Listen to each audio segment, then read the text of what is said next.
This presentation is made possible by these amazing individuals and organizations, whether it was through Patreon, Super Chats, Super Stickers, or by watching, liking, and commenting. I really appreciate each and every one of you.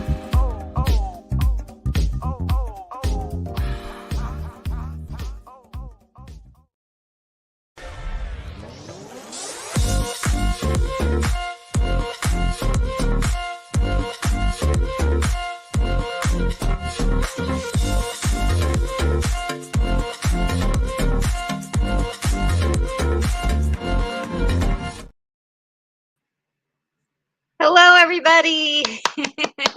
Welcome to the Retro Nerd Girl live show. And I cannot wait for today's topic, which is MTV. Remembering the good old days of MTV in the 80s and a little bit of the 90s, a little bit. So let me get that banner up. Let's see if we have it here. Yes, down at the bottom I have a ticker tape there, and I ended it at 90s, but my list is actually going to go a little bit past the 90s because some pretty significant things happened in the 90s that changed MTV quite a bit for a lot of us who loved the platform. and definitely wanted to explore that just a little bit, and just a touch of some things also too that happened in the 2000s. And that's where we really saw a significant change in the programming at MTV. So, for all of us who love the good old days of MTV, remember a time when MTV wasn't around. This is going to be so great. Now, before I get started, I want to see who's here. There's quite a bit of you here, and I want to not only acknowledge you, but read some of your awesome comments because they're really good so far. Okay, and first up we have Unicorn Rampant Studio here. Hello, so good to see you. And he says, "Good afternoon. Just in full chill mode here." Oh, I love chill mode. Chill mode is like the best. It's totally the best.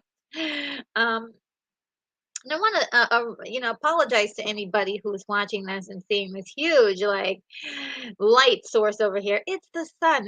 It's super, super sunny today. It's almost in the 90s, like 1 degree away from 90, and it's sweltering hot.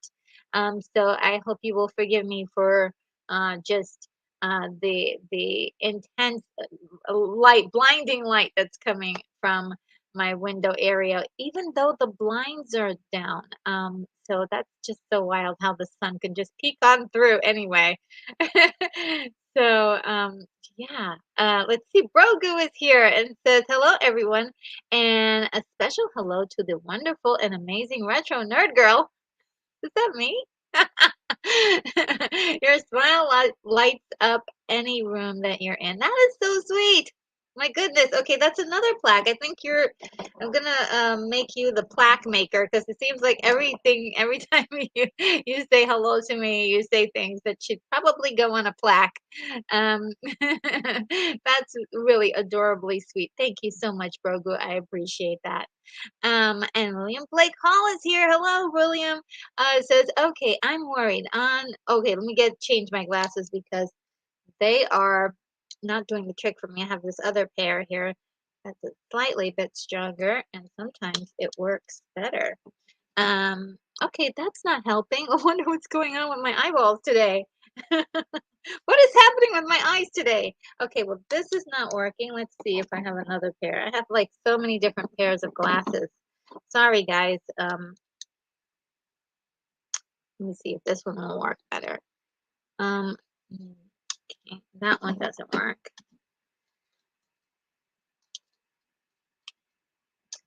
Uh, Maybe all it needs is cleaning.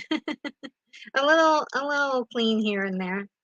Um, just gonna give it a little clean, if you will. Maybe it's fingerprints that's stopping me from seeing what's going on here. All right, that is a little bit better. Okay, so William Blake Hall says, "Okay, I'm worried. On one hand, I've got 50 songs in mind. I just hope any of them are in the program. And on the other hand, I think this could run us 6 hours if we're not careful." Okay, so um, that's the tough part. See, I try to do this by what was happening on MTV, so it's chronological.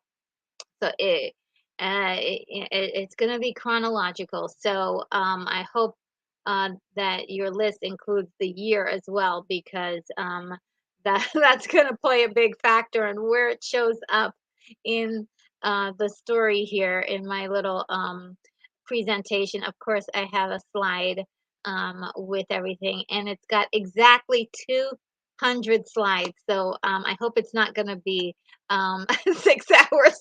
If it's looking like we're almost closing in on 2 hours and I haven't gotten through like the first 50, I'm gonna start panicking. I will start panicking. So yeah, let's hope it's not that long. And you guys are saying hi to each other. And 80s made consumer says, "I miss MTV." Oh yes, me too. The old school. And I think they did something called MTV2, but by then I think it was too late. Not many people were even knew that it existed, or they had moved on to other things. Life had gone on. Life just moves on, doesn't it?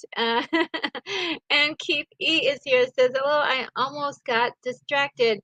Welcome to everyone." Thank you so much, Keith E. So great to see you here. And oh, and Darth Plato is here and says, "I want my MTV." And I think I missed also to that William said, "I want my MTV." Yes, so good to see you, Darth Plato. Yes, I want my MTV too. Well, not MTV too. I want my MTV as well. I miss the good old days of MTV. It would be so nice if we could have that, but without all of. I don't know about you, but my TV was really snowy sometimes, and so I remember seeing in such poor quality and actually trying to grab some stills for this presentation.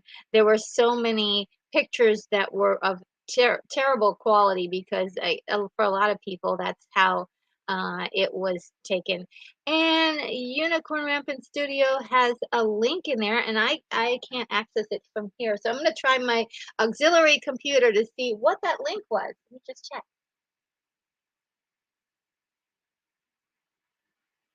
Oh, it looks like I'm really behind, guys. I hope you'll forgive me. Let's see if I can see what that was.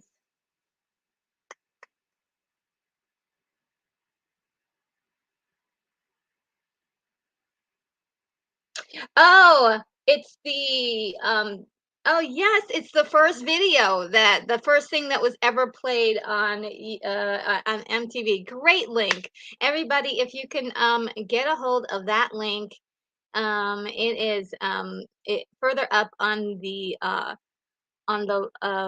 in the chat, and it is so cool. You've got to see that little video. It's so cute because we all had the privilege of seeing that as a kid, and uh, MTV would play that on occasion. Sometimes they would just play that just for the heck of it, in between videos. So that was really cool. It's like sort of a commercial within uh, uh, their own station. Really cool.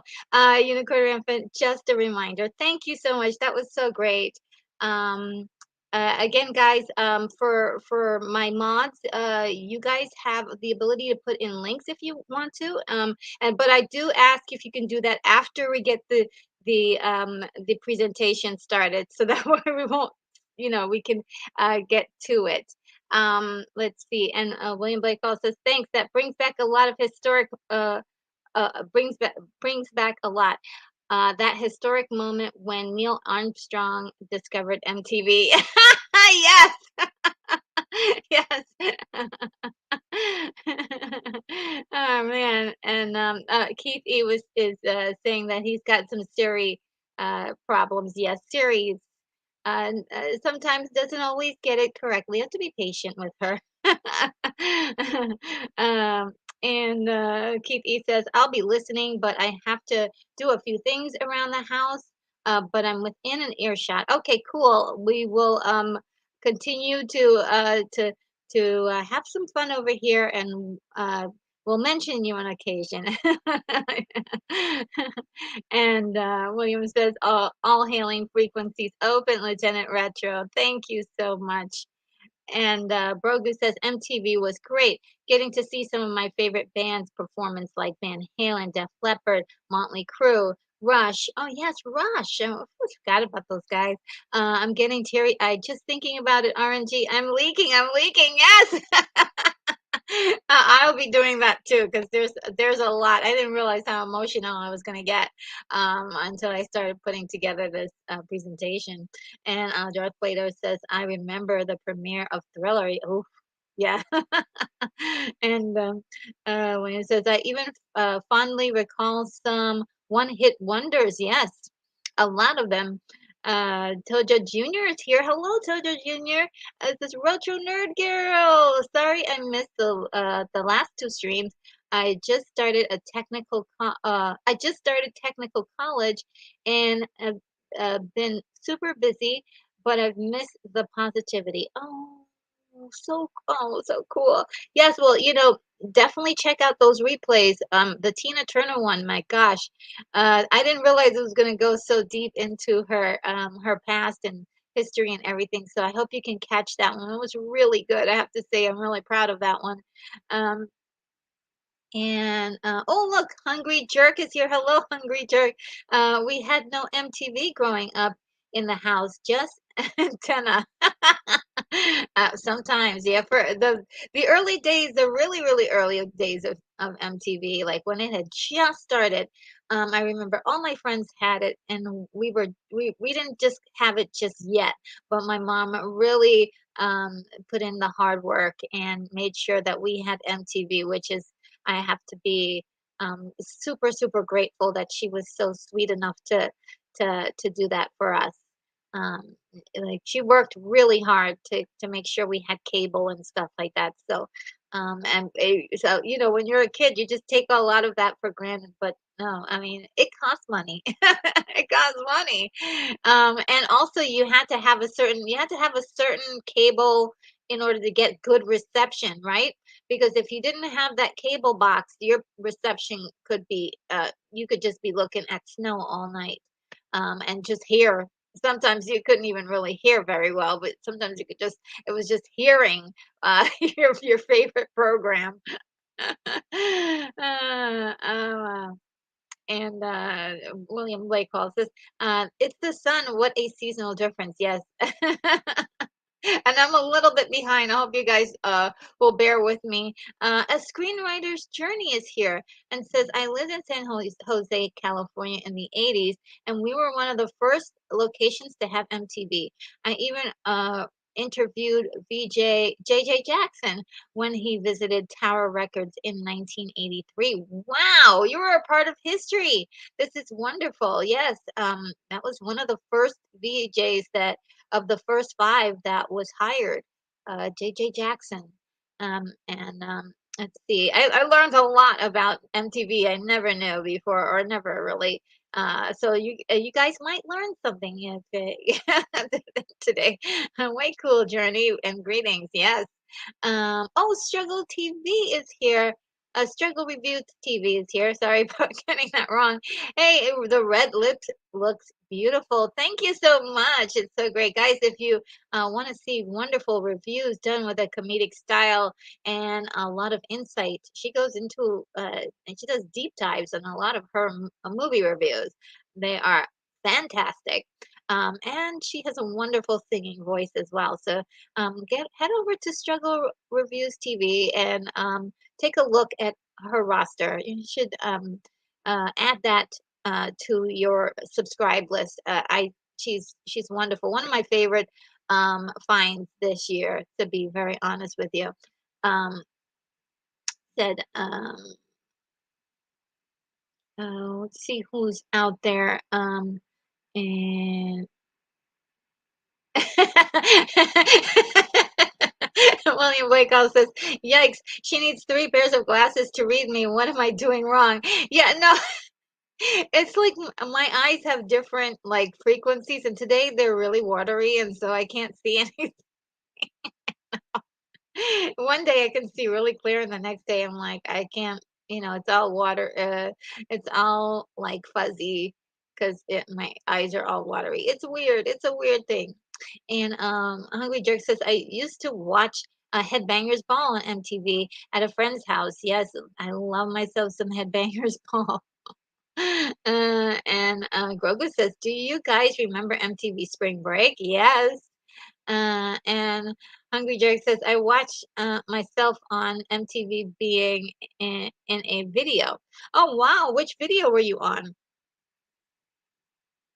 And William says, trying to think, Martha Quinn, Mark Goodman, Nina Blackwood, those were those the originals? Yeah, those were a part of the originals. There's one more and JJ, of course, yes. And I think one more after that.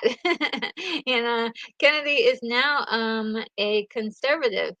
Um, who's Kennedy who? I'm totally lost. Greetings to from South Carolina. It's 4:20, and of course, I have arrived, and that is Danny Staten. Thank you so much for being here, Danny. Yes, greetings from Project Genesis. And a screenwriter's journey says Alan Hunter was also one of the original five. Yes, you guys are not going to let me do my presentation, are you? You're just going to tell me everything. That's right, Hungry Jerk. That's right. You said Lionel Richie. You did some work with Lionel Richie. Um, that's cool. We've got to look at that video then to see you. And Keith E says, people who hit um, people who hit uh, the like and people who are in the chat are almost the same number. Oh, that's good. That's so good. Thank you, Keithy, for noticing. I got it. Uh, and Siri is telling instead of like, it says lake. So I had to figure that out. And yes, greetings, South Carolina. And Kennedy, female DJ on VJ on MTV. Um, oh, is that one of the older ones? Because I was mostly concentrated on the newer VJs, like from the original set. Kennedy is now on Fox Business. Oh, really? I didn't know that. Yes, Grogu, Downtown Julie Brown. Now, okay, so now I gotta get started because you guys are giving away all of my slideshow. I get no props today. So, okay, before we get to, let me just see if I can find it because for some reason, let me see if it'll come back up. Nope. I was trying to get this. Oh, here we go. Okay. Um, I was trying to get this up for you guys before I started, and it didn't quite work. So bear with me. I have to find it on my computer and bring it back up again.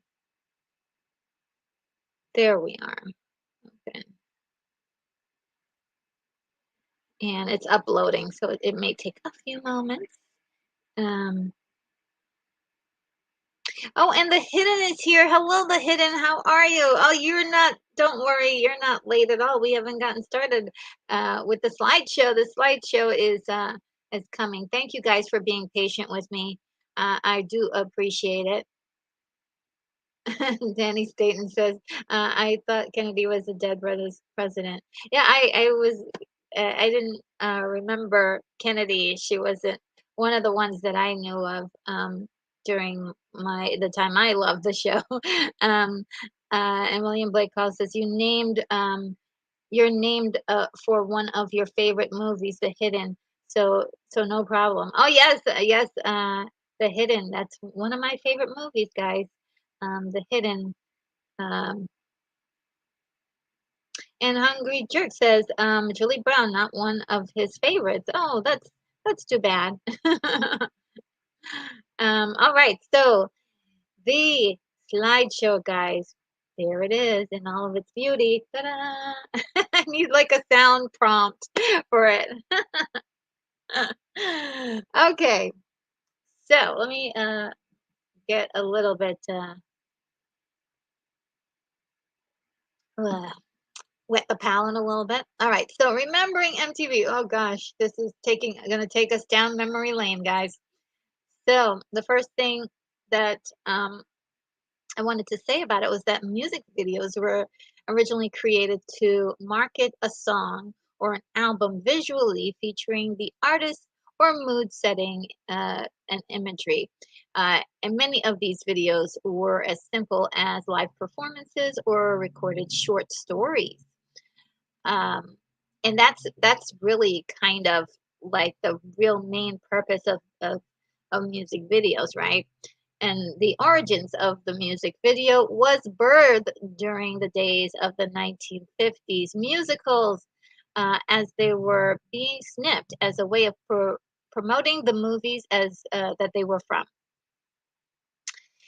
And Tony Bennett claimed to have created the first music video set to his recording of the song Stranger in Paradise from the musical Kismet in 1953. It was sent to television stations and aired on shows like Dick Clark's American Bandstand.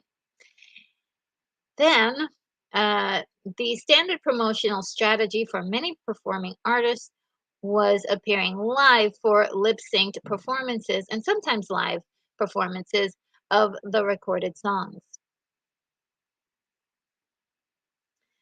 It became easier to supply television shows with content while promoting the songs from artists with recorded songs along with videos throughout the 1960s and 70s.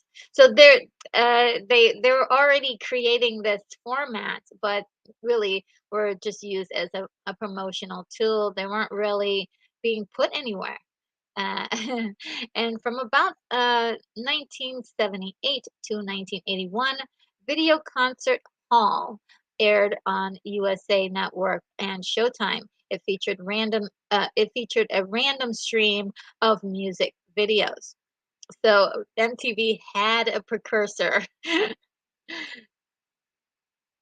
And just so happened in 1981 was the big year,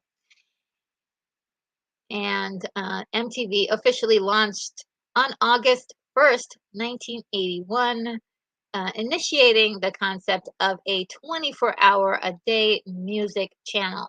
I mean, where is that channel? We need that channel back. But we need one that does like all 80s or all 90s or like find a decade and like do that. Um, and I would even mind like genre. What about you guys? Let me see what you guys are saying in the chat. Um, and yeah, Hungry Jerk says, "Gotta go, people. Thanks, RNG." Okay, yeah. I hope you can catch the rest of this later. Um, uh, and let's see. Daily Dan says, "Another like." Oh, thank you, Daily Dan. I really appreciate that. And William Blake House says, long before MTV, you had to watch shows like Hullabaloo. Oh, I never saw that. uh, uh, eight, 8181, very memorable. Yes, yes, exactly. The numbers, right? It's all in the numbers. And Court Got Killings, hello, says that was a week after I was born. Oh, wow, cool. Really cool. And August 1st is the day before my birthday, so I was just about to turn 11 the day after. Um, and let's see. I'm gonna post that. Did we get this done? Okay. So, oh boy, this is gonna be a tough one to read. It's really tiny print. The first visuals on the channel were the world's uh, uh, were the words, ladies and gentlemen, rock and roll, spoken by John Lack and heard over royalty free footage of the first space shuttle launch countdown of Columbia and the launch of Apollo to the second Apollo launch. I don't know if I can see the rest of this. This is going to be really crazy. I'll tell you what, I think I know how to fix this problem. I have a magnifying glass. Maybe that might help. Yes, there you go. The main visual for the channel that was iconic until 1986 was the public domain footage of the moon landing with MTV's logo design creatively changing in place of the US flag. Along with that was the catchy guitar theme song composed by Jonathan Elias and John Peterson, playing in the background. Over the US flag was the MTV logo that was changing, and it was pulled in 1986 after the Challenger disaster. Right. Yes. So when the Challenger disaster happened, I think they felt like it was uh, uh, best to pull that ad or that spot, if you will. But thank you, Unicorn Rampant Studio, for posting um, that awesome link, so that way we could see the actual um, uh, live viewing of what that looked like for us. And Unicorn says, I love downtown Julie Brown. Regular Julie Brown could be annoying. Oh, maybe that's who he was talking about. That regular Julie Brown might have been.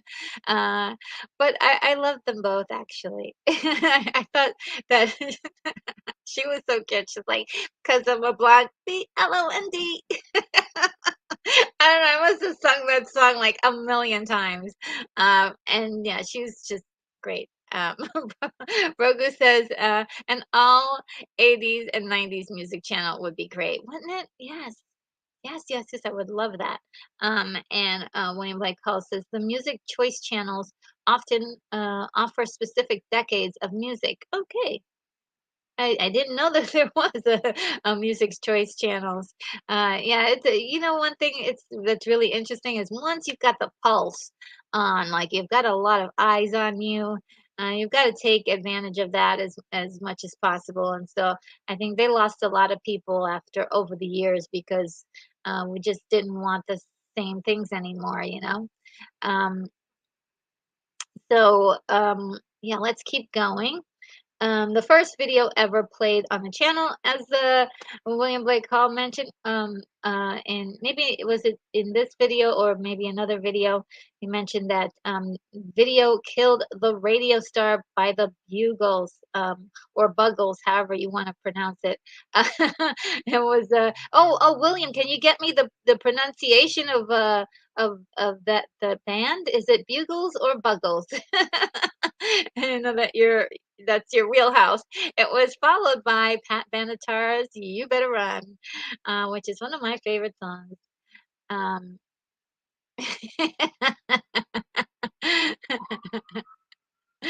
and yes, because I'm a Vaughn. Yeah, yeah, yeah.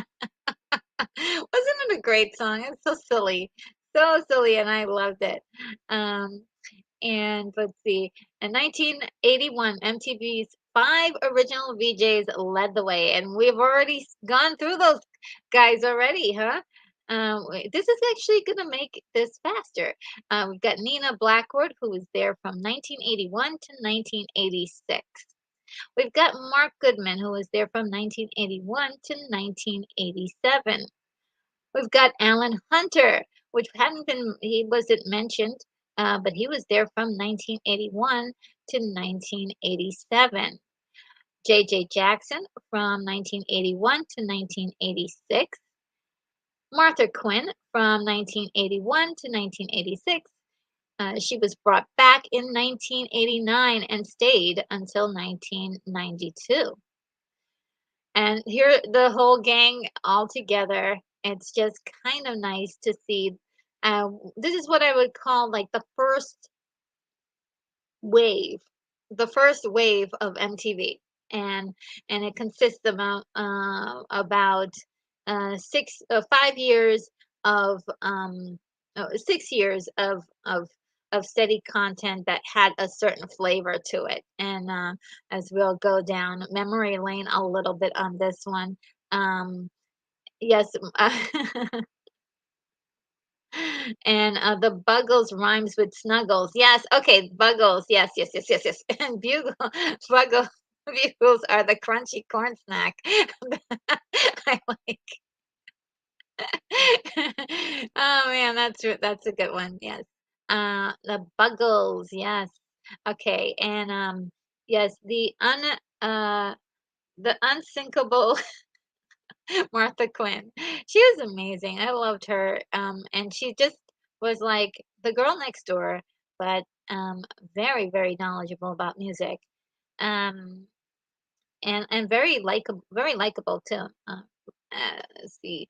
MTV aired 24/7 with pre-taped voiceovers from VJs announcing music industry news, promotions, and the occasional interviews. It's really kind of cool to see them all together. They look like superheroes, don't they? It's really kind of funny. And so here's some interviews with Paul and Oates and 1982. Oh, I just wanted to go over really quickly before um, we move any further. A few hits. I couldn't put it all in um, my presentation because I was only allowed 200 slides. So I'm just gonna list off a couple of songs that were popular in 1981 that we would probably have heard or had seen the video for on MTV. We have Betty Davis Eyes. We've got Betty Davis Eyes by Kim Carnes. And we've got Jesse's Girl by Rick Springfield. We've got Lady by Kenny Rogers. I don't know if Lady made it to MTV, but it was really popular. And so was Endless Love by with Diana Ross and Lionel Richie. Let me see. Oh, Kiss on My List by Hall and Oates. That was a pretty amazing one, and that's actually on my playlist for work. I have I play that almost every day. It's such a great tune that has such a nice rhythm to it. Let's see what else. REO Speedwagon, Keep on Loving You, and let's see. Uh, Rapture by Blondie. That was on the top 20, oh, sorry, the top 100 on Billboard. Let's see. Well, oh, see anything else for 1981? Um, oh, Urgent by Foreigner. Remember that one? Let's see. Um, and um, That's really, I think the only there's a couple other ones. Let me see if I can find any more. Oh, The Stroke by Billy Squire. Oh my God, that was huge. They would play that all the time. The Stroke. Um, what else? Oh, and Don't Stand So Close to Me by the Police. Um, what else? That was a big one that I would hear all the time, all the time. Don't Stand So Close to Me. Um, and that's pretty much it. Let me see what you guys came up with. See if you guys came up with some songs from the 1981 in particular that was quite popular. Let me see. And Brogu says, I'm not gonna lie, I thought Martha Quinn was cute. I thought she was cute too, just a cutie patootie. So adorable. And like I said, very likable. Want to hang out with her, right? She's like the kind of person you want to hang out with. Um, William Blake Hall says, hey, for us, they were all kind of superheroes, right? They were our superheroes. Let's see that picture again. They look so cool.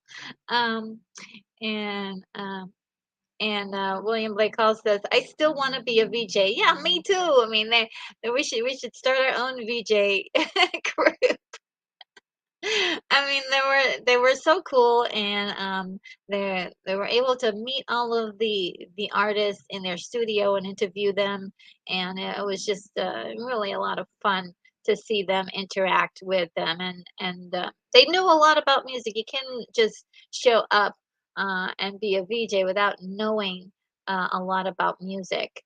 Um, And a screenwriter's journey says, I loved Hall and Oates and had a crush on John Oates. Yes, who didn't? They were both cuties. So yeah, yeah, they were both cuties. And they had some of the best songs. And one of my favorite songs from them is actually a rare one, which is Dreamtime. I love Dreamtime. Oh, that was such a I could play that song in a loop over and over and over and over and over again, but that's not 1981, so when we get to that year, I'll let you know. But yes, Hall and Oates, they were, really awesome. Uh, and, Private Eyes Are Watching You, William says. Yes, they such great songs, such great songs. All right, so now I'm gonna move on to 1982. All right, and so, and just this part, I think I'm not even sure if it started about then, but the channel slogan was "I want my MTV." And as we were saying earlier today, yeah, we do want our MTV back, don't we? And we want it just the way it was back then. I think that's the key element. If somebody could like replicate what they were doing back then and kind of place it in real time, it would be really interesting and cool. We've got Boy George here helping to advertise the channel. And they had a whole bunch of celebrities just saying, "I want my MTV" on there as a commercial for the channel, which is great. Um, and then here's Olivia Newton-John singing one of her videos from 1981. And I'm sorry, 1982. We got Adam Ant doing his thing. Michael Jackson, uh, David Bowie helping to promote the channel. Um, and okay, so I went. Let me see. We went to 1983 suddenly, unless I made a mistake. Did I make a mistake yet? I'm not sure, but we're on 1983. And so Flashdance, released in 1983, was said to be the first film that worked with MTV to promote their film by supplying them with musical clips to compose the promotional videos. Sorry, clips to compose promotional videos, which the channel included in its regular rotation. So what they would do is sometimes they would get clips from the movies and they would get the soundtrack and make their own videos for distribution. And it's really kind of cool that they would do that, to help promote uh, the movies and also the artists and to create content for their own channel. A very smart thing to do. And just another, of course, we learned about, and I did, Twisted Sister. First time seeing them on MTV, just being outrageous and wonderful. And I was like, who are these guys? uh, being so awesome and incredible. And I didn't realize that, of course, there was Kiss, a decade earlier doing such things. But these guys were fantastic. I love them so much, and just the bold, um, the bold look that they had. The aesthetic was just incredible, and then the music was really, really exciting. And there's Kiss there. They were trying to get away from the whole makeup things that they were doing. I believe this was in 1983, and they were trying to get more, to be without their makeup, and other people were putting on the makeup. It's really kind of interesting. Um, let's see, and let me see what you guys are saying here. Um, Okay. And William says, liking a lot of these groups. Yes. And William Blake Hall says, the Police did a lot before Sting went solo. They did do, I mean, they were fantastic. I thought they were great together. And Brogu says, ooh, Here She Comes. She's she's a man eater. Yes, what a good song. Um, and screenplays.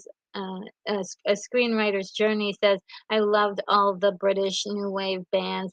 I became a huge fan of Kim Wilde off of the Kids in America, released in 1981. Yes, she was fantastic performing that song.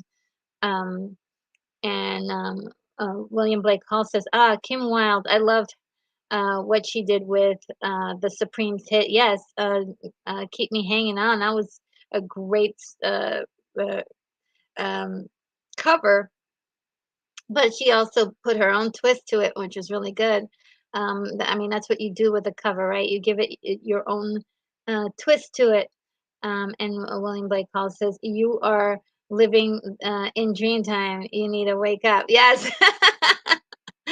You know the song. I love it. It's great. It's a great song. And William Blake Hall says, "Flashdance is one of my sister's favorite movies. Oh, it's so good.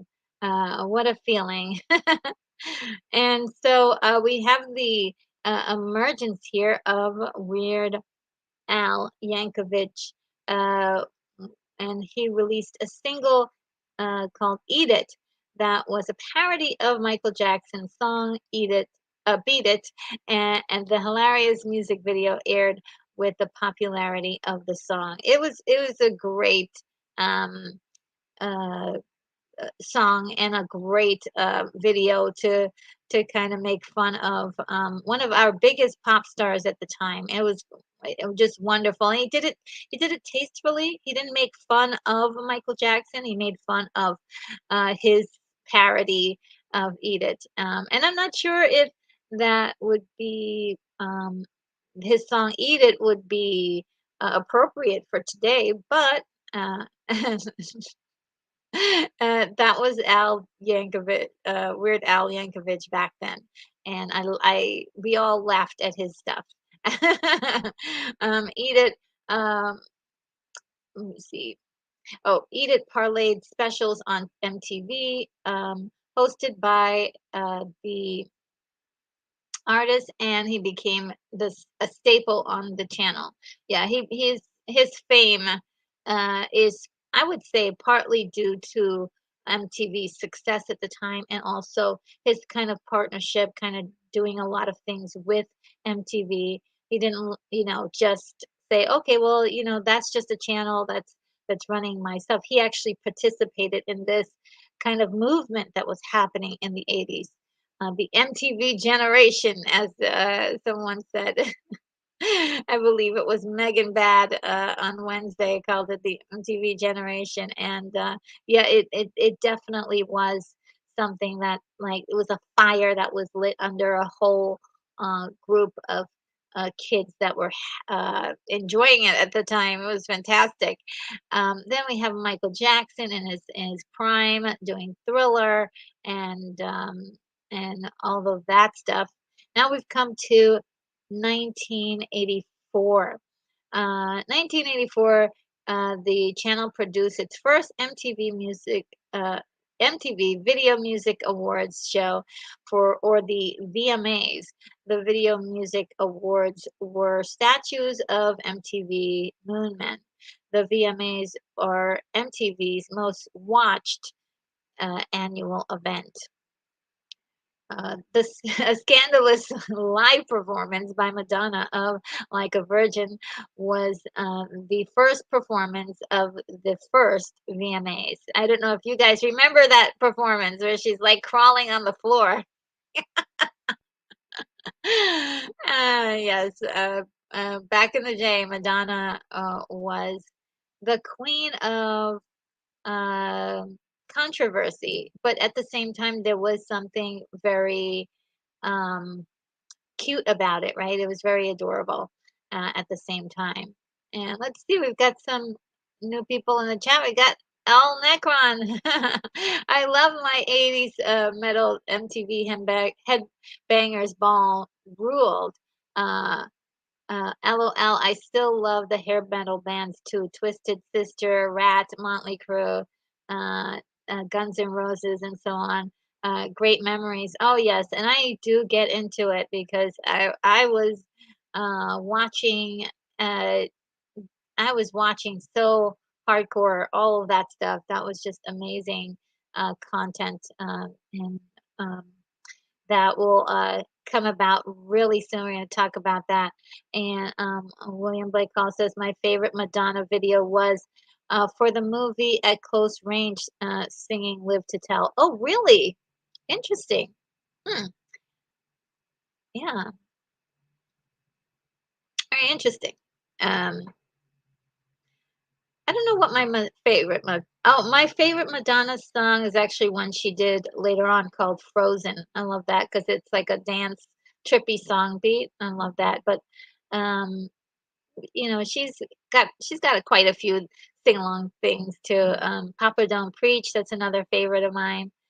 That's of course later on, but for 1984, guys, 1984 is really the pinnacle of like the 80s stuff. Like I wouldn't say it's like was it? It's where like the 80s, the 80th 80s is in 1984. This is all I have to say. The 80th 80s is happening in 1984. Um, that's when everything really started to get wilder. And then, I think 1987 was like really like peak. And then things started to change after 1987 to be. But 1984 is the 80th of the 80s, I would say.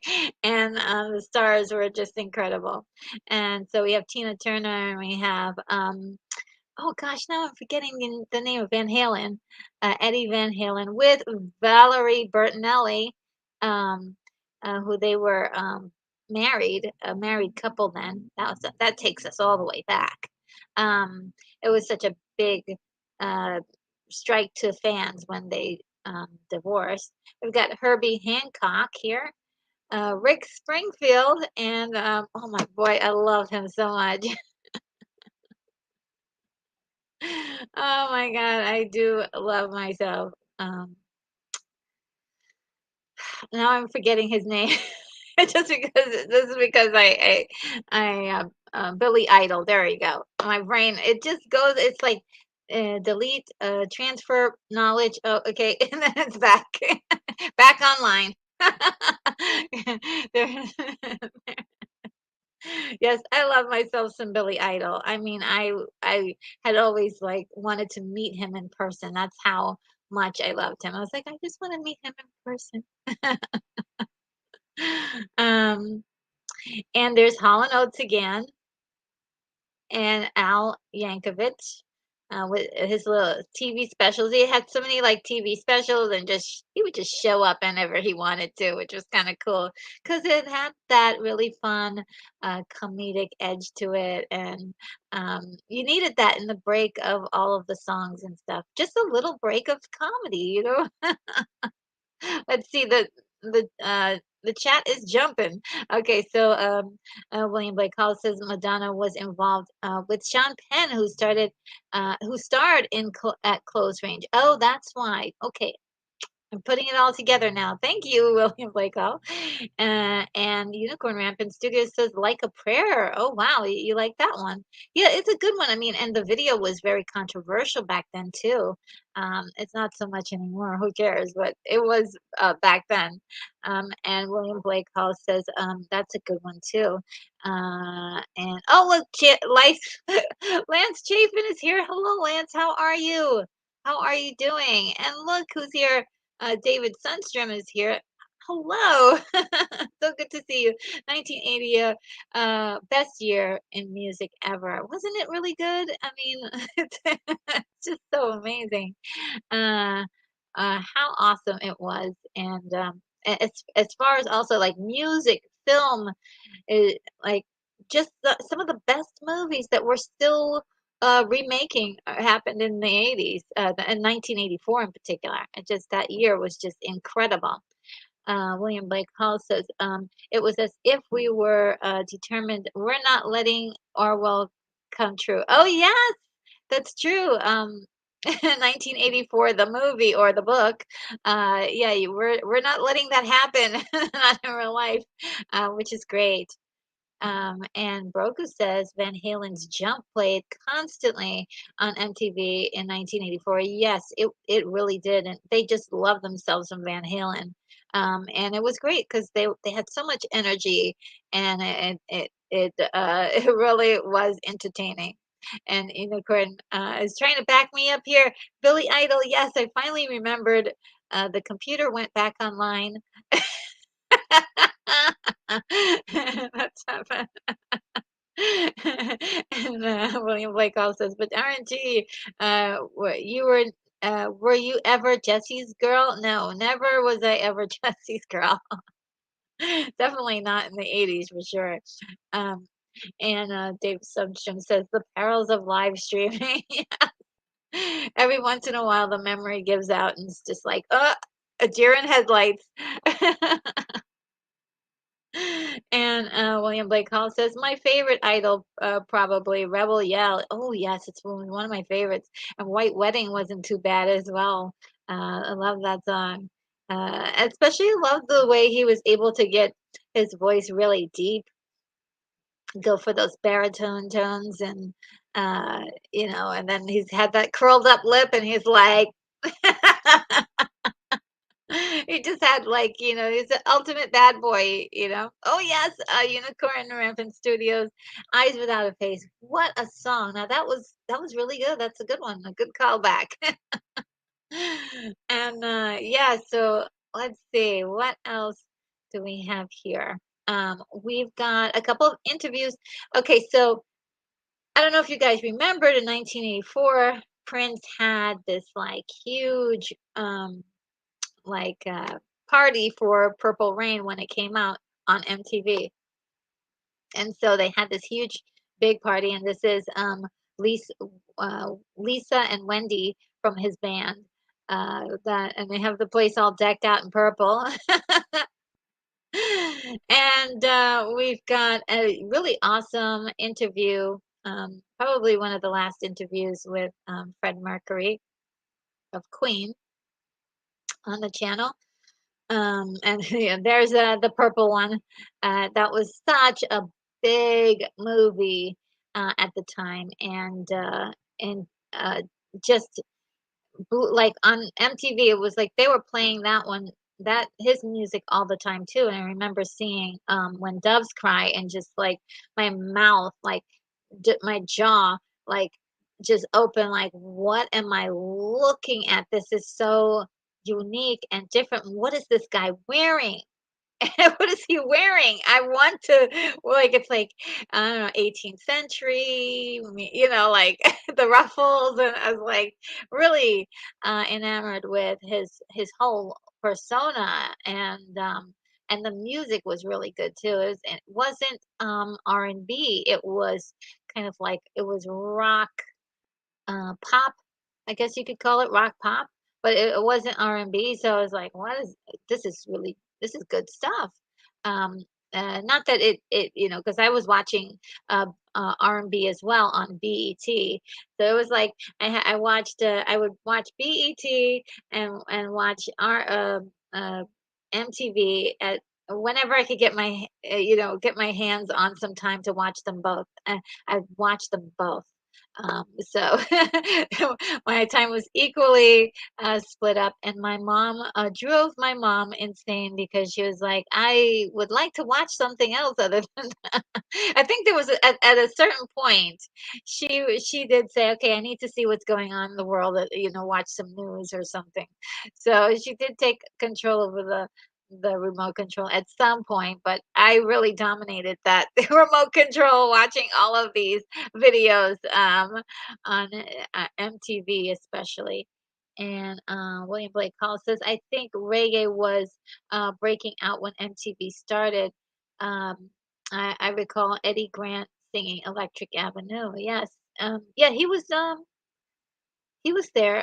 But I think um, I think a lot of the reggae was happening a little bit before that, but Electric Avenue had was kind of like a crossover. It wasn't really like pure reggae. It's definitely rock in inspired reggae. I mean, I would say it's reggae inspired rock, right? Because it's got like all the riffs and everything in it.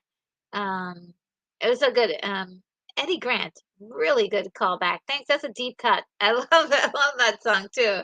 Um, and Blake Hall says, for early MTV, I also recall Dire Straits singing "Money for Nothing," which uh, which ends with the lyric, "I want my MTV." Yes, and I believe that was 1985. And it's in the presentation for sure. They did say that, "I want my MTV." Uh, Brogu says, "I think you're right, William. Billy Ocean's Caribbean Queen was a big hit." Yes, it was, but that wouldn't be considered reggae at all. Like reggae is, I think it's much older, but um, I'm not sure exactly when it started, but and Billy Ocean's Caribbean Queen is definitely more like I wouldn't even call it reggae inspired either. It's definitely a pop song. um, and one of my favorite songs from Billy Ocean is "Wanna Be My Lover Boy" or something. "Wanna Be My Love" or something, or "Wanna Be My Lover" or something. I love that song. I love the video too, because the video is like really Star Warsy. And Dave Sundstrom says, I was a huge Duran Duran fan. Yes, still am. And of course, Live Aid was massive. Yes, and it really was.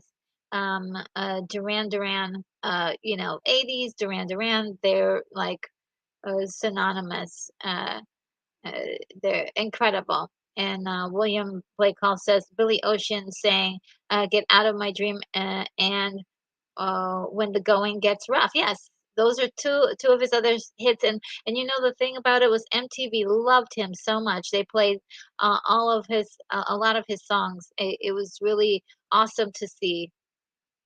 Um, and William Blake Hall says they love the Duran Duran sound, but my favorite song of theirs may be "An Ordinary World." Oh, I'm not familiar with that one. I'll have to look that up after we're done. Definitely. I probably heard it and I probably forgot. Probably forgot it over the years. All right, and more of the purple one. We got the legendary David Bowie. Van Halen being the Van Halenist, the most Van Halenisty as they possibly were back in 1984. Now we're getting to 1985. And in July 13, 1985, MTV aired their 16 hours coverage of Live Aid. Here's Live Aid, Dave.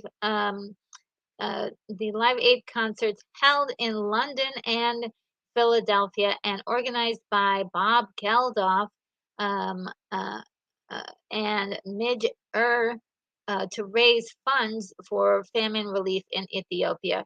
I remember that being such a big deal, and it was a lot of people came together for those concerts. It was really touching, and also kind of um, m- for a lot of kids, it would just help them to like feel like, hey, um, charity is a big part of life, and like trying to be charitable in your life is a good mantra. I mean, I love the fact that they went for it on that front. And the next thing, of course, was a huge big deal about Prince doing his first interview on MTV News with reporters. So that was an MTV first. And we've got Aha for 1980. 1985. Isn't that a cool video? I remember that video so much. And here's Tina Turner hanging out with Eddie Murphy. Isn't that a cool visual that these two are hanging out together in 1985? Uh, here is the legendary video, the lyrics sung by Sting on the Dire Straits song Money for Nothing, whose music video aired in regular rotation on MTV when it was first released in 1985. Isn't that cool? I love this video so much. And yes, they played the heck of it all the time. And Dave says, Ordinary World is fantastic off the wedding album. Well, I totally have to check this out. It's been, I probably know this song and just forgot it over the years. People saying hello to each other, but Daryl Johnston is here. Hello, Daryl Johnston. It's great to see you in the chat. And William Blake Hall says, Duran Duran sang my favorite Bond song, A View to a Kill. Yes, I love that song. I really do. Um, they were fantastic in, singing that song. And Dave says, I just saw Midge live last year. Really? Oh, wow. Whew. That's a pretty cool thing.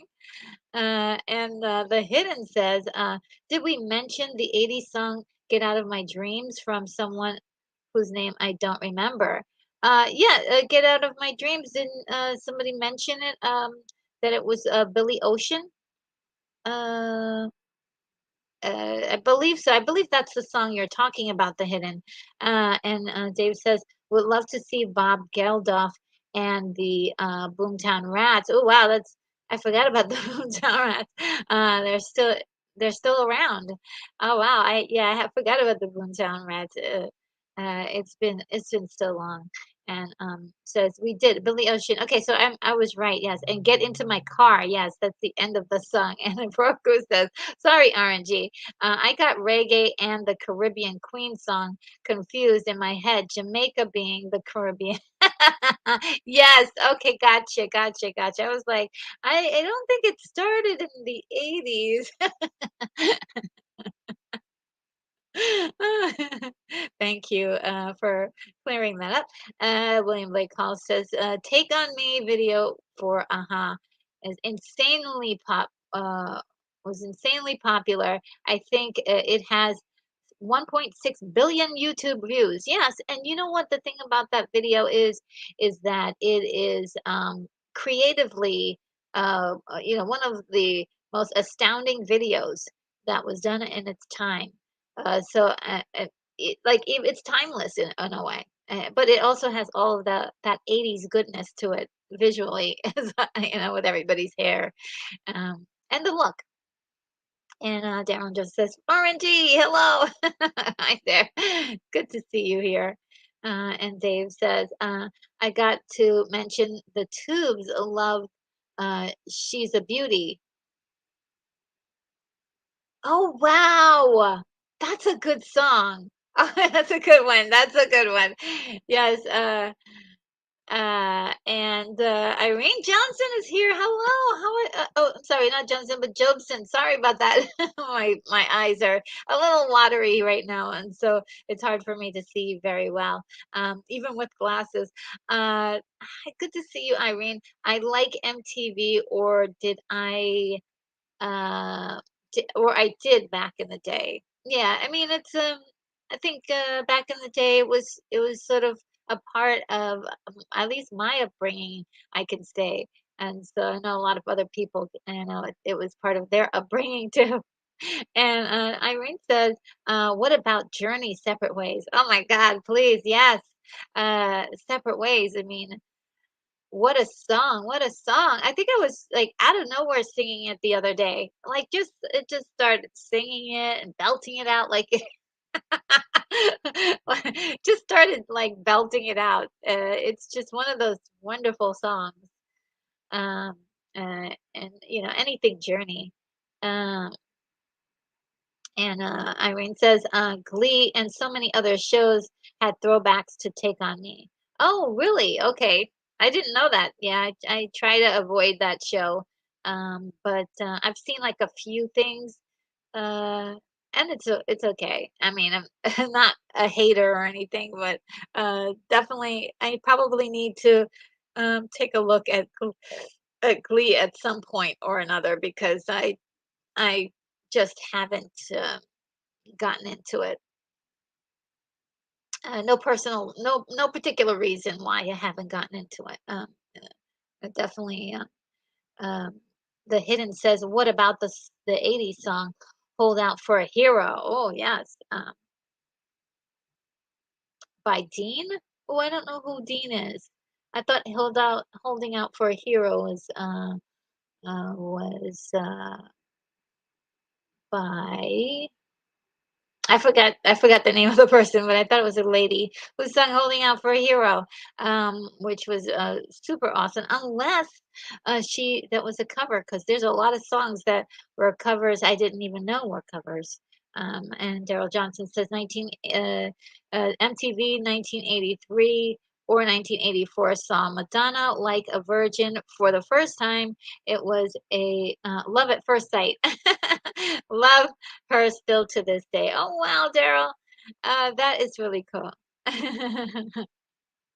And yes, thank you for being forgiving.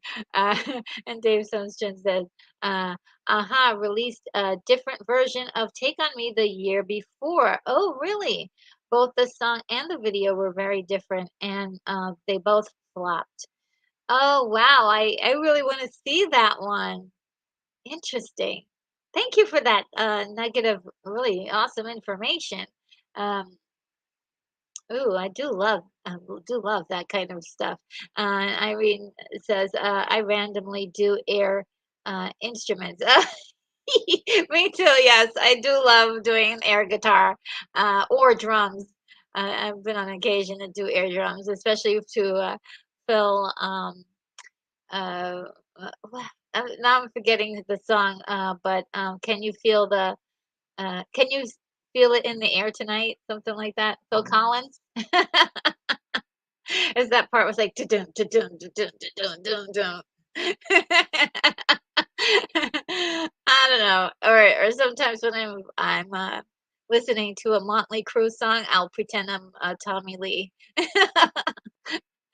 And William Blake Hall says to celebrate how the 80s was into big hair, you need to see Carly Simon's video singing Let the River Run for the movie Working Girl. Melanie Griffith, John Cusack, huge 80s hair. Ooh, okay. And Dave says, loved holding out for a hero from the movie Footloose. Yes, written by Meatloaf's songwriter Jim Steinman. Okay, here we go. We've got some really good information. Yeah, and as far as somebody on the internet was saying that the song is supposed to be about vampires. Which I thought was very interesting. I was like, wow, that's one heck of a song. I happen to like vampires. So the Hidden says, I like the '80s song "I'm the Warrior" by Scandal. Yes, what a wonderful song that was, and I do love the video with her. It's all like just so artistic and creative. That one video, what a treat that was to see it whenever it would air. I would be in the other room, or maybe it was doing something, and then it was like she would start, like the song would start, and she's like beginning her high. Well, I wouldn't call it a yell, but it's like a yell, and I'm like, yes, I got to see this video. Running. And of course, it was so artistic and creative. What a great video! The hidden the singer was Patti Smith, right? Yes, Patti Smith. Um, and and Irene says, buy some tissues if you start watching Glee. Oh, really? Okay. And Unicorn Rabbit Studio with the answer to my question. Yes, it was Bonnie Tyler who sung Holding Out for a Hero. Definitely. Yes, she's great. That voice of hers was incredible. Incredible. What a singing voice. That was so powerful. And Dave says, "Holding Out for a Hero" was originally sung by Bonnie Tyler. Yes. And William Blake also says, "We gotta move these refrigerators. We've gotta move these color TVs." Yes, a line from the Money for Nothing video song. The Hidden says, "80s song by Man in Motion by by John Parr." Oh, I never heard that song. Man in Motion. Yeah, never heard that song. Oh wow, Irene, thank you so much for this wonderful gift of $2 super chat. I really appreciate that. Total Request Live, you're my favorite top 20 song. Yes. Um, your top 20 song. I love it. Let me see if I can find a really cool video to show you my thanks. Um, Here you go.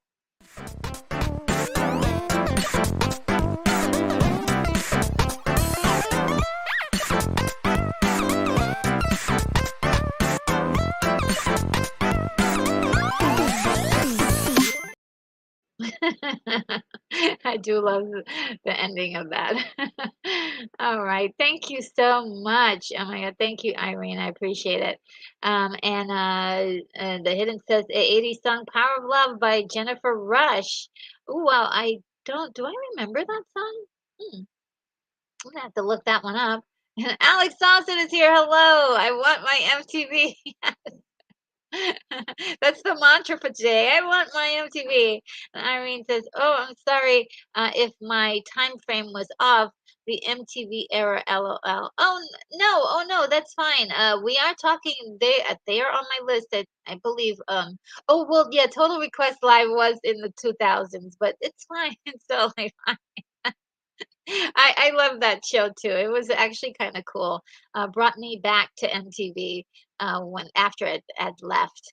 And William Blake calls this another video. I think with also a billion views is "Every Breath You Take" by the Police. Yes, great song. And Irene says, "I know Scandal from Cobra." Oh yes, oh I love that movie. There's a couple awesome songs in Cobra that I absolutely adore. Um, Unicorn Rampant Studio gifts me with a $5 super chat. Thank you so much.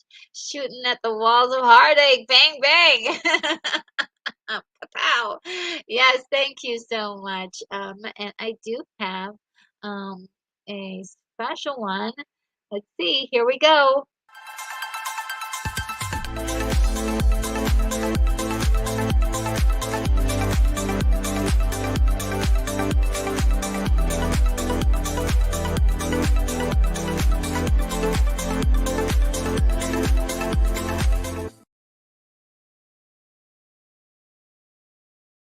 Oh, I do love seeing that. Thanks again, Unicorn Rampant Studio. That's so awesome of you.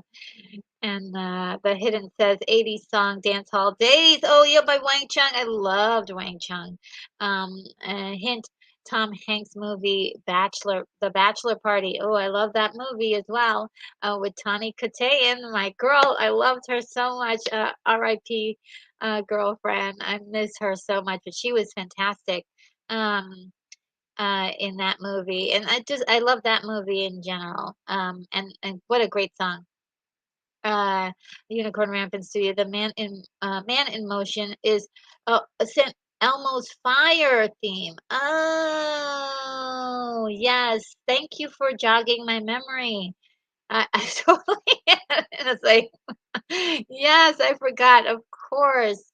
Of course. Great song. Great song. I mean, it's like an anthem almost.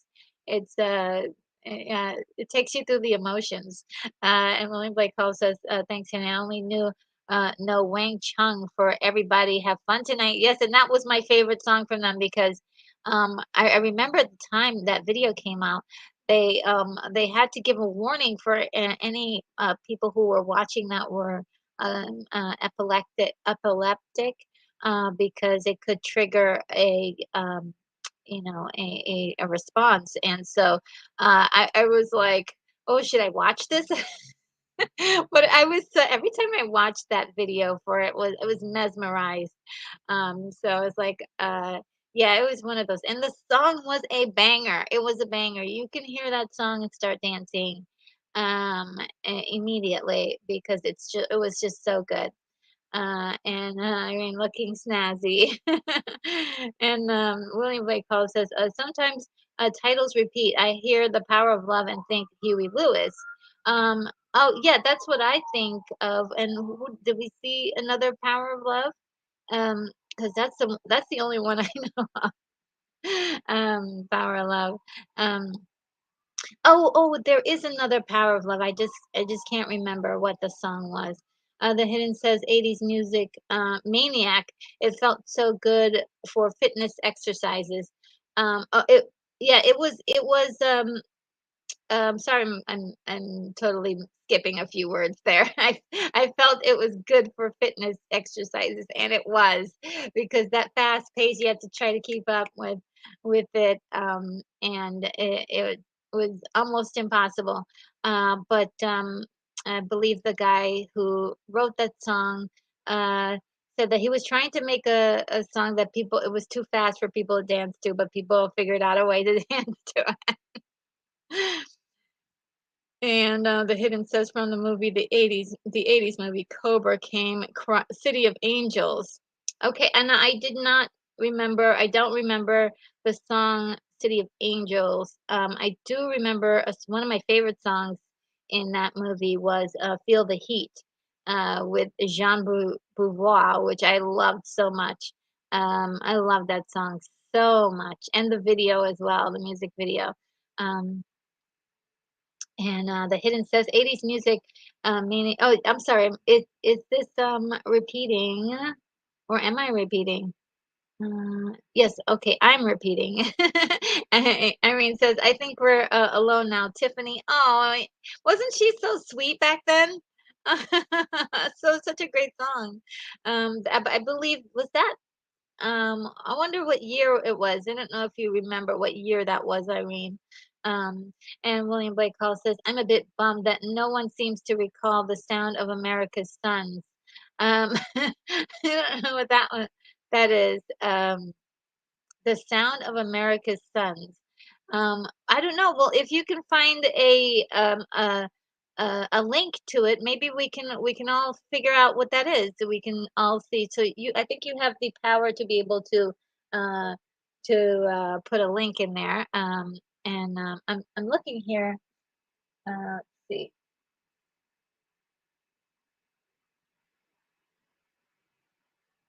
Yeah, you'll probably be able, if you find a link to it, you can put a link for us. Daryl Johnson says, okay, William, now I have to listen to Wang Chung. Everybody have fun tonight. Yes, it's such a great song, and the video is really entertaining. Um, and the hidden says, 80 songs fame for the TV series. Oh, um, for the TV series, but not the movie? Or is it the same song? Yeah, that was a great song. It was great. I play again. It's another one that's on my playlist. I play almost every day. Botanical Brother is here. Hello, Botanical Brother. How are you? Greetings, nerd, anime girl, all. And Botanical says, too much is never enough. MTV slogan. Um, oh, really? I mean, I don't remember that one. Too much is never enough. I'd agree. I'd agree. Too much MTV is never enough from the 80s. And John Walker's here. Hello, John Walker. Says hello all. And then it says 80s song. You've Got the Touch by Stan Bush. Ooh, I'm missing that one too. I'm gonna have to do a lot of research tonight. um, and Weird Al Yankovic parodied this video on uh, the movie UHF. Yes, he did, Botanical Brother. Yes, he did. Which was that movie was very fun to watch. Very silly movie. And Angel of the City, Robert Tepper is a classic from Cobra. Says John Walker. Give me a moment. everybody. Please hold on a moment.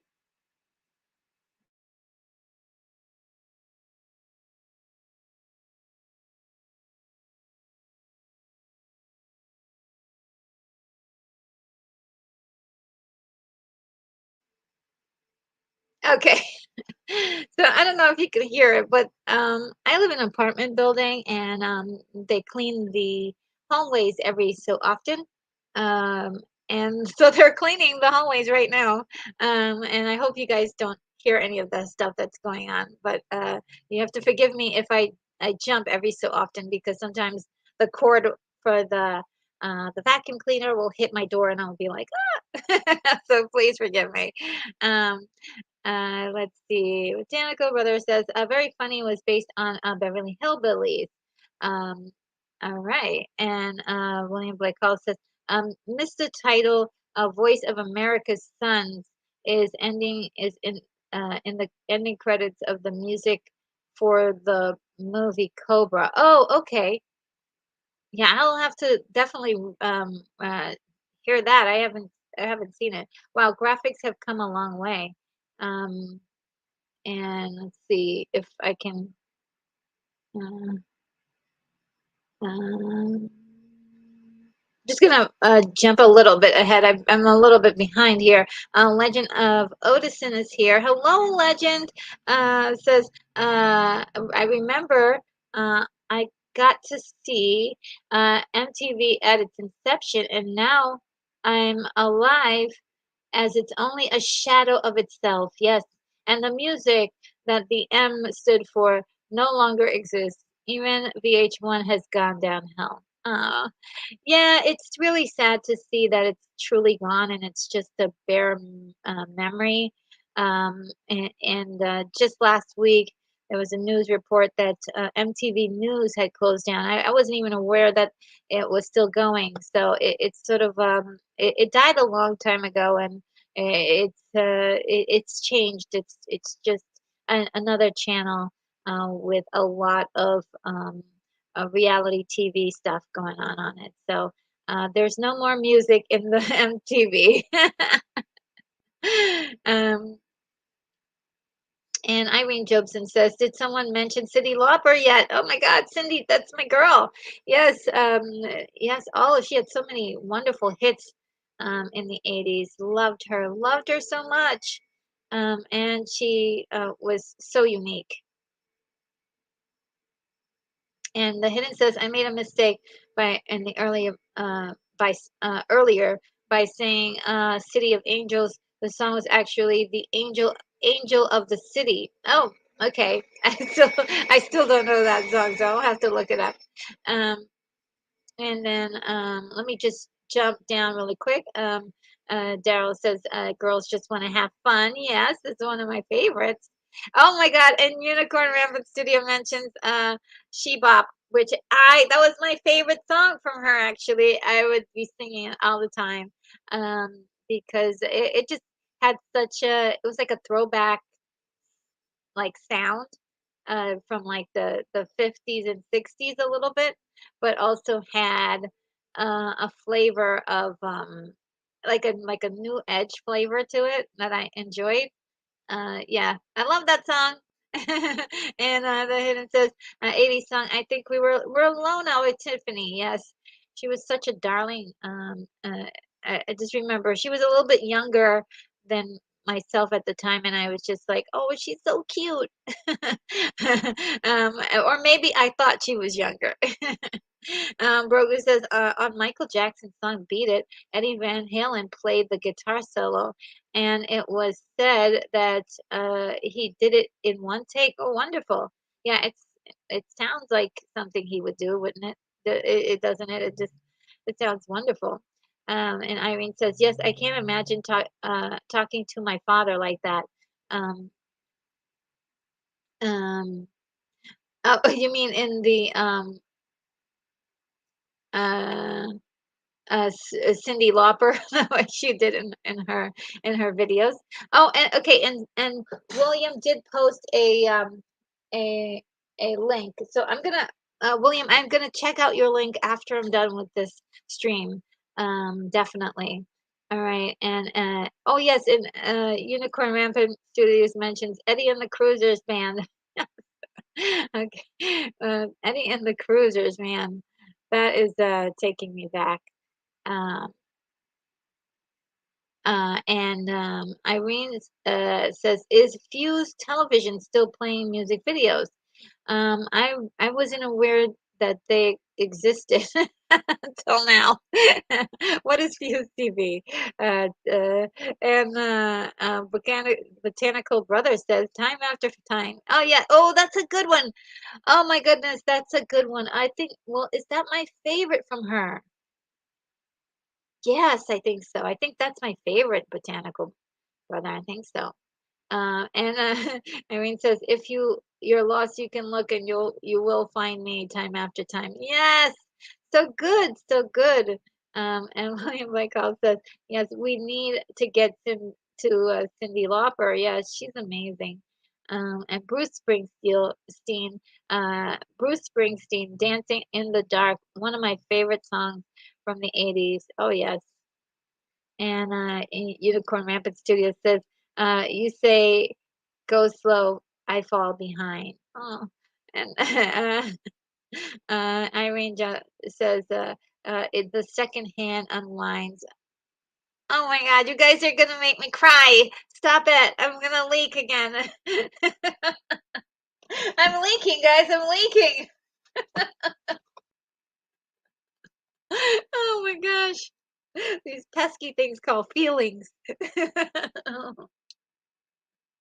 It's such a good song. It's such a good song. It's such a good song. The lyrics are so good.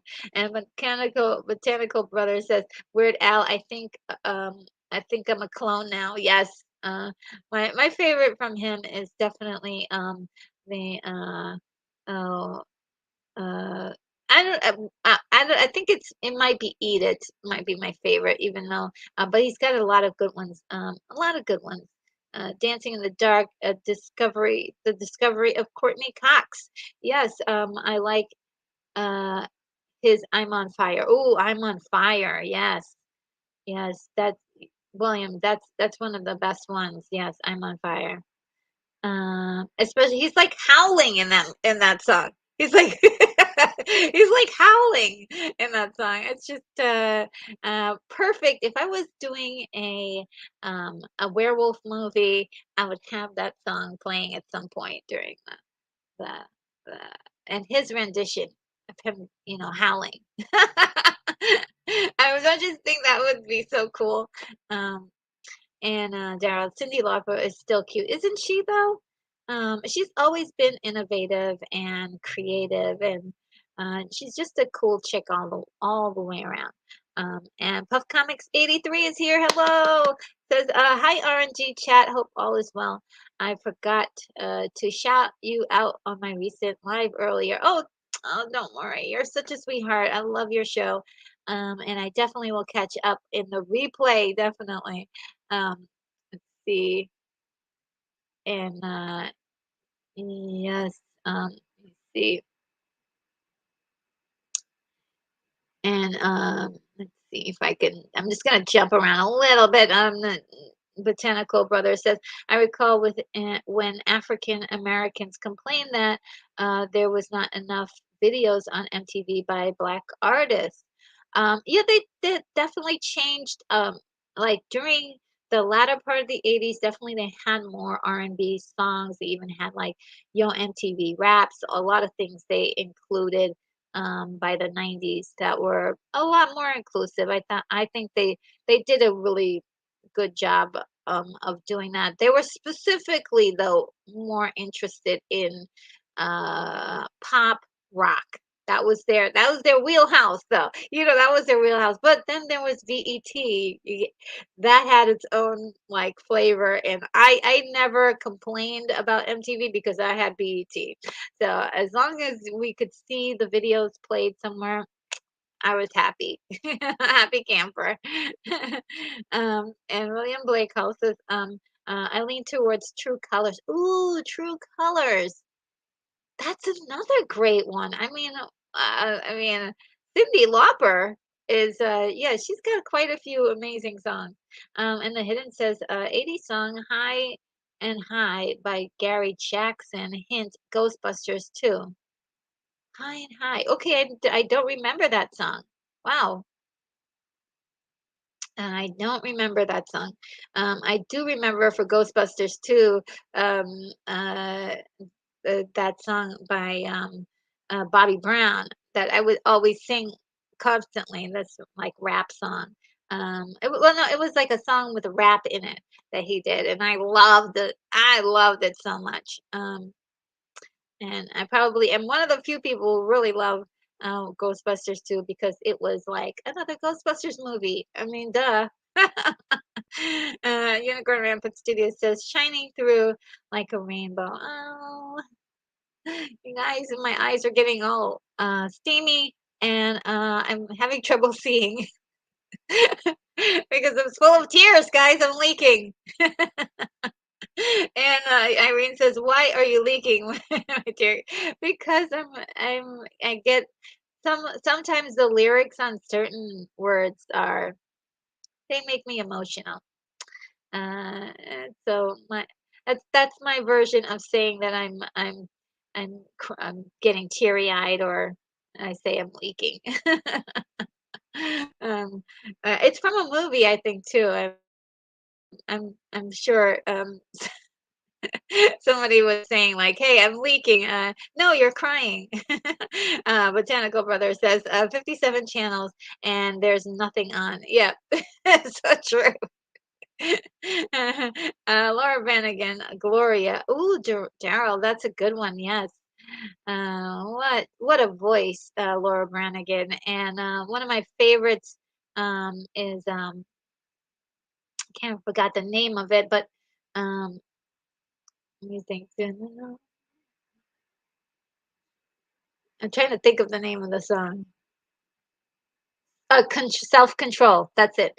That song, the video for self-control is insane. I love it.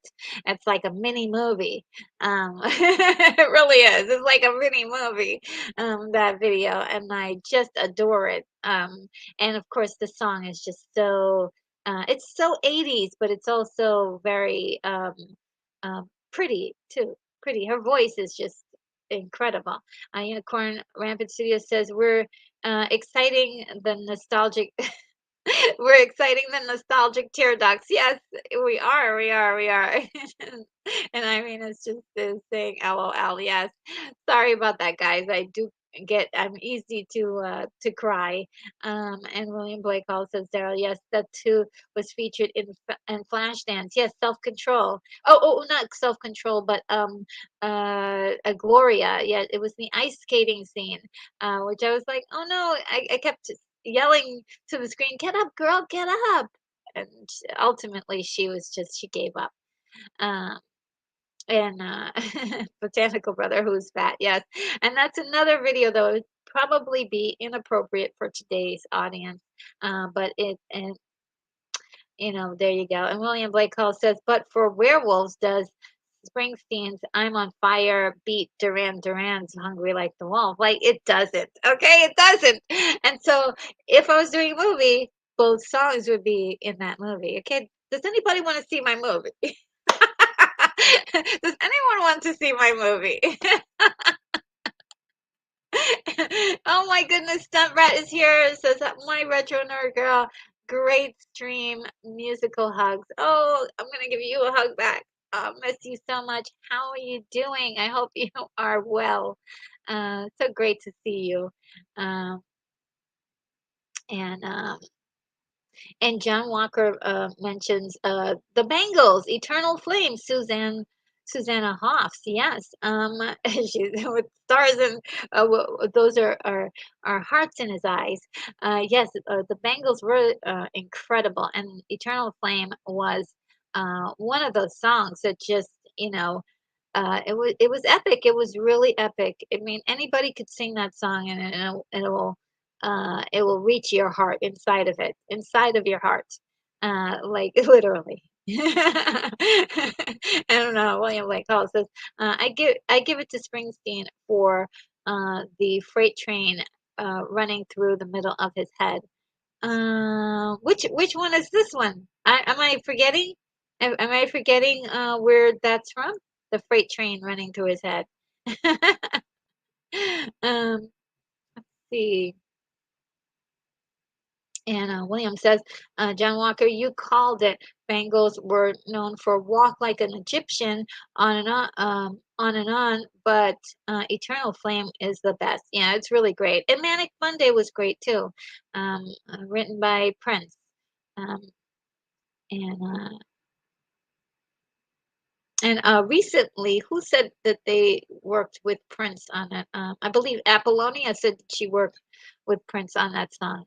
Um, and Irene says, "I really loved Mariah Carey." Yes, then that would be like the later end of MTV, and which I didn't get a chance to get started on that part. Let me see if I can uh, do a little bit more of the slideshow on the Bangles cover of Hazy Shade of Winter. Oh my God, that was so good, wasn't it?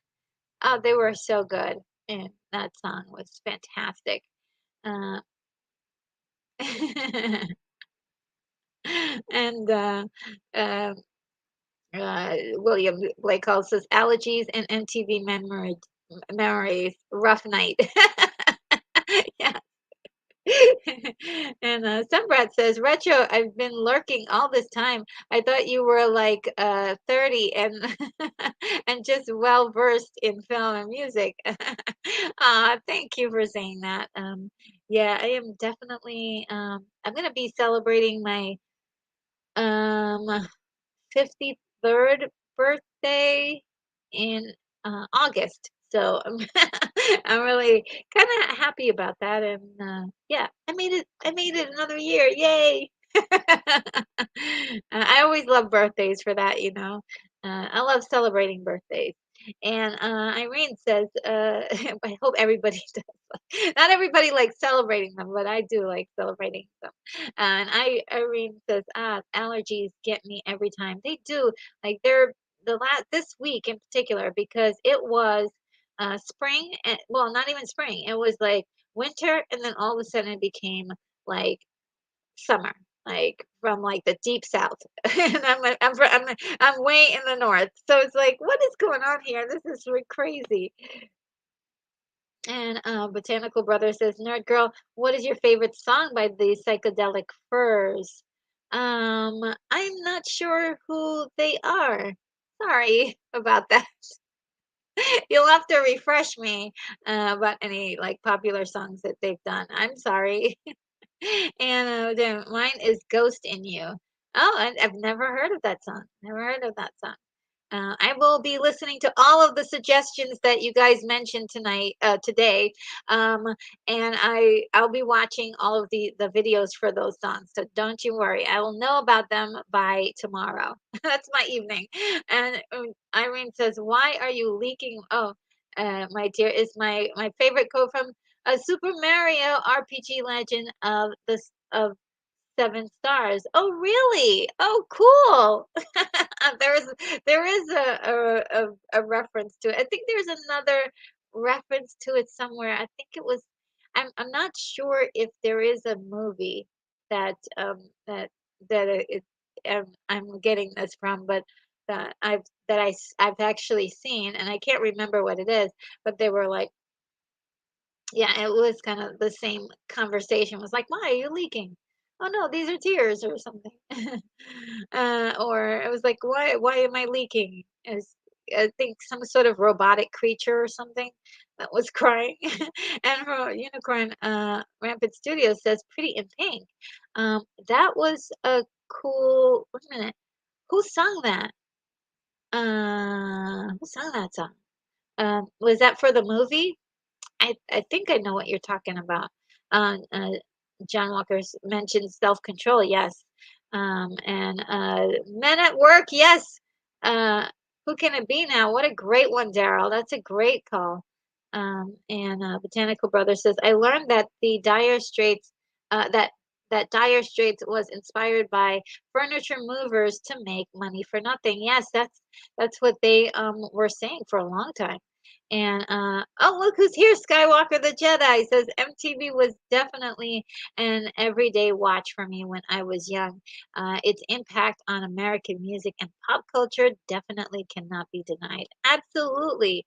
I think it just changed the way music was transferred to people, and I think the new place for like music television or now videos are basically on YouTube. You can, if you're a celebrity or you're an artist right now, you got to come to YouTube to post your videos. You can't go anywhere else. And MTV used to be that lifeblood. It was the place where videos needed to be in order for you to get a hit. You couldn't do it without MTV.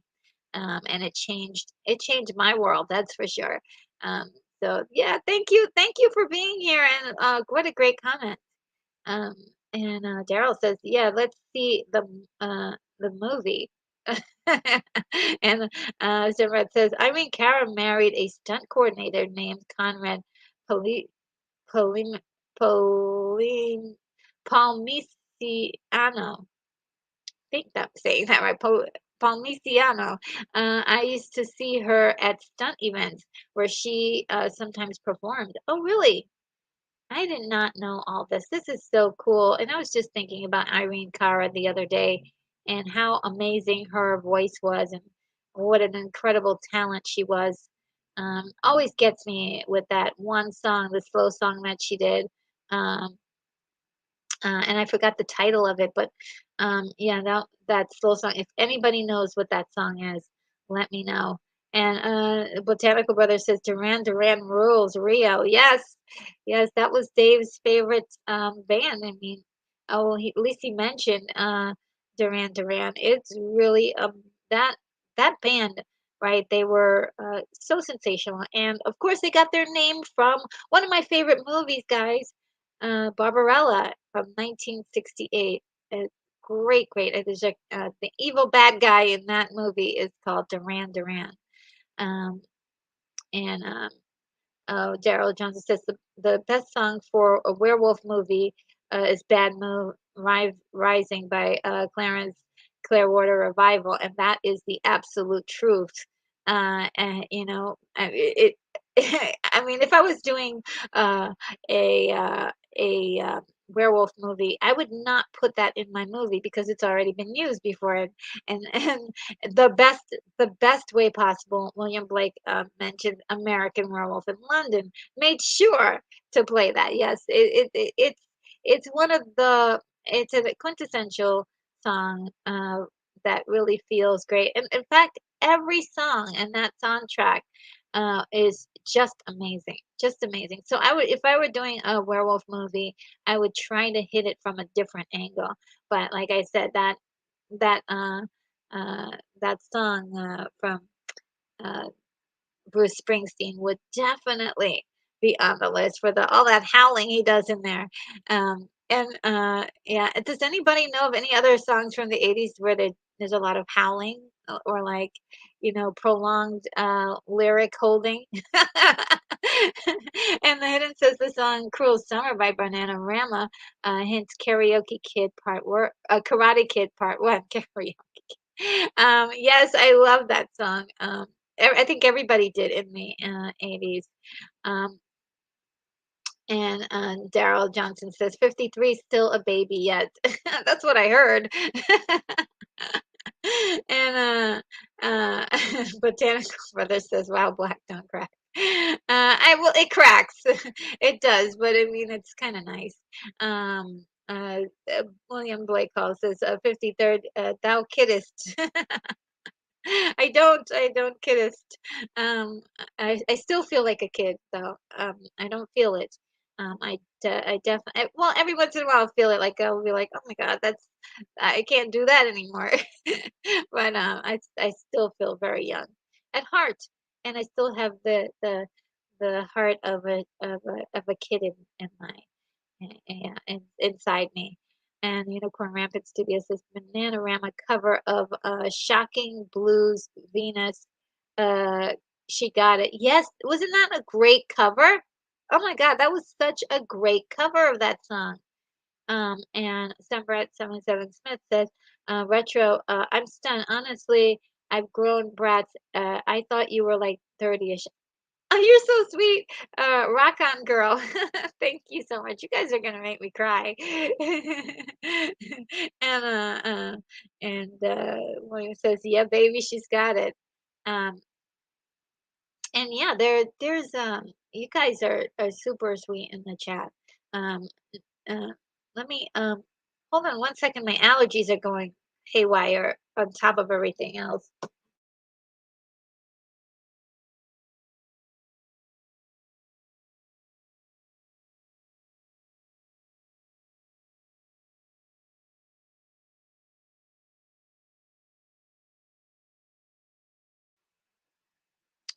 Okay, there I'm back. Sorry about that. All right.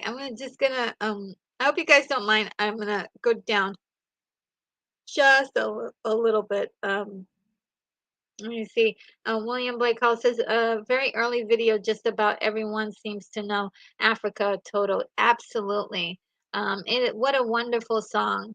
And I was working with a younger young lady that heard the song and loved it so much and was said that, and I'm not sure if she carried this out, but she said she was going to have the song playing while her baby was being delivered because she loved the song so much. It was great that some people that when people hear that song, they're like, "Wow, this is one of the most incredible songs."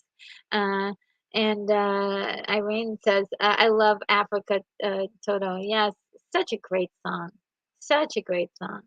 Uh, and Irene says, "Oh my God, I have a whole ridiculous story about Total Africa." Okay, we want to hear it. And Daryl says, "Werewolf, Dr. Frederick Frankenstein, Werewolf, Igor." Oh, these are emojis. Okay, these are emojis. Let me see how far if I can see them. Um,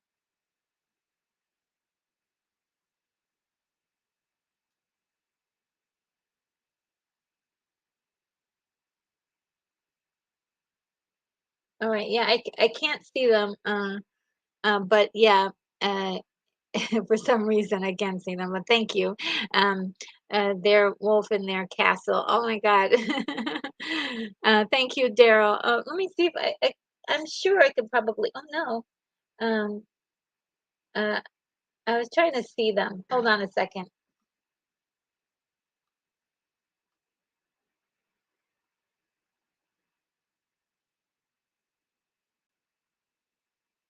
Yeah, it's not letting me see it from where I'm at right now, but thank you so much. And the hidden says, 80s movie Dare by Stan Bush. I never heard that one. And John Walker says Africa is brilliant, and so is the whole line, the hold, and so is hold the line. Oh, okay, that one I'm not aware of. Um, and the hidden says 80s music Flash by Queen, of course, from the 1980s Flash movie. Yes, very much so. I don't think I've ever seen it on MTV, but it definitely is one of the best songs from the 80s. And Irene says regarding her story says once upon a time I used to video chat on this silly website called Tiny Chat. Uh, and she says the whole community jumped over to Jumping Chat, and for the longest time, the only YouTube song we could get to play was Toto Africa. Oh, okay.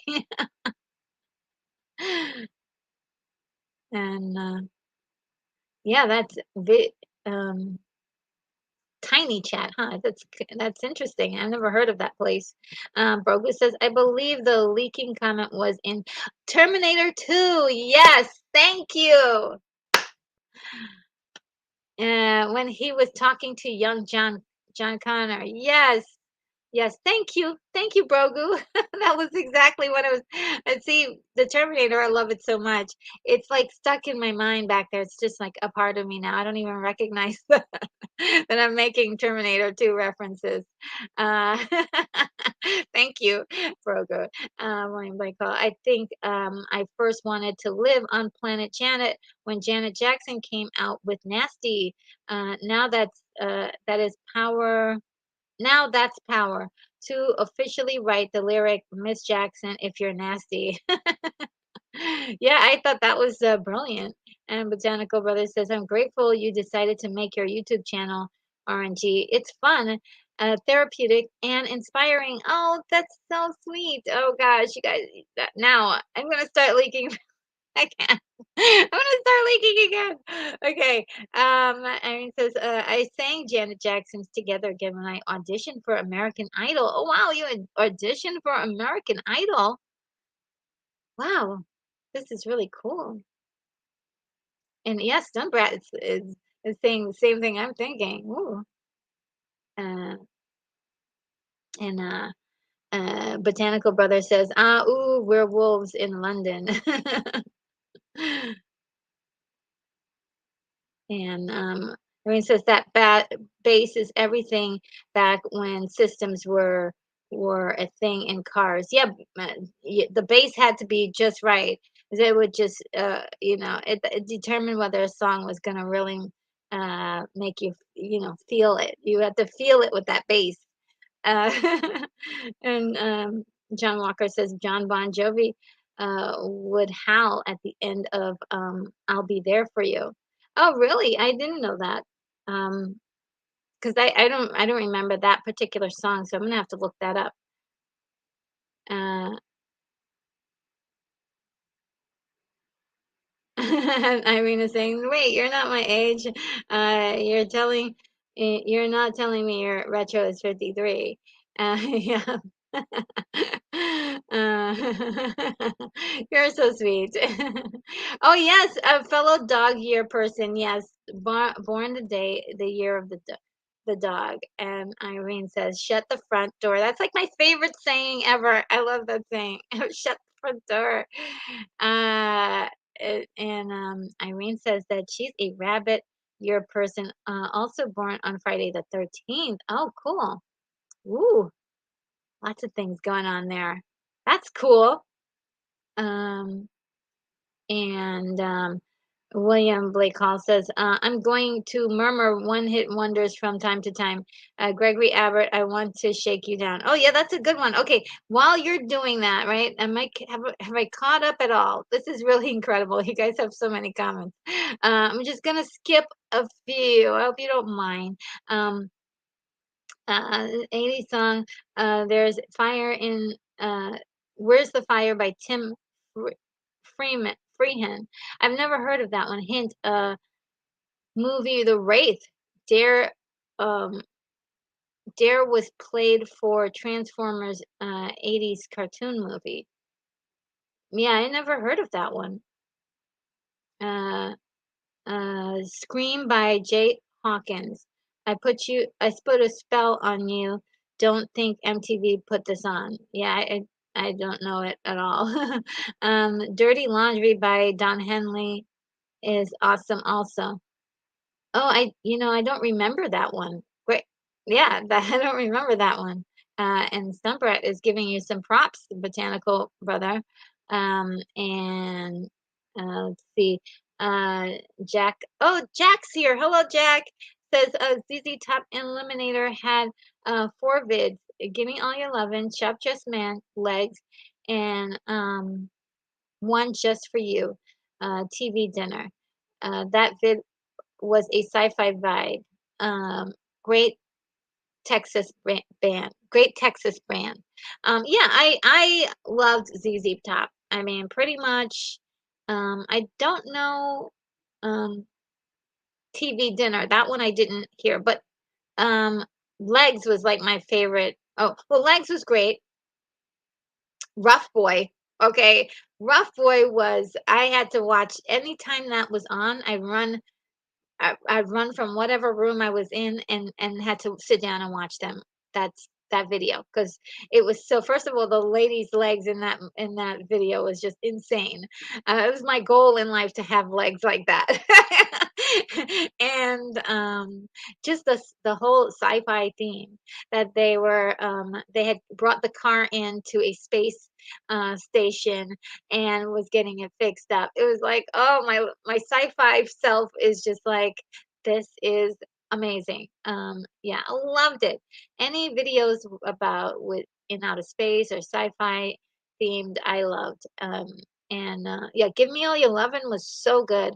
Sharp Dressed Man, all of these are great, except for the one that I didn't know. But yeah, I love those guys.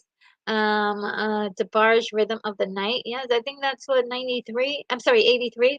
And oh, Zach's here. Hello, Zach. Says hi, RNG, and so many memories. Um, so many memories. A favorite is I Ran by Flock of Seagulls. Yes, I love that one. And the hidden says 80s music on our own.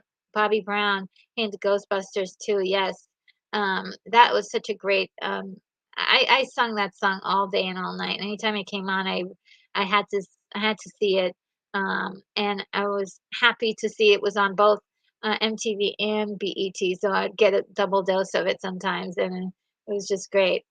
Even though the movie didn't do well, I did love that song. And Jack says 1964 Year of the Dragon. Oh, okay. That was your year, huh? Uh, and I always wanted to be the Year of the Dragon. But I've recently come to terms with the Year of the Dog being such a good year, and it really does blend with me, uh, my personality.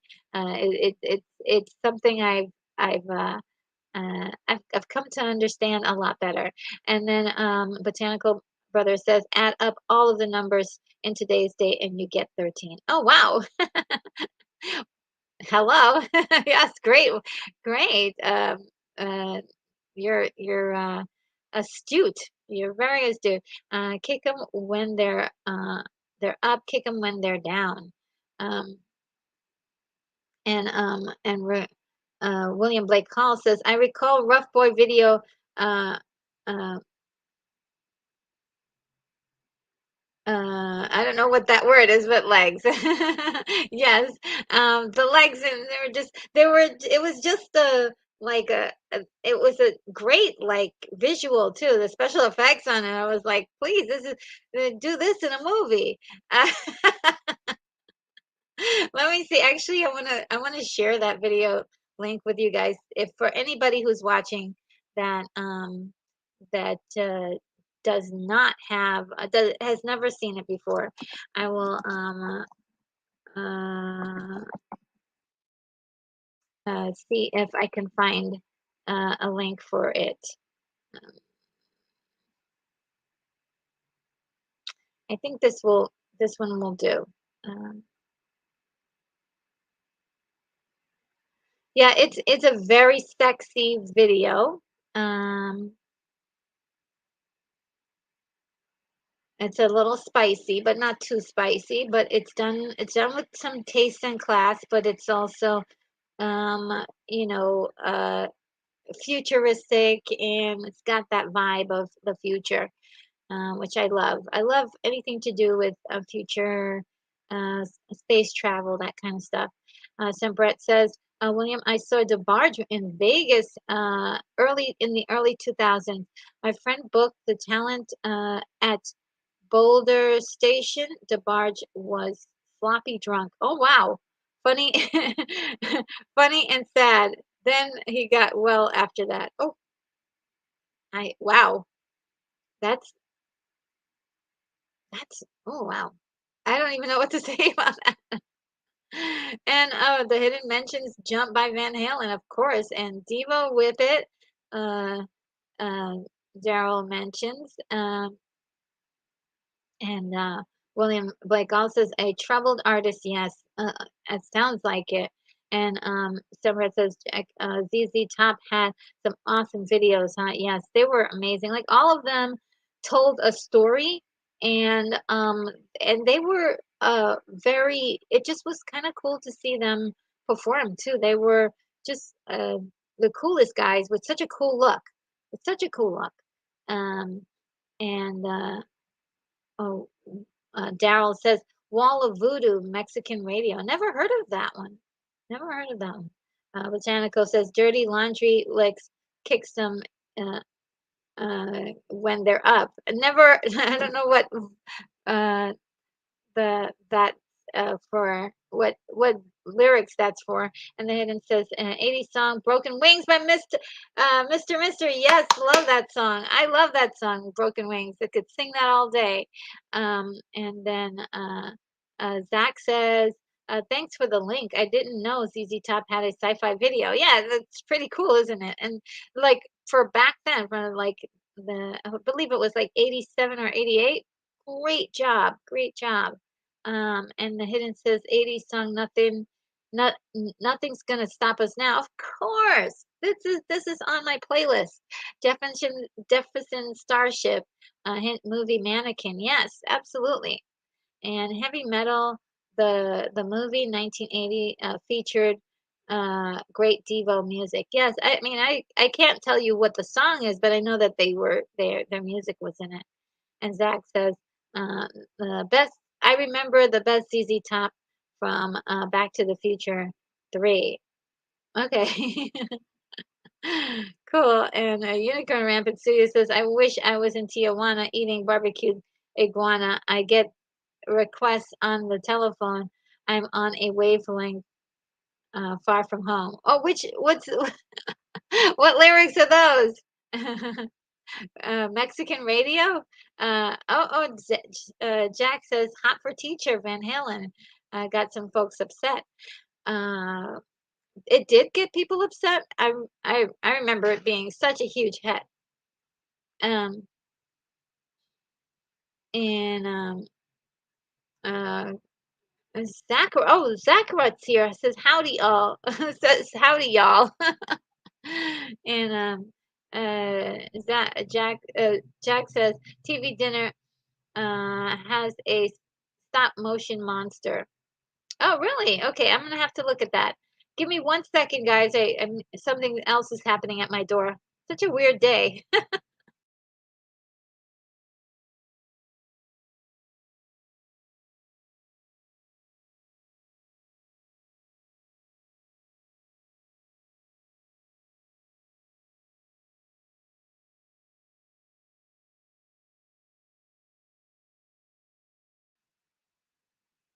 All right, we're good.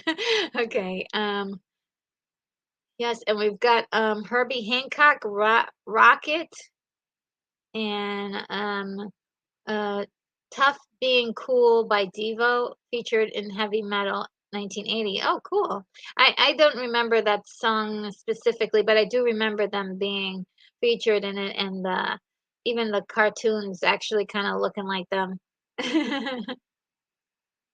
And, all right, so oh yeah, and Dr. Feelgood and the Hidden Mentions Total Eclipse of the Heart by Bonnie Tyler.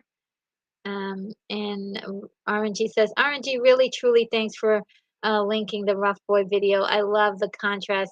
He keeps singing, I'm a right boy, and let the song itself is, and yet the song itself is very gentle. Yes, it is very gentle, right?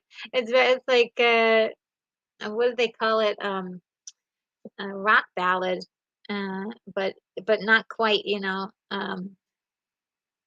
kind of laid back. Uh, and Unicorn Rampant Studio says Devo's working in a coal mine was the HM soundtrack. Tough Being Cool was the movie. Oh, I don't remember that song. I got some catching up to do. Rough Boy. I got it. And the hidden says 80 song Sledgehammer by Peter Gabriel. Yes, definitely. All right, so I'm gonna continue on with guess what? We still have the slideshow, guys. And we're only on slide 53 and there's 200. There's 200. That's because I think we jumped ahead. We were only on like one of the MTV um, thing. This is the Montreal um, rock wrap up that they had. This isn't the early 80s, like that was 85. Now we're to 86. In 1986, MTV covered spring break in Daytona Beach, Florida, for a week in March, broadcasting live 8 hours per day. This was the first one, and they decided to continue to cover it I'm not sure if they're still covering it, but they did it for many from then on. Um, and then we had Whitney Houston break out that year with How Will I Know? Elvira had a show on there, a Halloween special. That was really cool. You guys remember Till Tuesday? What a cool little band there. Uh, then the Beastie Boys uh, had their hit at that time. We were just getting started. And then we have the Bangles. You guys, we were talking about the Bangles earlier. Uh, and there's a Metallica. And let's see. Um, and oh gosh, who are these guys? I do know the name of these guys. Come, you guys, help me out. I'm gonna need your help. Uh, I can't believe I forgot their name. It's like on the tip of my tongue. Um, uh, you guys, it's on the tip of my tongue. You guys will let me know who it is. Um, and there again we have all of this recaps from uh and we have Depeche Mode. Yes, thank you so much, guys. Thank you so much. What was wrong with me? This Depeche Mode. Depeche Mode. I just listened to an interview that they did on a podcast, and I can't believe I totally forgot their names just that quick. That's what happens, though. Uh, the computer said no access, access denied. I was like researching memory banks, access denied. Yes, and thank you so much, guys, for backing me up there, um, and providing the correct name. So yeah, this is Ozzy Osbourne. This is one of my favorite songs, "Shot in the Dark" by him.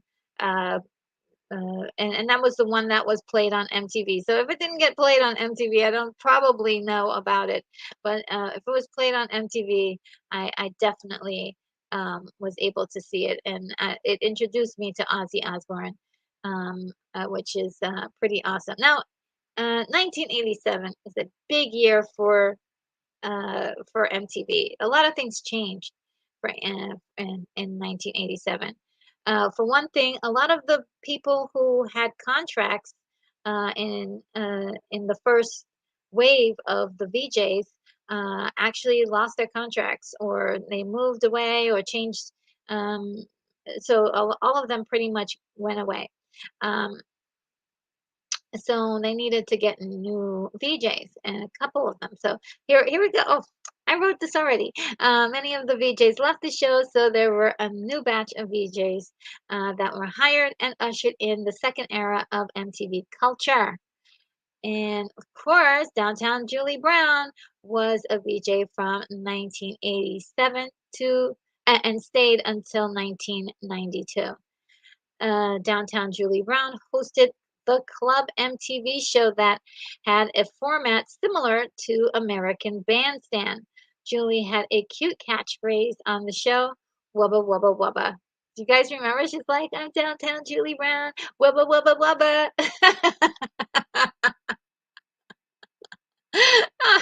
So cool. And then we got MTV News.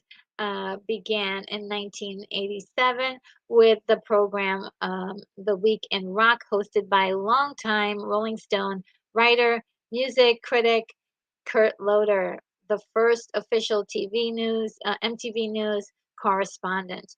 It was shut down in May of 2023. And that was like last week, wasn't it? And Kurt Loder also co-wrote it, co-authored Tina Turner's 1986 autobiography, I, Tina, a year before he was hired. And he then contributed to the screenplay adaptation for the film Once Love Got to Do with It. And then I don't know if you guys remember. Before we get going with more of this, let's see what you guys are saying. You guys are saying a lot. Uh, and let's see. Daryl is saying Fleetwood Mac Tusk. I don't think I've ever heard that song before. Um, and a botanical brother says Devo's working in a coal mine was featured. And okay, so yes, I did read that. That's right. And William, I've got to look that up, so I will be checking that out later on. William Blake Hall says 1986 saw Annie Lennox sing "No More." I No More I Love Yous. Yes. Oh gosh, that's a good one. And a botanical brother says Flock of Eagles. Yes. Love those guys. Depeche Mode. Okay, so yeah, we're catching up. Destination Unknown by Missing Persons. I don't remember that one, Brogu. I'll have to look that one up. Uh, I got some work to do tonight, some homework. And William Blake Hall says 1986 also saw a duet of George Michael and Aretha Franklin called Knew You Were Waiting for Me. Yes, I love that song so much. And it had like a 50s vibe. Aretha was doing a lot of 50s vibe stuff around this time, which was cool. I mean, she did another cool song. Let's see. Daryl Johnson says, "Oh Lord, the Beastie Boys, LOL, you gotta fight for your right to party." That's right. Yeah, that's all we've got. And Botanical Brothers says, "Destination Unknown." Also, one of my faves. Okay, I gotta check this out then. Brogu says, "Bark at the Moon" by Ozzy Osbourne, and Botanical, My Girl Downtown, Julie Brown. Yeah, she was fantastic. I loved her so much.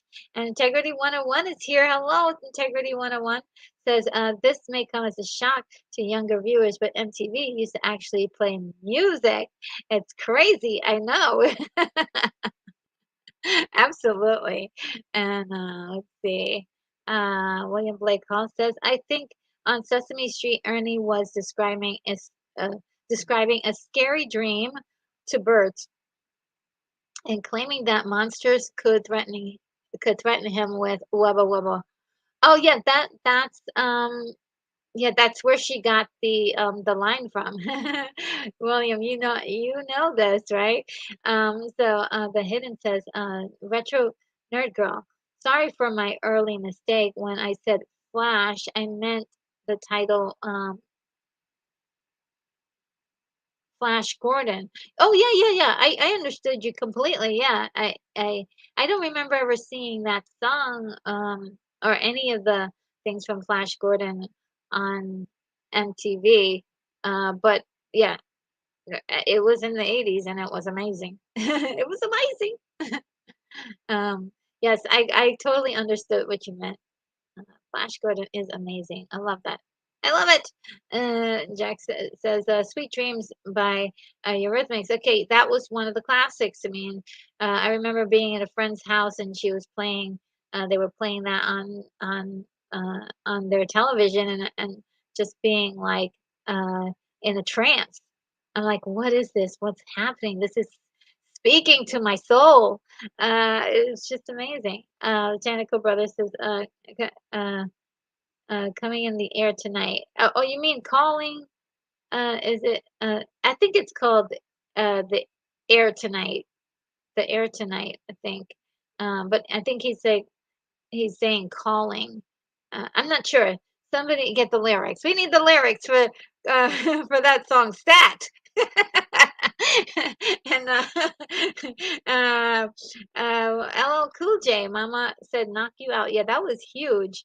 And the hidden 80s song, "She's Like the Wind" by Patrick Swayze. Oh yeah, that's right. He did sing that song. Uh, wow, incredible. Um, and Zach says, fun fact, Tabitha Soren appeared in Beastie Boys' Fight for Your Right to Party before she worked on MTV. That's right, Tabitha Soren is one I actually don't have a background on, but she was one of the personalities on MTV. William Blake Hall said the last Genesis hit I recall was Invisible Touch. Yes, oh my God, what a song. After that, Collins was his own powerhouse. Yes. Um, and Land of Confusion from Invisible Touch by Genesis. Wild video. That was a great. I love that. I could again another video that I was mesmerized by, and that's the thing about a lot of the videos from the 80s is how mesmerizing they were, how they told the story, how they were able to get evoke a lot of different feelings from you. And what I find for a lot of videos today that of new artists is they don't have that same creative desperation, if you will. It's not it. It's like, okay, we're gonna dress up in a costume, and some of them don't even bother to even smile when they're performing. It's just kind of like, what is happening here? You just don't look like you're interested in being a a a, a singer, a performer. Whereas you look at someone like, I don't know. It's just a long thing, but I miss the storytelling that used to go on in a lot of the older things. And oh my God, I see that uh, um, the Bat Channel is here. This is retro. Yes. How are you doing? Thank you for being here.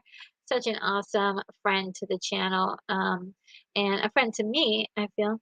Um, just great to see you. And yeah, you're missed around these parts. And William says, it must be bat time. Yes, it must be bat time.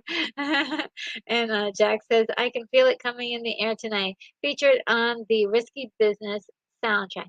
Okay, so it's okay, great. I, guys, you gotta forgive me. For all this time, I thought it was I can feel it calling in the air tonight. I thought it was calling, and I didn't know it was coming. I didn't know it was coming. So, yeah. Thank you for clearing that up, Jack. And William says, I don't know if the 80s were necessarily better, more artistic, or any of that, but they were determined to feel something. And I think that's what we miss. Yes. And no, I'm not saying that it was better. Definitely not saying that the videos are better in the past. If I said that, please cross that off.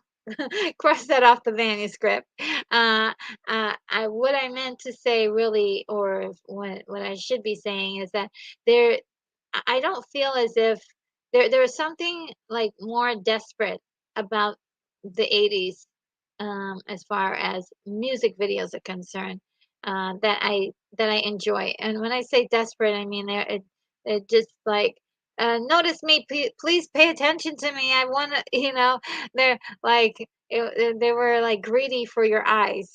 um,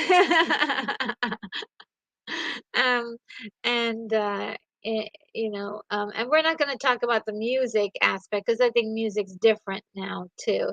But and it's not always bad, worse or better depending on who you are. Some people will say it's worse. I don't say that it's just different, but I will say that definitely the videos are not they're put together in a completely different way. It almost seems like a burden for people to make videos now, whereas back then it was.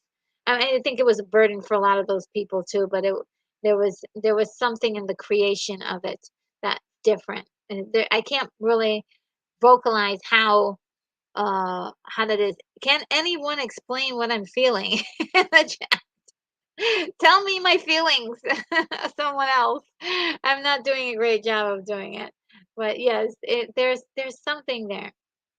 And the Bat Channel says it's always good to see you, and likewise.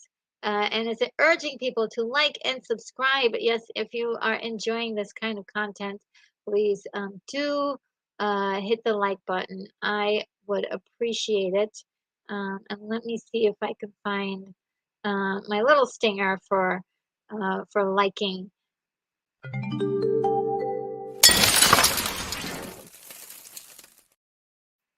So awesome.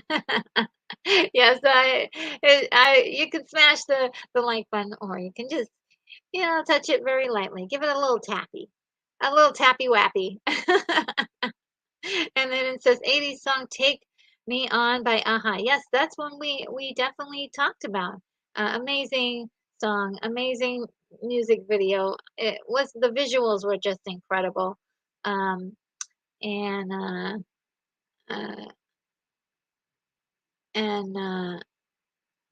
and the Bat Channel says, I can feel it coming in the air tonight.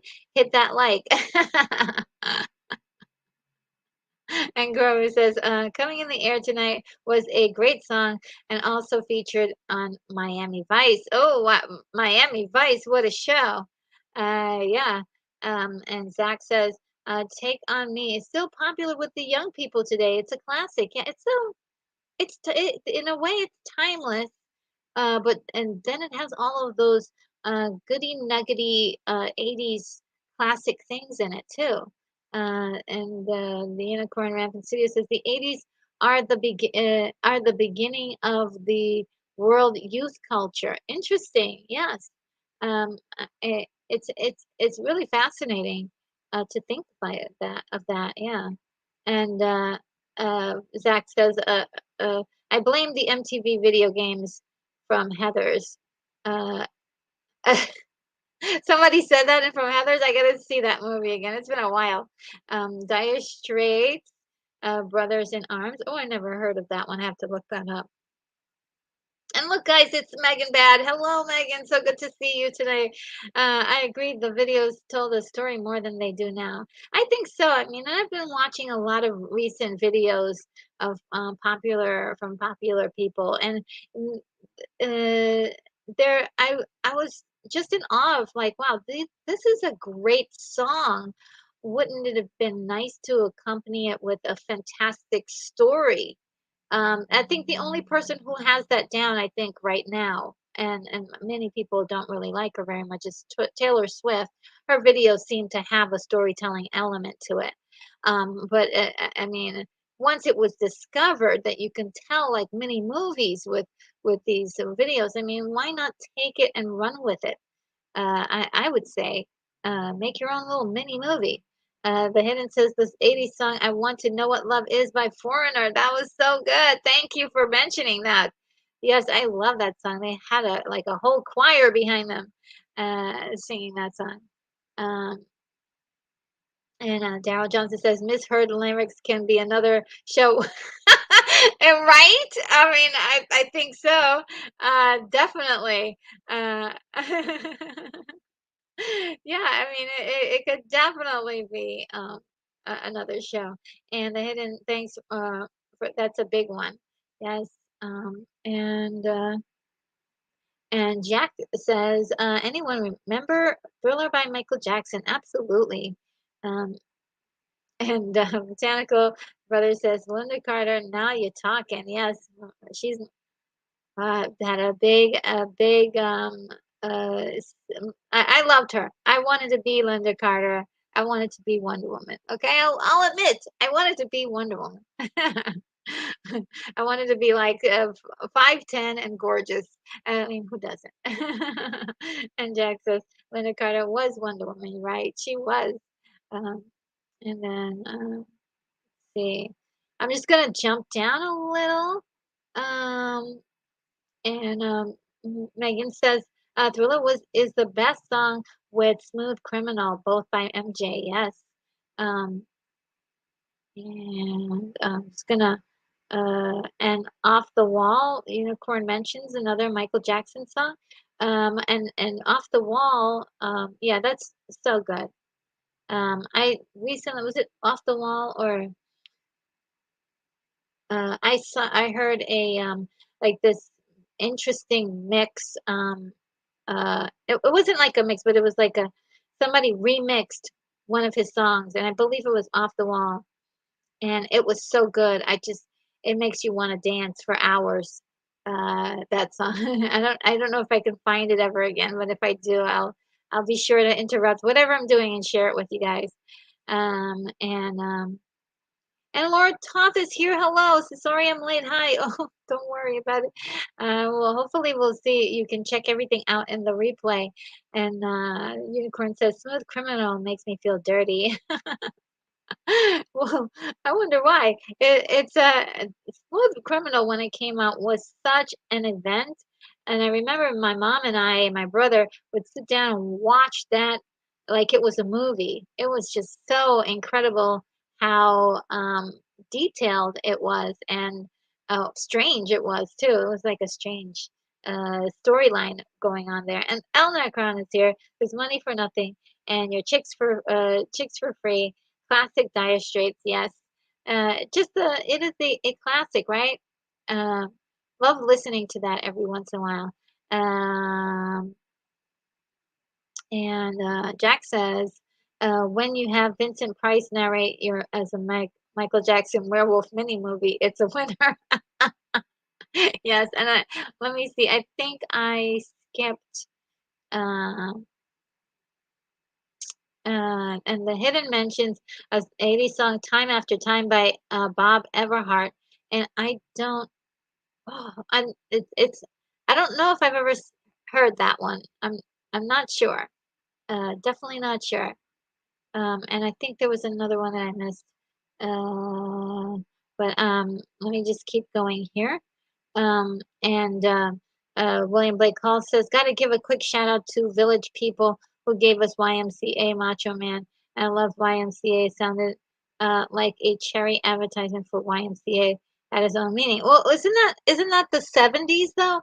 And I am going to do something with the 70s because I do love myself some disco, and I do love myself some 70s rock. So we're probably gonna talk about the 70s one day. I'm just saying. I'm just saying. Don't worry. We're gonna get to that. And Megan Man says yes. When I saw the anti gravity lean, that oh yes, that MJ did in Smooth Criminal, I was never the same again. Yes, that was incredible, wasn't it? It was. I was like, "How is he doing that?" And I was like, "There's a string or something that he's got." And John Walker says, "Belinda Carlisle, heaven and is a place on earth." Yes, my poor mom had to listen to me sing that song all over the tiny New York apartment, uh, over and over and over again. And even then, when I turned up the video extra loud when it was on.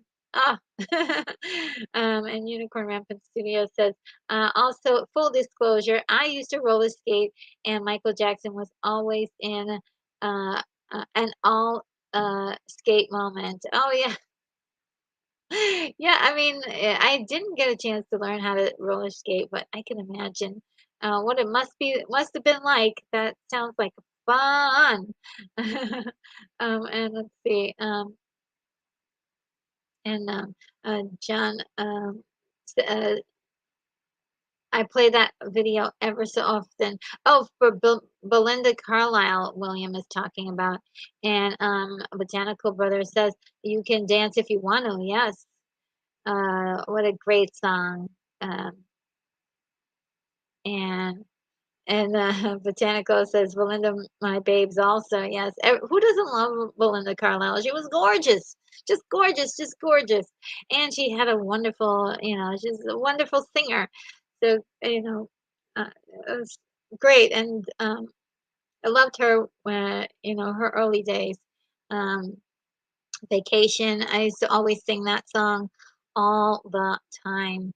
Um, and Daryl says MJ did that leaned really good. He had some strong ankles. I doubt it very seriously that he had strong ankles. There's a trick to it. I know there is.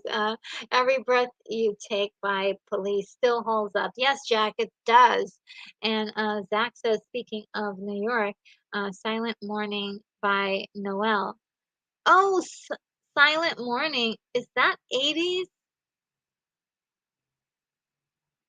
Oh, I'm trying to think if that's 80s. It's got that sound like late 80s.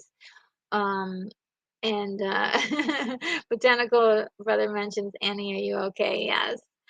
All right, so let's continue on with the slideshow. We're getting close to at least being halfway. We've got remote control game show that ran on MTV from 1987 to 1990. It was MTV's first original non-musical program and the first game show on the network, and three contestants answered trivia questions on movies, music, and television. And a lot of famous people got their start on this show, mainly comedians. So everything was done with a comedic touch.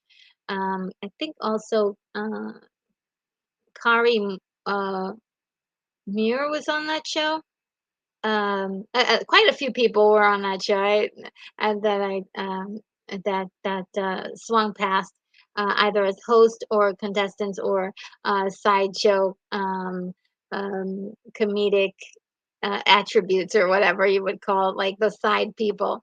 Adam Curry. Anybody remember Adam Curry? My God, when I think of MTV, I think of Adam Curry for sure because he was one of my favorite VJs that was on the channel. And he says Adam Curry became a VJ from MTV from 1987 to 1994. Um,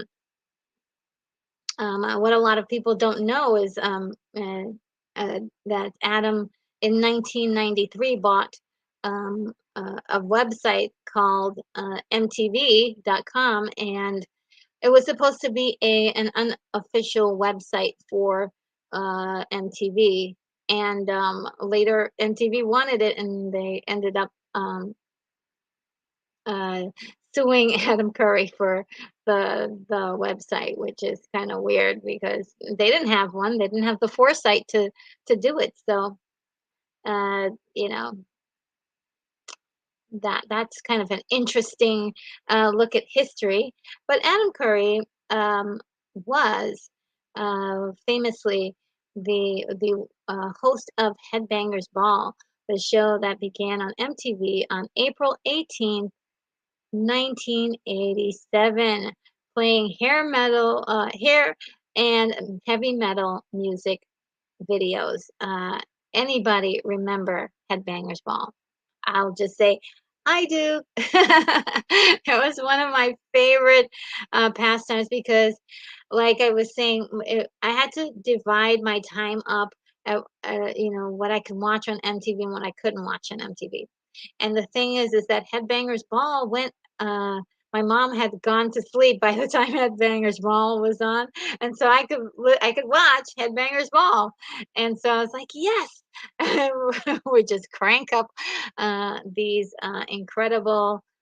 this incredible show and watch all of the music I had never been exposed to before, and so it exposed me to a lot of heavy metal hair bands, and so on and so forth, and many of these hair bands later became a typical like run through on the station. Like they at first they were only on Headbangers Ball, and then they became more mainstream, if you will. And so let's go through and see. We got Rat, and I love these. I used to love Rat back in the day. I don't know if you guys remember those guys. Um, and we've got AC/DC, which of course it was incredible, incredible. Dokken. I used to love Dokken. Oh, so much. And this is like a super extra glam photo of them, but they were not always this glam all the time, but they definitely were quite the band. Love these guys. They did an incredible soundtrack for one of the Nightmare on Elm Street movies, Dream Warriors, and had it the title song Dream Warriors. And of course, I sung that song all the time, guys, all the time. You couldn't get me to stop singing that song. Um, but one of my favorite songs from them, um, I loved Hunter, and uh, Heaven Sent. That was another one that I loved from them. Uh, I loved all of the ballads too, and so we've got Cinderella, who had, one of the quite a few incredible hits on the channel. We've got Slaughter as well, which I didn't hear a lot from them, but definitely I was like, oh, it was like a little bit harder than I was used to. And we've got Skid Row here, and they got their start on Headbangers Ball. Lita Ford, who I absolutely adore, she was fantastic. Um, we've got who's this one? Kicks. We've got Kicks. We've got Motley Crue, and we all know who those guys are. And we've got Kiss. Now, what they would do sometimes is show a few older videos, and so on the occasion you would get like a concert performance or something. You would get like Aerosmith singing "Dream On." You get like Detroit City by Kiss or something like that. It would just be some really cool old ones that they would throw in. I think even they would throw in some Heart from like the 70s, and things like that that we didn't really get exposed to during the 80s, really. So it was kind of a nice like throwback. And then of course Wasp. We got here. We got Poison, Quiet Riot, White Lion. Scorpion. Oh, love Scorpion. Def Leppard, of course, and I loved Def Leppard. Almost every single one of their songs from, I believe, the 1987, 1989 days. Um, and which one is this one? It's on their thing. I forgot which one this one was. Anybody remember these guys? Let's see. There's Anthrax. Anthrax. We got Freely's Comet. Okay, I love myself some Freely's Comet. We've got Great White. Uh, and we've got Warrant and Steve I, Metallica, Winger. I love Winger. Aerosmith, Judas Priest, Whitesnake. I think that this is the last one. Oh, Megadeth. And yes, and so that's a whole bunch of people I'd never seen before ever, and would not have been exposed to them if it wasn't for Headbangers Ball. And that's just to name a few. Let's see what you guys are saying. Oh, I'm going back way a lot. Let's see. And Zach says yes, 1987. Yes, let's see. Um, and Botanical, yeah, The Police, my favorite band. Daryl Johnson says he had lots in the had lots in the heel of his shoes that would catch the hook of the floor. Oh, is that how Michael Jackson did that? Interesting. And Ram Unicorn Rampant Studio says the Police. Every song is amazing, and they went out on top. Yes, absolutely. Yes, they did. Yeah, they were like like all their songs were amazing. Um, Botanical Brothers says I have a Smooth Criminal action figure. Wow, wow. TMI? Why not around these parts? Okay, we love action figures around here. I don't know if you can see behind me. I have like a bunch of them. It's like, yeah, we love action figures around here. Not TMI. Why didn't you tell us sooner? Is what I'm saying. Just kidding. And William Blake Hall says, I'm not sure what you two ever did especially great videos. But oh, the songs. I still haven't found what I'm looking for. Where the streets have no name, mysterious ways. Yes, you too is really incredible band. Yes, I remember, and they were fantastic. Their live performances were amazing. Um, Sunday Bloody Sunday was the one I first saw, and I was like, "What a voice! Who are these guys? Who are these guys?" And I just it's one of those things where you just like discovering music back in the 80s, especially like a band like U2. Like I would like there's no way I would have been exposed to U2. I would just wouldn't. I wouldn't have been exposed to them if it wasn't for MTV. There's just no way. And so it's really important, historically important, that we recognize MTV for what it did for music in general. And the way music has been transformed, even to this day, we still see shadows of it. Even on our beloved YouTube, we can see how YouTube has been influenced by MTV. Um, Especially in the music area of videos. And John Walker says, Berlin, take my breath away from Top Gun. Absolutely. Wonderful song. And Daryl Johnson says, Adam and Goody Two Shoes. Yes. Uh, Botanical says, lips like sugar. Who sung that one? Uh, and Unicorn Rampant Studio says Sugar Kisses. Is that from Sheena Easton? Oh no, Sheena Easton was Sugar Walls. Who sung those? Lips Like Sugar. Sugar Kisses. Uh, Danny Staten says, loved the Headbangers Bump. He too. And so I wish there were like rebroadcasts of those shows just for us, just for us. And Daryl Johnson says still in the box, botanical, still in the box.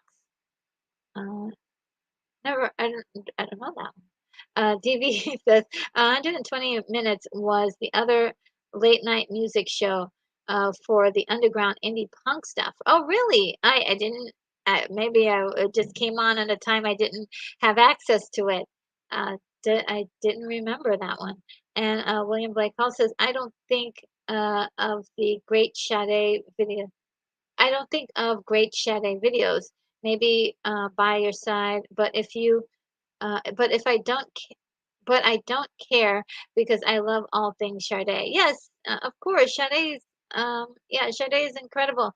N- No Ordinary Love was really remarkable. If you see that video today, she is she's a mermaid underwater. It's beautiful. The way it was creatively put together was definitely a wonderful video. If you're looking for a video that is gorgeous. Um, uh, Jack says everybody Wang Chung tonight by Wang Chung. Yes, uh, and Botanical Brother is agreeing with Unicorn Rampant Studios. I suppose about the Sugar Kisses, and I don't know which one that's from. Uh, and John Walker says, Dockin, yeah, Dream Warriors, heck yeah. I love that song. It's just so good. And the Janica Brothers says, everyone have fun tonight. Yes. William Blake Hall. William, love Sade. I have her 80s song in my head, says Stunt Brat. Absolutely. There's so timeless, actually. Her songs are timeless. They really are. They don't feel like 80s songs. They just feel like great songs. Unicorn and Rabbit Studios, Dream Warriors, yes. And Botanical Brothers says Pet Cemetery, the Ramones. Okay, I don't know that song. Um, uh, is that's still the 80s? I probably need to see that. And Botanical Brother Laura Branigan. Yes, we talked about her song Self Control is amazing. And Gloria. And William Blake Hall says Sade helped to salvage my sanity on many a hard day. Oh, that's pretty cool. See, that's what music does, you know. It just makes you feel, sometimes it makes you feel different emotions, to be able to communicate different emotions. And Sade was, I just love that style of music that was just sort of laid back and chill. I do, I love all kinds of music. Botanica, uh, Guard, Botanical Brothers says, "Dude looks like a lady." Yes, so amazing. Aerosmith was incredible. Um, and I just love when they came on the scene, uh, on MTV in mainstream, basically for Walk This Way. Was it Walk This Way? I believe so. It was Walk This Way. That's the first time I had ever seen them, and it was like, who are these guys? I thought they were fantastic. I had no idea that they were so epic and had such a long career in rock and roll. And Botanical mentions Journey, and uh, Sade's song Maureen makes me cry every time. Ooh, I don't know that song. I've gotta Taylor. Yes, Brogu, Brogu, you're the one. You're the one. Tesla. Okay, that's who that band was that I was having trouble. I am super, super sorry if there are any members of Tesla that happen to watch this and was like, hey, don't forget about us. um, let's give them the full, there they are, Tesla. Sorry about that.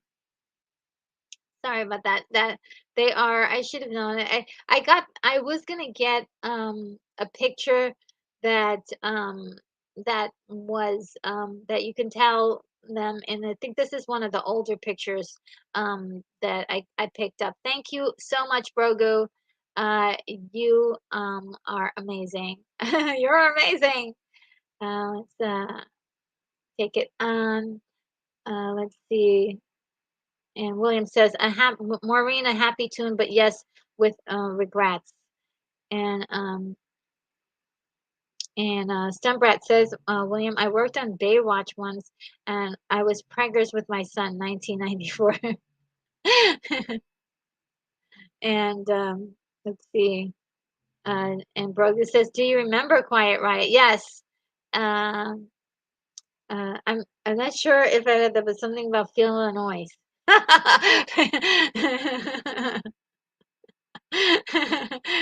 But yes, I remember Quiet Riot. There were riots. I love the energy that they had on and stuff. They had so much energy.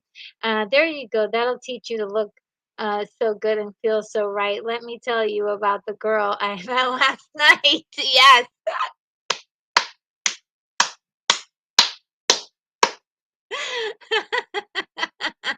Oh my goodness, the lyrics, yes. Um, and Unicorn says, bang your head, you bang your head, health, mental health will drive you mad. Some people stand in the darkness, afraid to go into the light. Some people need to help somebody when the edge of surrender is in sight.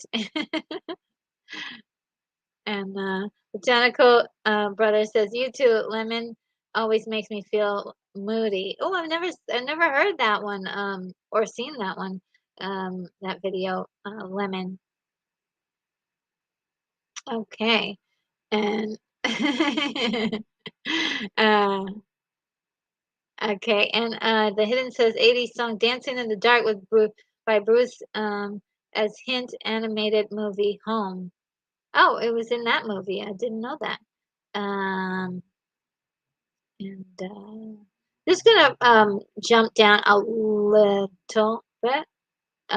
Okay, Lips Like Sugar is Echo and the Bunny Man. Okay, I thank you. I am going to look that up because I don't think I've heard that, or maybe I've heard it before, I just don't remember it. So sometimes seeing these things, they jog your memory a little bit. And Zach says, "Oh, Mickey, you're so fine. You're so fine. You blow my mind." Hey, Mickey. What a great fun song that was. And let's see. And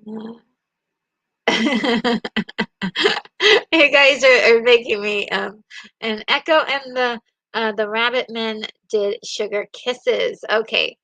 All right. Um and more lyrics. And let's see. Um And Stumbrat says she still sings that song at random moments. Me too. All of a sudden I'll just be like, "Oh, Mickey, it's so pretty," you know. And I'll just sing that for like an hour and not realize, okay, well, maybe maybe you should stop.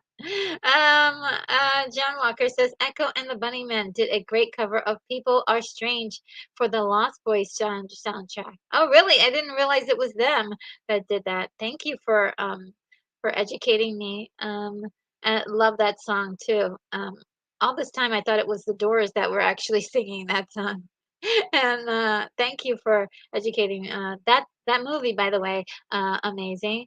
Uh, uh, uh, you know, Little Sister, not Little Sister, but well, Little Sister by Night Ranger, I think was amazing. That's a whole nother subject matter, um, but the soundtrack theme song, I believe it's called Little Sister, that's in the at the end of the song, the end of the movie, was really good too. I do love the chord changes and the dimensions that are in that song. It just puts you in a mood, and you're like, it's like an anthem, but it's also like dreamy and pretty. Jack says, John Fogerty, old man down the road, yes, got sued, wow, by the owner of Creedence Clearwater Revival copyright. Really? I didn't know that. What a great song, though. And I did like John Fogerty's version of it. Um, and Daryl Johnson says, it's all about the money, Jack. Sometimes, yeah, sometimes that's what it is. And got to pay those royalties. And the hidden says, 80s musical, the Heads On by the Almightier movie hint, Beverly. Uh, the head is on. Oh, the heat is on. I got you. I got you. The heat is on. The hidden. Yes, I got you. Don't worry. The heat is on by the All Nighter. Now I got it. Yes, wonderful song. Sorry. S and then William Blake Hall says, "RNG, I'm going to try to send a sample of the intro for the late night 80s show Night Flight. I just want you to check the music and feel um, of the first minute, but you can keep watching. Hang on. Okay. Um, so I will take a look at that once I'm done with the with the stream. My goodness, I didn't expect it to go on this long, but it is so juicy.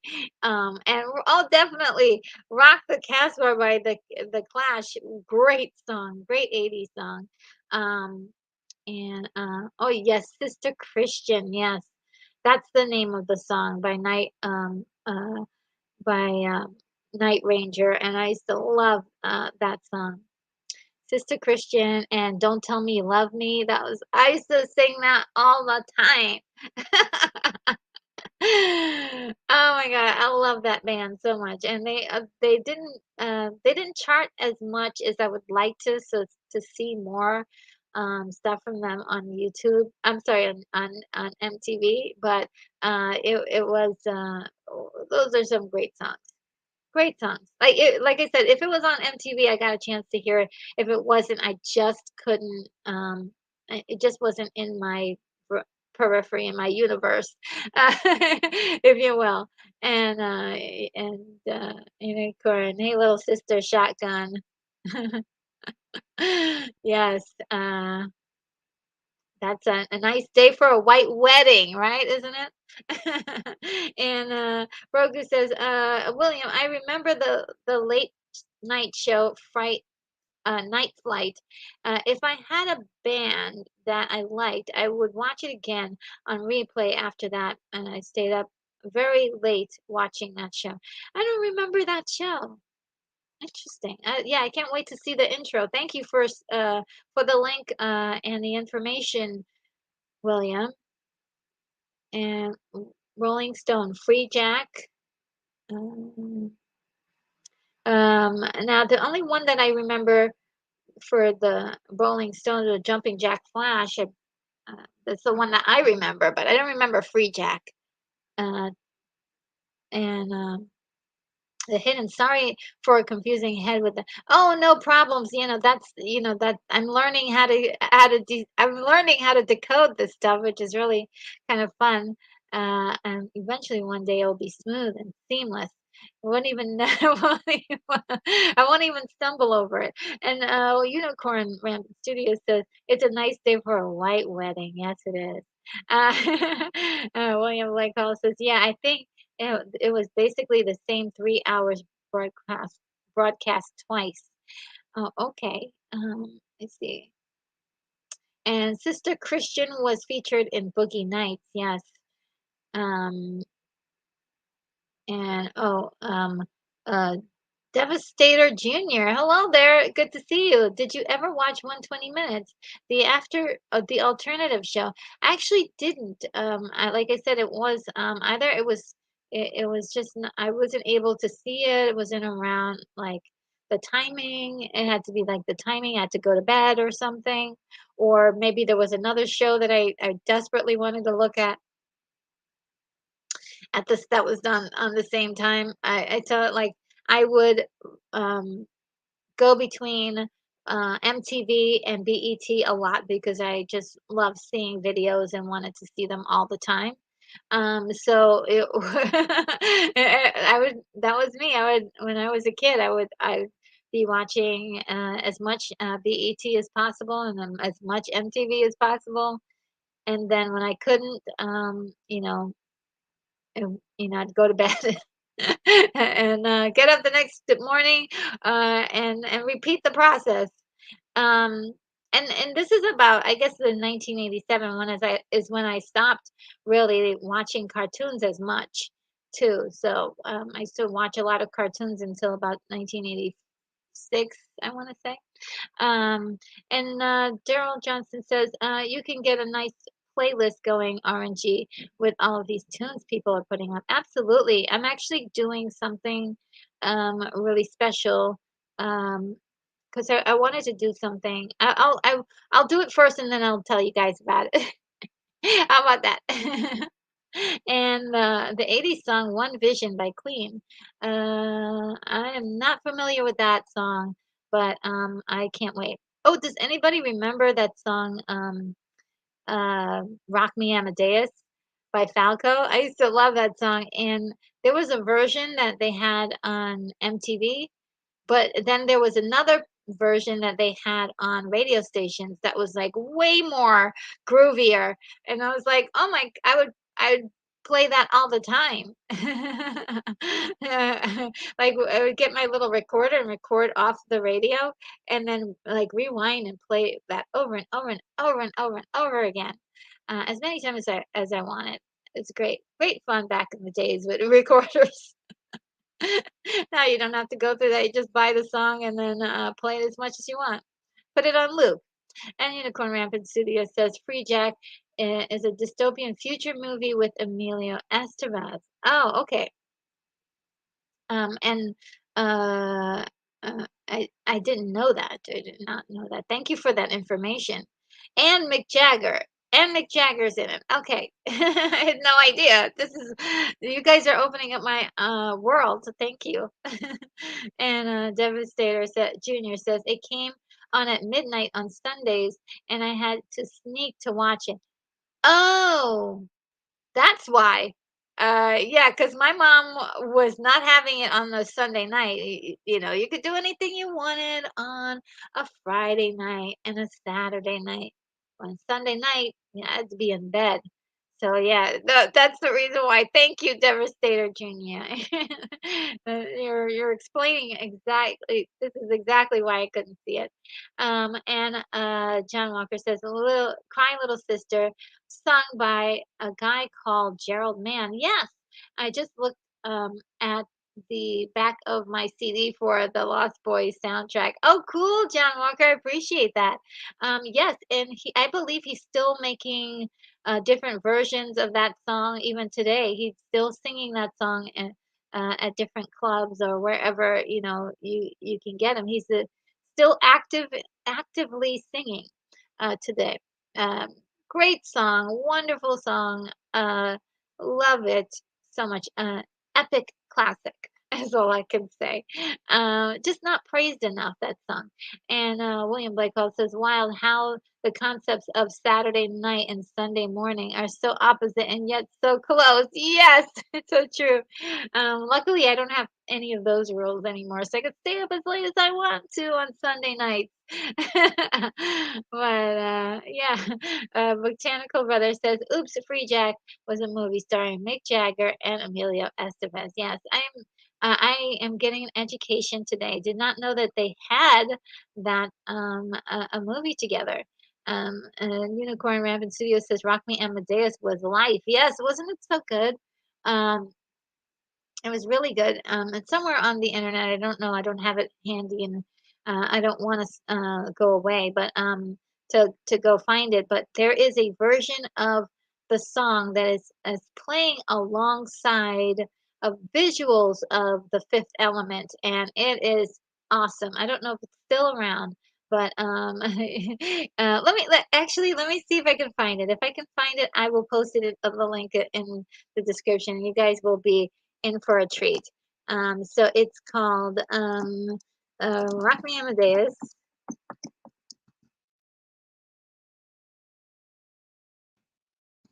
And the Fifth Element. I must have looked this up before. All right, yes, it has 1.5 million views, like it oughta, uh, because it's epic. It's epic, guys. It's epic. I'm gonna paste it in the chat. I hope that's the correct. Let me know, guys, if that's the correct thing that I have sent to you. Um, all right, and so let me continue. I catch up with you guys. Isn't there Dr. Zaya's take on Rock Me Amadeus? Yes, Dr. Zayas, Dr. Zayas. From Futurama. Unicorn Rampant Studios says yes, it's from the Simpsons. Oh, the Simpsons Planet of the Apes musical. Yes, I for some reason I got it. Thank you so much. You're yes, sorry about that. Yes, Unicorn Rampant Studio, you are on on the case, on the case. I totally had it wrong. And and where I'm seeing let's see. Um and let's see. Sunbrat says, "Love Tubman, good mom retro." That's my mommy. Is she in there today? I don't see her. I don't think. Yeah, she's doing well. I believe she's should today she should be working. She's working. Busy mommy. Um, and Jack says, when I was when was okay, when was Night Ranger on top? They did a promo with MTV that had a fan selected to be in the next video. If you blinked, you'd miss her. Oh, really? I don't remember. I thought it was like 83. I could be wrong. I totally could be wrong. Yeah. The Hidden says, 80s song, Give Me Some Lovin' by the Spencer Davis Group. Movie hint, Iron Eagle. Oh, interesting. Yeah. I remember, I think that's the song. I think I remember that song, but if not, I'm definitely double checking all of these later. And Anthony Hopkins was also in Free Jack. Uh, yeah. Okay. Wow. Free Jack is getting a huge recommendation here. Anthony Hopkins was in it. Uh, that's what we lead with. We lead with Anthony Hopkins, and then the other guys. And yes, thank you, Unicorn and Danica. Um, and Botanical says the Fifth Element was based on Heavy Metal, the movie. Well, a little bit. You might want to look at my movie review for the Fifth Element, and you're gonna see a lot of influences for that movie to the point that some people got they took them to court. So yeah, there were a lot of influences, and heavy metal was definitely one of them. One of them is definitely the scene, the cabbie scene in heavy metal is a huge piece of that. Harry, I forgot his last name, but Harry was the name of the driver in that particular scene. Um, that that it's pretty much like they took like the color scheme and everything from that. So yes, you are right, and there are a few other um, the influences, if you will, few other influences, um, and Sunbrat says, "Unicorn is a wealth of nerdy info. Hugs. Yes, I love it. You guys are just giving me all of the awesome nerdy stuff, and I definitely appreciate everything that you guys are doing. And thank you, Unicorn. You are you are in your wheelhouse today with the '80s nuggets of information that are so important to this nerdy part, this nerdy talk that we're having. I love it. And the Hidden says 80s song "Old Enough to Rock and Roll" by Rainy Hayes. Really? Old Enough to Rock and Roll? I never heard of that. I never heard of it. Was it a common video on MTV? I don't think I remember ever seeing that one, but um, I want to. We're gonna look it up, that's for sure. And Unicorn Rampant Studio says, "Don't read your you're Miss Street Cred. Just fancy. I'm just a fancy cheerleader." Oh, that's so sweet. Yes, botanical. Harry Canyon. How could I have forgotten the name? Harry Canyon is the name of the segment, and the guy who is the cab driver in um, heavy metal, the movie, and definitely a very, very strong influence in the movie, The Fifth Element. That movie is so good, so good. I love that movie. Um, and The Hidden says 80s song "Send Me an Angel" by Real Life. Um, hint the movie Teen Wolf 2. Yes, I like that one. I remember that song. And Jack says, Radio Goo Goo by Queen features scenes from Metropolis. Oh, really? I didn't know that. And oh, I do know that. I think so. I think so. When I see it, I'll probably be like, "Oh, yes, I do know." But we are watching that later. And also, I think it may have been because maybe that song was featured in the movie that they did in the 80s. There was a version of Metropolis that they did in the 80s that featured a lot of um, artists of the modern day in the 80s. So it's called the Maroda cut, or the Maroda version, where they had a lot of. So I wonder if that's one of the songs from that movie, and that's the reason why. Um, that's the reason why there were clips from the movie in the song. Possibility. We're a possibility. William Blake Hall says, "Hey, for a quick blurt out, Walking on Sunshine by Katrina and the Waves." Right. That would be 1985, guys. I remember that song. I loved it so much and sung it all day, all night, all the time. And whenever it came on, I would just rush, drop everything, and just start dancing. Because it's just one of those songs that you have to dance to. You just, if you're sitting still and you're listening to that song, I will, look, it if you're not dancing to that song, I don't know, I don't know what to say. You're tough as nails if you can't, if you're not gonna be emotionally driven to dance when you hear that song. A great song, great song. And William, you know a lot about trivia too. Yes, William is also, there's so many of you guys, Botanical Brother, the Hidden. You guys are all like incredibly knowledgeable. Jack, Zach, who else? Who else? Who else?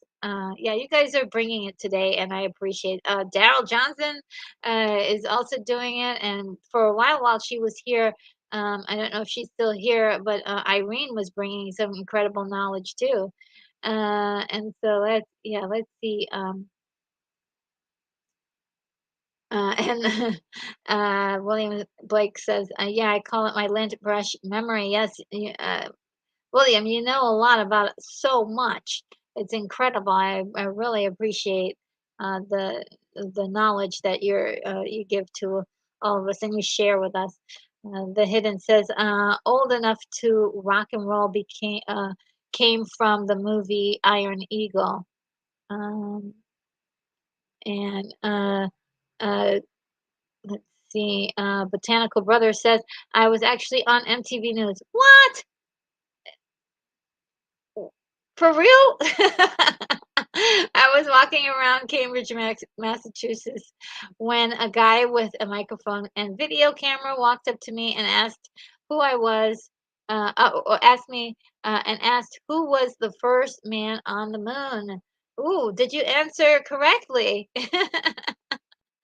And Brogan says, MTV, heavy metal, free jack, Anthony Hopkins. I'm leaking. I'm leaking.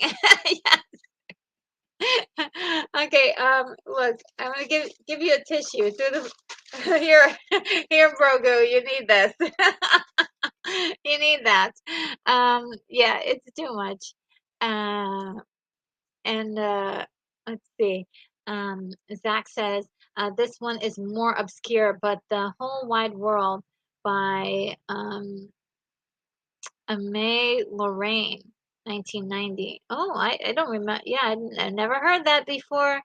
This is good. I'm learning, guys. And William says, this time Brad says, William, my friends call my spin dryer stuff that pops out, call me a spin dryer. Stuff just pops out every now and then. LOL. Oh, yeah. I mean, it's every once in a while. I'll say, there are moments when everything is deleted from the mainframe, and then there are other times when it's like, oh, here's all this information I know, and it's like, where did that come from? I needed you like 5 minutes ago. And the Botanical Brother says, I responded, Michael Jackson. Then I started to moonwalk. Next week, some of my classmates told me that they watched me on MTV. Oh, cool! That was such a good answer. That was such a good answer. Devastator Jr. says French cartoonist Mobius, one of the main artists for Heavy Metal magazine, worked on The Fifth Element.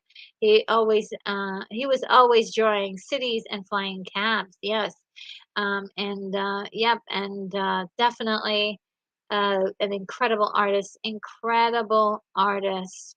William Blake Hall says Pat Benatar, Shadows in the of the Night, Love is a Battlefield, Invincible, all amazing songs, definitely. Um, absolutely incredible. Um, and William Cerebral Man, awesome. Um, oh, that's what you're calling him. um, and William Blake Hall. Zach is saying, "Fair is Fair: The Legend of Billie Jean." Oh, yes, I love that movie. And Invincible, and that storyline. It just, I don't know, always gets me riled up and excited. And that statement that she says, "Fair is fair." I was like, "Yes, girl." Yes, girl, you get it. They just want what they owe, they just want what's owed to them. That's all. And that was a movie that was very interesting. And she cut off all her hair in that movie and was still gorgeous. Still gorgeous. And I was like, man, I want to be just like that. And did you know that at some point I did have like a short haircut, like really, really short, and I wore my like everything sleeveless. But of course, from the school that I was at, they thought that I was going through a mid-teenage uh life crisis or something. They were like, "What's going on with her?" And John Walker says, the B-52's Love Shack Baby. Yes, yes. And Stemprant says, "Wait, we went to the moon?" Yeah, that's actually debate. Some people debate that today, till this day. And William Blake Hall says, "Phil Collins, so many, but right now I am going with Against All Odds." Yes, I listen to that song all the time, every day. It's on my playlist. Megan Bad says, "I was born in 1994. So I'm making a list of great songs listed today." Oh, so cool. I am so happy that you're going to be able to partake in some of these really incredible songs, and hopefully videos too, because some of the videos were part of the was part of the enjoyment and the experience. That's what I like. The MTV experience was visual as well. It was more. It was the visual part of it was so important, not just the music. So quite expressive and wonderful. Is all I can say from my memories. There were some bad. Not everything was perfect about the '80s, but uh, this, when it came to MTV, it shed a light on something that was really quite unique and special. Jack says Queen was on Moroder's Cut, but it was a different song. Okay, thank you, Jack. Thank you. I can hear it in my mind, but I can't quite name it. Okay, good. I knew that they were on that soundtrack, but I wasn't sure what song it was. But I'm sure with them working on that song, were inspired to use that material for their video. And I wonder if it was considered if it was considered if it was licensed or not at that time, because I think it might have been unlicensed, which allows anyone to use it. Zach, without having to pay any licensing fee and stuff like that. Zach says, but so much better than the correct answer. Yes, wasn't his response to the MTV News people really great? I loved it. And Blake Hall says, now that if any of the Apollo astronauts could have moonwalked like Michael Jackson, that would have been something. Yes. Oh, that was 1968 or 5. I'm sorry. Does anybody know when that happened? Was it 1968 or 69? 68 or 67? I'm thinking it's one of those. 68, 67, 65, between that time period. Jack says, "On the moon, you probably should moonwalk." Yes. And Stumprat says, "Retro. I met Pat Benatar's song, Cerebral Man. Fantastic song. Oh, I never heard that one. Okay, you're teaching me. You're teaching me. I never heard that song, Cerebral Man. Um, and see. Um, and Botanical, oh, okay. Botanical Brother says to Arna, my favorite character from Heavy Metal, the movie. I also have a $200 action figure of her from a sci-fi convention. Ooh, that's amazing. Okay, first of all, she's my favorite as well. And I would love to honor action figure, but I probably can, probably should make a custom Tarner um, figure. But my gosh, that sounds amazing. $200 though. Woo! That's yeah. Okay. I'm a big fan. Two thumbs up. Two thumbs up. Yes. Would love to see that a picture or something like of that. Really great. Um, good job. Unicorn Rampant Suits. Take a look at me now. It's just an empty space, but you coming back to me is against all odds, and that's what I've got to face. Yes. Okay, I heard that song last night um, uh, while I was at work, and of course, you know, it's just one of those songs that hits the heart, hits it hard. Okay, it really hits it hard. It's like, oh, and yeah, love it, love that. The lyrics, like that's wonderful lyric writing, um, and it's a one the way he sings it. Okay, the way Phil Collins sings that song. Oh, and yes, it's such a powerful song. Crank it up. And that is referring that's what Stuntbrat is saying about Cerebral Man. Okay. And Unicorn Rampant Studio says, "Sorry, walking dogs on Friday night. Everything is packed with people and cars. Still stuck in with my voice to text. Oh no, no, no, no!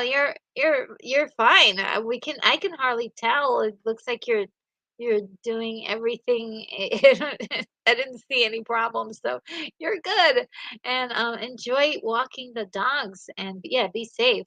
And Unicorn Rap Studio says, "Wait, uh, he he has eyes of woe. What's that from?" And the Hidden says, from 1979 through the 1980s, a popular hillbilly song played on television called "G Old Boys," oh, Good Old Boys by Waylon Jennings. TV hint: the Dukes of Hazzard County. And then Botanical Brother says Thor's mom was also in Free Jack. Oh, cool. Uh, and a Botanical Brother says um, 1969. Oh, okay, yes. So what is 1969? 1969. I'm probably behind. Let me see. I'm not so cerebral because I think I'm missing something. Uh, and let's see. Um, and now Cerebro Man could be about Professor Xavier, probably. And Zach says, don't forget Paula Abdul started in the 80s as well. Yes, she did.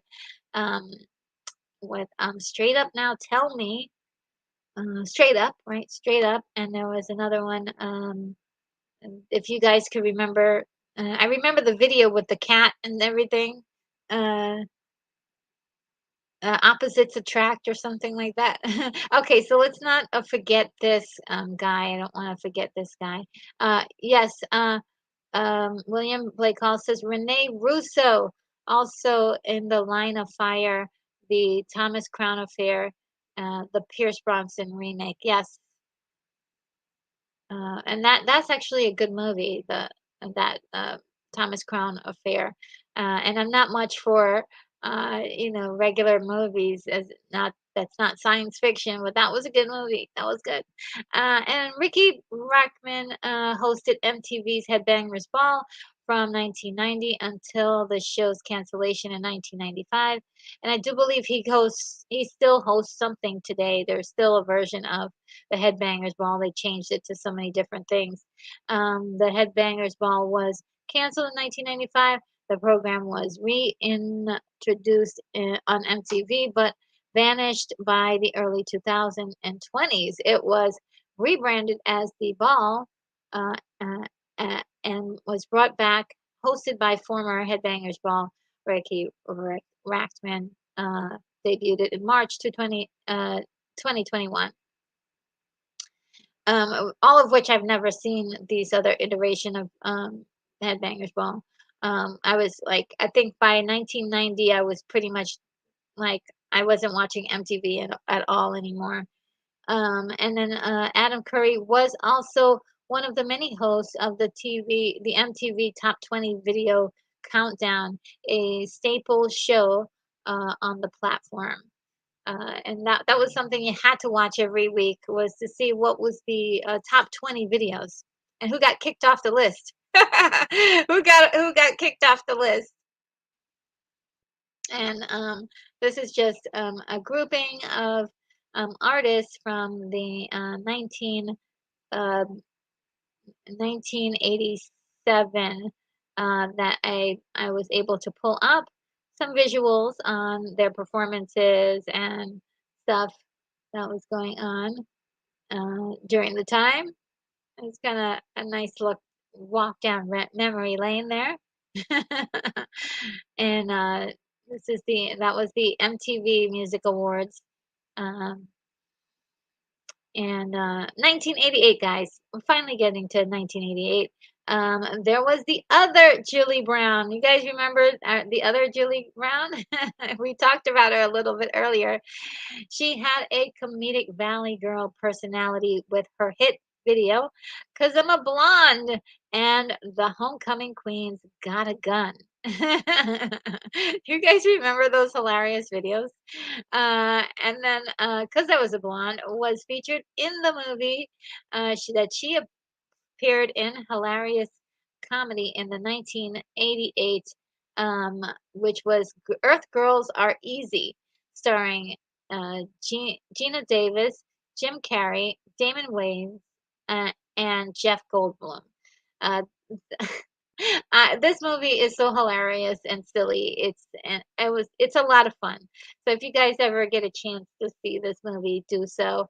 If you haven't, it is fun, fun, and silly. Just downright silly, and I love it. I love it for that. Then there was Yo MTV Raps which first aired on MTV Europe from 1987 to the mid 1990s, and on MTV US from August 1988 to August 1995. So it looks like Europe got Yo MTV Raps before we did. How is that possible? But it was. The US version was originally hosted by Fab Five Freddy. I don't know if you guys remember him. Later, the show's main host was Dr. Dre and um, uh, Oh my gosh, sorry about this, but my eyes are failing me. Dem's high school friend, Ed Lover, who had both hosted together on weekdays.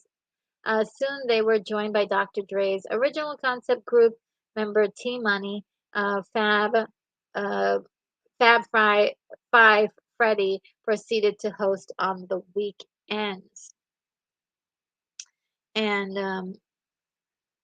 let's see, Eric B. and Rakim's video for the title track of the album "Follow the Leader" was the first video shown on the program. Which I don't know if you guys remember that. It was a great song. And just going over some famous tracks or people during the time of 1988 and what they look like, what they did. Um, we got Julie Brown with Will Smith in the back, looking like a man in black. Remember, this was way before that movie. And then we've got Taylor Dane over here on the other side singing. I don't know if you guys ever remembered Taylor Dane with that song "Tell It to My Heart." I love that song, "Tell It to My Heart." And she sung quite a few other songs that were really good, but that was my favorite one. And we've got NXS there and Sam Kinison. These guys unfortunately passed away.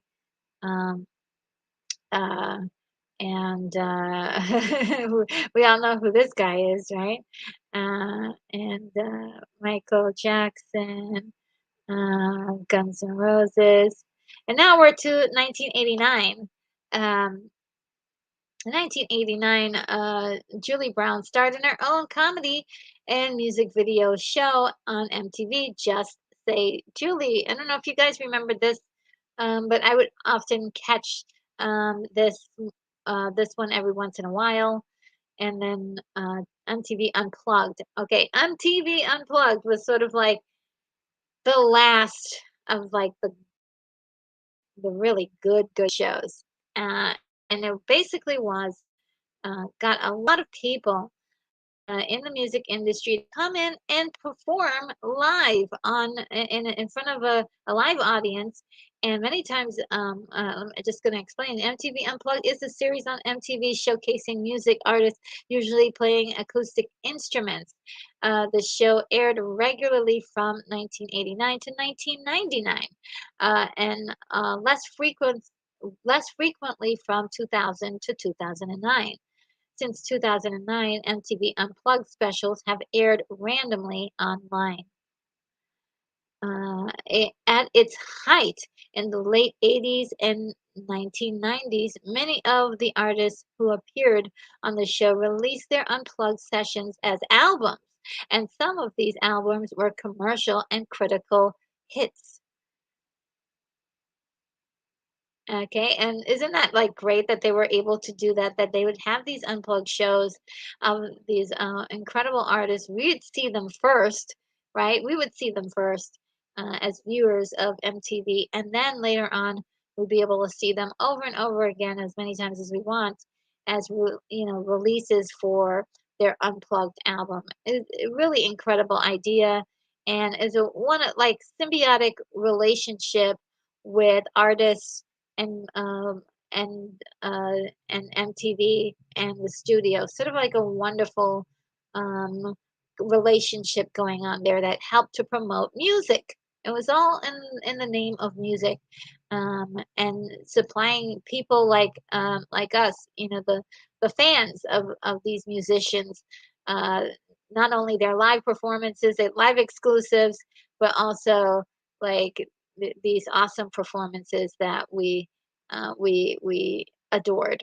So that was 1989. All of the many celebrities and songs and artists that were popular back then. Um, and this is my girl here, Joan Jett. Love her so much. "Little Liar" was one of my favorite songs. And of course, I mean, who doesn't love Tom Petty? It's just saying, like, I have a special place in my heart for Joan Jett. How amazing she was, and what a trailblazer she was, and um, I mentioned Lita Ford before, and they were in a band together in the 70s. They were just incredible. I love these ladies. And I actually saw um, Joan Jett in 1989 in Florida, and she was super, super amazing. I was in the front row, and the bassist threw his pick at me, and I caught it, guys. I caught it. So yeah, loved her. And then there's Cher doing her thing in the 1989s. Uh, um, uh, and Hart. Love those girls. And Alex Hooper, um, Alice Cooper, and all these guys. They're just fantastic. All these artists from 1989. I think it was the pinnacle, and of course, the beginning of the big change for music and the music industry, rock especially, hair metal bands. Things were going to start changing, especially now, 1990. Ben Stiller show was the original MTV sketch comedy series that aired 1990 to 1991. So it's like really interesting to see how many people got their start on MTV. So many careers started on MTV. Let me check to see what you guys are saying. I have been just yapping on and on here. And William agrees with me about my comments of Thomas Crown Affair. Really great movie. Just like a thriller, but also a romantic thriller comedy. Well, there's some comedy in it, but it's not meant to be a comedy. It's just I loved it. I loved it. Um, uh, a rom-com for adults, I maybe I would say. And Brogy says words by Missing Persons. Oh, I don't remember that song. I'll have to look that up. Um, and Unicorn Rampant Studios says, what are the words for window one listens anymore? Oh, is that is that part of the song? This words. Um, and Unicorn Rampant Studios Missing Persons made by two ex Frank Zappa musicians. Oh, okay. Yeah, I'll have to look this up. Words by Missing Persons. Mm. And uh, Jack says, kinds of videos tells a story. Give me your all your lovin', abstract visuals, every breath you take, the band playing uh, any hairband using clips from recent a recent movie, Risky Business. Interesting, yes. Yeah, those are the kinds of those are the different types of um, of, of videos. And then Unicorn says, two X Zapper music. Oh yeah, yeah, I totally get we totally get it. Two X uh, Zappa musicians. And Devastator Junior says, how many VJs can you guys list? Well, when I looked at all the VJs there ever were, there's a lot of them. They're like, I would say easily over 100, but it's from, like the time period in which they were. So I I didn't write down, I didn't, log every single VJ. I just did the ones that I thought were iconic at the time. But if you guys have any other ones, definitely. And we're still not done because there's a few VJs that I mentioned later on that I thought were very culturally, as far as MTV culture, very significant. And one that I forgot, which is Kari Wurr, which I used to love her so very much.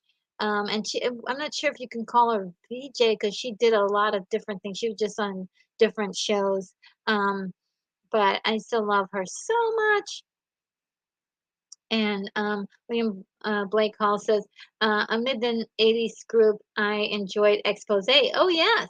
who sang "Point of No Return" and "Come Go With Me." Yes, those are some good songs. And those I would hear those on the radio, so at least I could hear those on the radio. And Devastator Jr. mentions Dr. Dre and Ed Lover. Yes. Um, and Botanical says, "I always wanted the spaceship from Earth Girls Are Easy." Me too. Me too. And Unicorn Rampant Studio says, "Tell me I'm the only one. Is this really love or just a game?" Oh my God, those lyrics! Those are my. I love those. Trust me, uh, I sing that song like all the time. It is such a like. Ah, please. I love that song. Okay, I love it. I love that song. And you know what I love about that song too? The way she emerged on the scene, that video.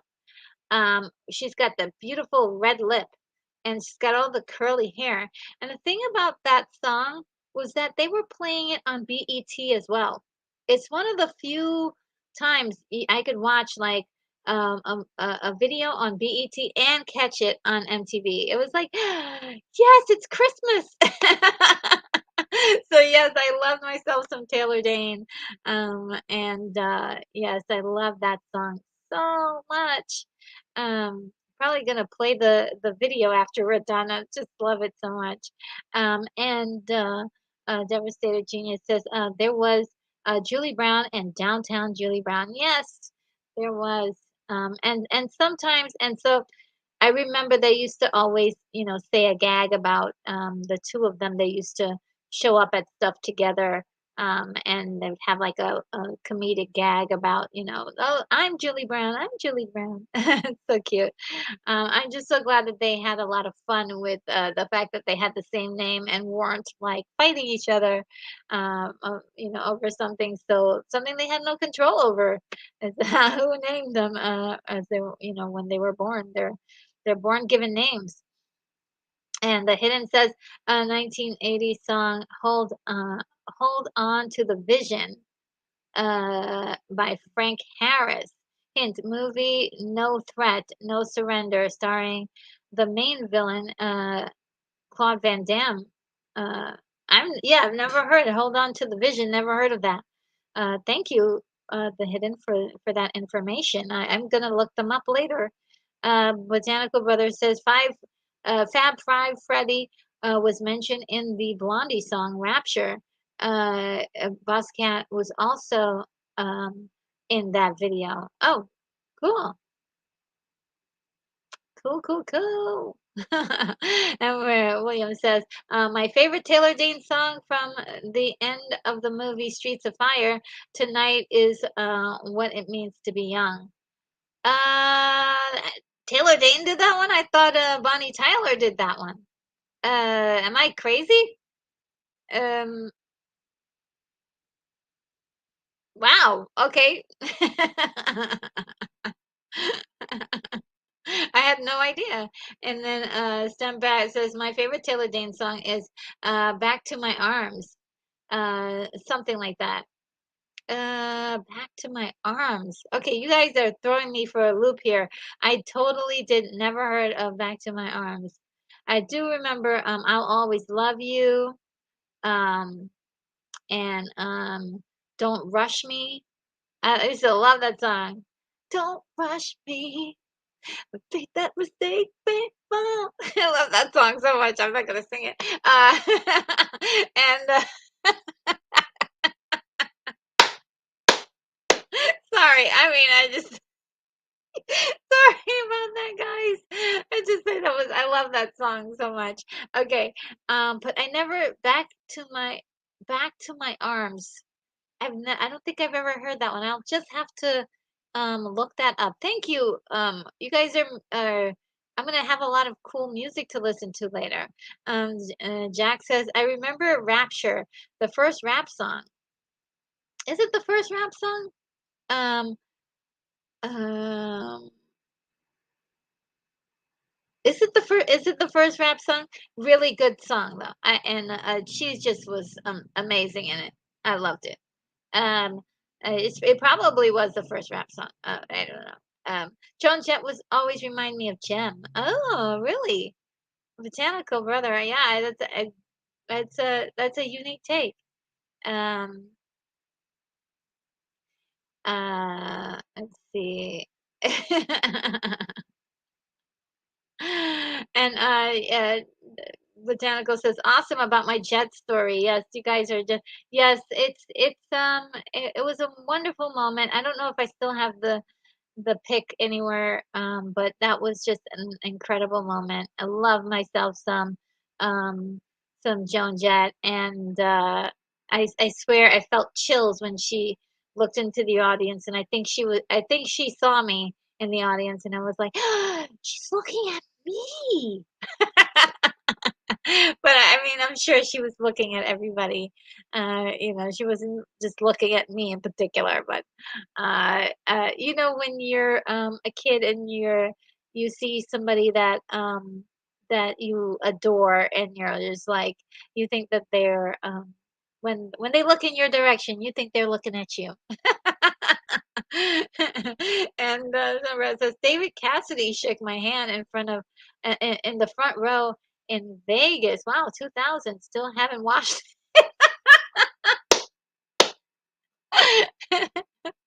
You're so cute. Oh my goodness. David Cassidy though. Yeah. He was something else this day. And Botanical Brother says Thomas Crown was a remake of an older movie. Yes, and the older movie, I don't did I see the older movie? And that's the thing I need to do is probably see the older movie, but I did not hate the remake. So I need to see the older movie, right, to be historically accurate in this. We're talking about movies here. That's the serious business. And then William Blake Hall says, RNG, thinking specifically of you in 1980, a song about lucid dreaming, the power to program dreams, Silent Lucidity by Queensryche. Um, I believe I know this song, but it's been a while, and so I'll have to revisit. Yes, I remember Queensryche. I'll have to revisit that one. Thank you. And I have lucid dreaming all the time. I absolutely can do it anytime I want, which is great. And the thing I can't do is there are some dreams I can remember absolutely everything on, and then there are other times I can't remember. It just flies away. Like I can remember hints of it, and then it goes away completely. So, and I used to be more a powerful dreamer when I was younger. Uh, and Zach says she blinded me with science. Yes, Thomas Dolby. Yes, uh, and for a long time I thought that was Oingo Boingo. The hidden says, Wretched Nerd Girl, did you see Sony's Across the Spider-Verse yet? And did you enjoy it? No, I don't have access to a theater in my area that would be playing that. And in fact, any movie, to be very honest with you. But um, eh, I am looking forward to hearing what everybody says. So far, a lot of people are enjoying and they're loving it. So I'm so excited that there's a movie that's strumming up so much excitement for everybody. And Hungry Jerk says, "Hi, RNG. Hello, Hungry Jerk. You're back." And Megan Bad says, "I know of Daisy Fuentes as a VJ. Yes, she's coming up.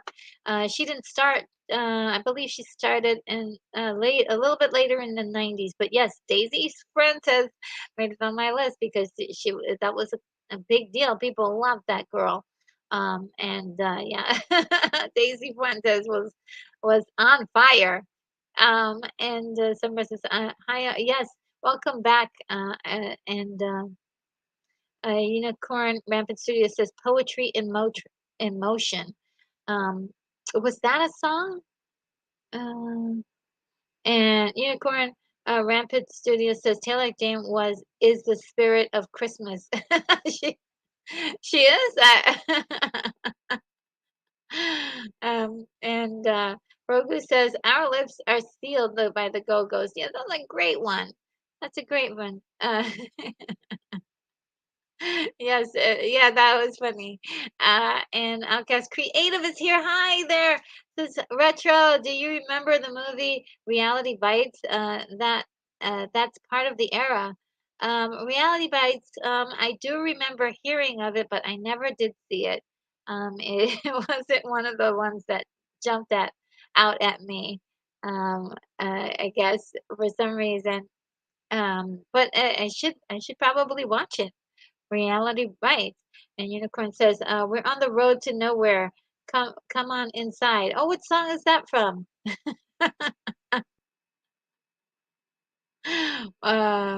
Yes, what song is that one from? Uh, and oh yes, Zach, yes. Love will lead you back. Ooh, that's a good one. That's a good song. Ooh, that is a good song. It is a good song. It's a good song. Taylor Dane, we might need a whole session on just Taylor Dane, I mean, and examine these lyrics of some of these songs. I love myself some Taylor Dane. And Outcast Creative says tonight, what if it means tonight if what it means to be young was Fire Inc. Written especially for the movie lyrics by Jim Steinman. Um, uh, do you remember who sung that? Uh, was it Taylor Dane? Because I didn't even know that she had a career. I thought I didn't think um she did that song. Jack says, "Total Eclipse of the Heart" by Bonnie Tyler was a cover from a German vampire musical. Yes, the vampire musical. Same one for a night in Bangkok. It is from a Cold War spy musical.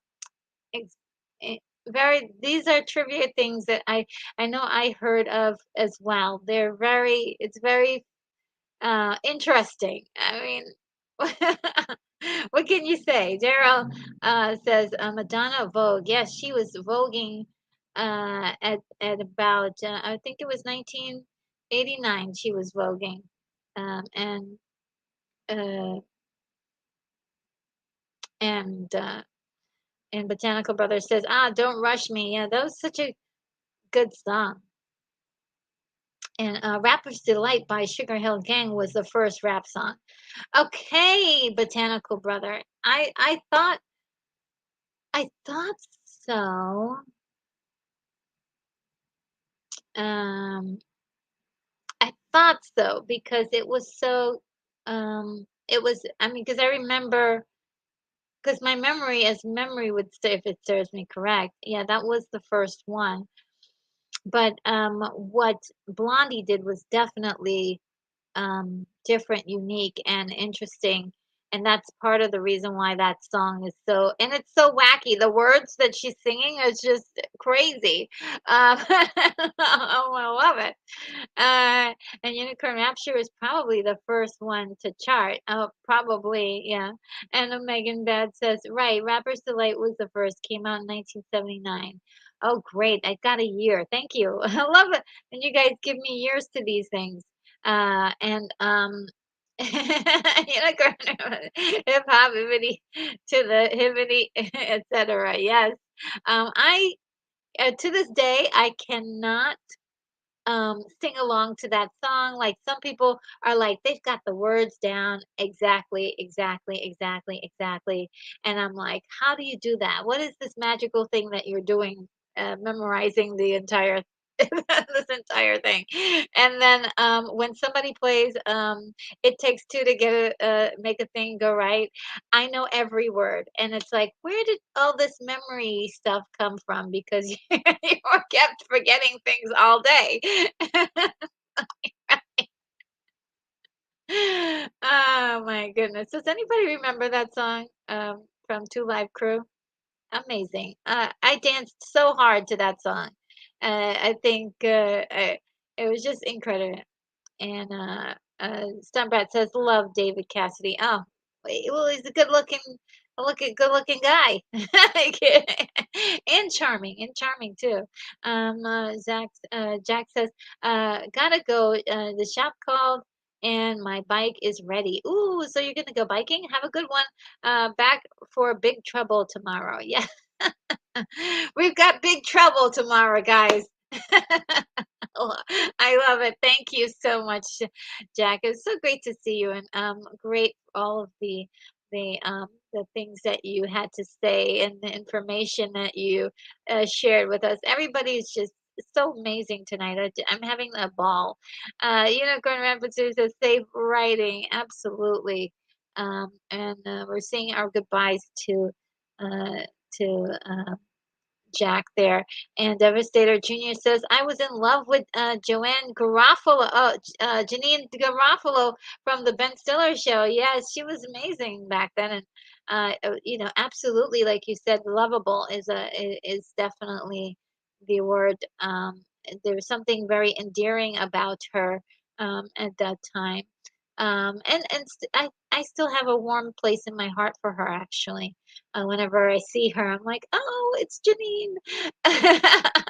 And when my girl says, "RNG, thanks to you, I will be sure to watch Sade's number, uh, uh, No Ordinary Love video before seeing The Little Mermaid." Oh yes, it's so beautiful, beautifully done, um, and the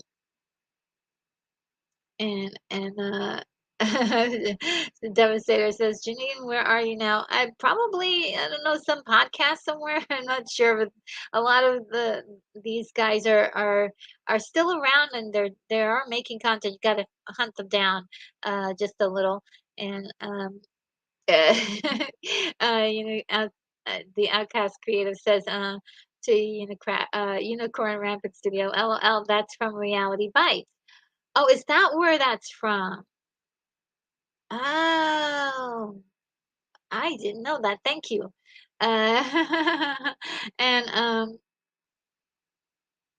let's see.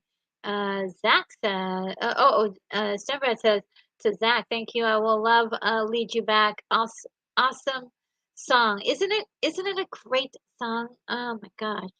Just stop everything and play that. Um, just play that song. I mean, it's so good. Oh, yes, and The Hidden reminds us of Wanted Dead or Alive, Bon Jovi, one of the greatest ballads of all time, I would say. One of them, not the greatest, but one of them. And just that acoustic rendition that they did on MTV was incredible. You know, and yes, Unicorn Rampant Studio, I Can Dream About You. I play that every day. What a great song. Uh, and I believe that's another one from Streets of Fire. Um, and it's been, I would say, like, I haven't seen Streets of Fire since the 80s. I think it's long overdue. Don't you? Don't you think so? And Diane Lang sung it in the film. Um, and do you think um, did she actually sing the song? Um, because I know that she didn't sing the one that Bonnie Tyler sung, but there was a uh, when you say sung it, you meant she like lip synced because she was supposed to she was playing a singer in the song. The singer in the movie, sorry. She was playing a singer in the song. She was playing a singer in the movie. William Blake Hall says, RNG, tell you what, it's under 6 minutes. I'll just go ahead and try to link Silent Lucidity right here. Hang on. Okay. Um, and uh, I'm way behind. I thought I was catching up. And Daryl says, you lost the pick. Okay. Where is the spray bottle? And let's see. Uh, Zach says it's hard to think of rap as 70s music, but it's true. Yes, it grew out of the 70s. And Megan Bad says, The Hidden Yes, I love Bon Jovi. Listen to Living on a Prayer recently. It's so good. Yes, Living on a Prayer. Yes, I heard that the other night. It was just I was like, oh wow, this is so classic 80s, late 80s, and Bon Jovi um, was such a storyteller because that movie, I mean, sorry, that video, not that video, but that song tells a really descriptive story, and it's wonderful. I was like, wow, this is really good songwriting.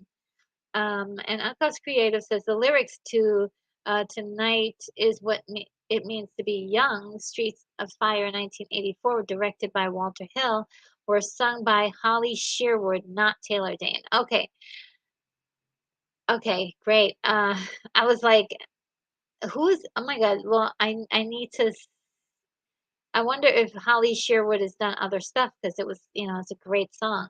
Let's see. John Walker says, "Thank you for getting that information. By the way, Outcast Creative, I really appreciate that." And John Walker says, "Many bands copy the style of the Wanted Dead or Alive music video. It's amazing." Yes. Um, the thing about it was that it was so simple and yet effective and just wonderful. Just hearing them, the rawness of their voices and what they had to offer the song. Just they just sung the song. And Unicorn Rampant Studio says, "Take my hand and we'll make it. I swear." Yes. Um, and by the way, the energy in that song, the energy, the beat and the energy in that song is really good. I love um, the way it exudes energy. And William Blake Hall says, "Outcast thinks somehow memories swapped over from Dane singing, looking for an original sin from the shadow. My brain needs a new librarian." You stop it. You're amazing. Stop it. You have a lot of incredible information inside. And that's really fantastic. I didn't know that she sung Looking for an Original Sin, which I'm gonna have to look up as well. Uh and Brogu says, "Can you please rap for us, RNG?" Well, rapping is not my forte. It just isn't. So I am so sorry, but you guys are amazing. Retro, write this down and listen to it later, like you don't know who it is. David Cassidy. How can I be sure? Gorgeous range. Okay. By David Cassidy. How can I be sure? Okay, I will definitely look that up because I'm going through the whole thing. I am definitely gonna be watching this later on tonight, and I'm gonna be listening to all of the things that we suggest tonight. And Megan Bad is like, "Go for it, RNG. Give us a few bars." Too shy, too shy. And plus more copyright. I don't want to get copy right problems. They'll shut this whole thing down. The fat okay, so Daryl Johnson says the first rap song was the uh the Jubilaries uh Noah. Oh, okay. I'll have to take it everybody's word for whatever the first rap song was, because I have no idea. Um, and Hotel, Motel, Holiday Inn. Yes. A little snippet of that song there.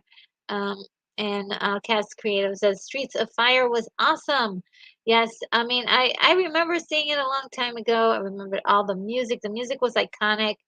I do think that I need a refresher. It's been too long, so I will be taking a look at it again. I promise. Botanical Brothers says Janine Garofalo was in Mystery Men. Oh yes, I had a lot of fun watching that movie. And Outcast Creative says Diane Lane did not sing in the movie. That's what I thought, that she didn't actually sing, but she plays a singer in the movie. Brogu says, Home Sweet Home by Motley Crue. Oh, yes. Oh, my God. That song was amazing. Loved that song so much. Brings me to tears sometimes. And there are times when I just sing it out of nowhere. And, all the emotions are there and it's just wonderful.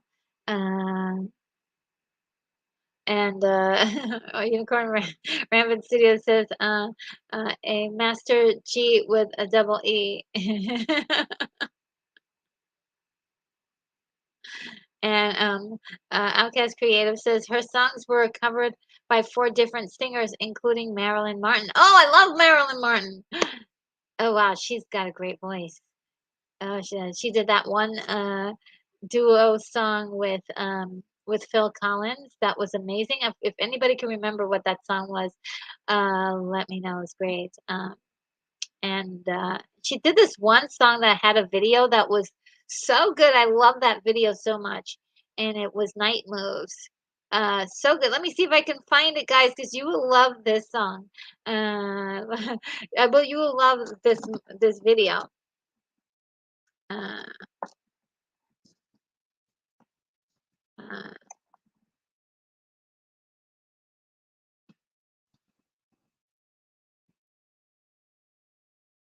oh gosh, here it is. I found it for you. Um, see, copy link address. It's like a movie, guys. This song, this video. It's like a full movie. When you finish watching this, you're gonna be like, "Oh my God, did I just watch a movie?" It's so good. It should have been a movie.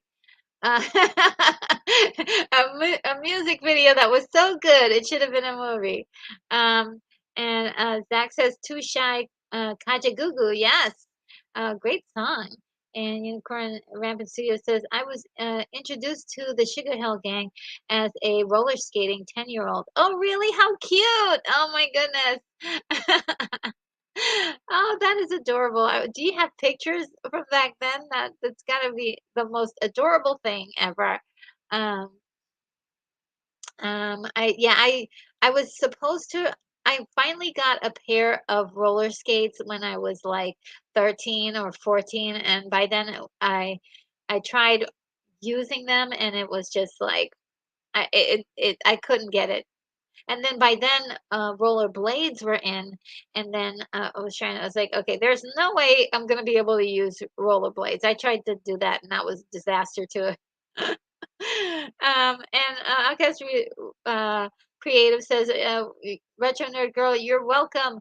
There's nothing I don't know about Streets of Fire. It's one of my favorite movies of all time. Okay, so well, we're gonna put a push pin on Streets of Fire, so that way you can be a guest of the on the show when I do a watch along or watch party. I can't say it will happen now in maybe a few months after I do. There's like a couple ones that I need to do, but that is one that you can that we can work on together because definitely would love to hear your insights on that movie.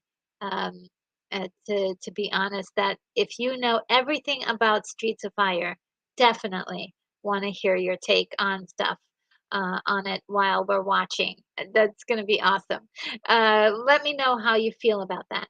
Um, and if you don't feel comfortable leaving a response here, you can shoot me a line on Twitter. And Unicorn Rampant Studio says, Kajagoogoo Llama Never Ending Story. Oh yes, I mean, isn't it? That was great, wasn't it? It I mean, yeah, Never Ending Story. What an earworm song.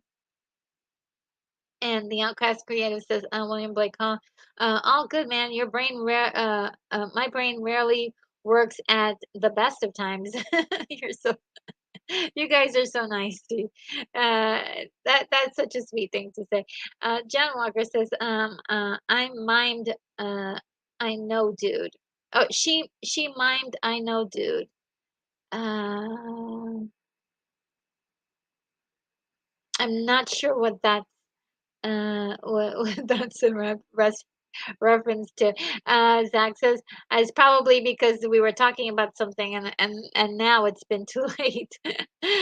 Zach says, good ones. A Stranger Things gave it new life. Oh, are you talking about Oh yes, about Never Ending Story. Yes, they played that and it was really really cool.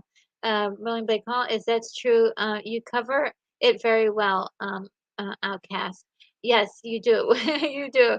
And John Walker says she did sing on set though. Oh, okay. You're talking about okay. We're getting the whole thing down. John Walker says she mimed. I know, dude.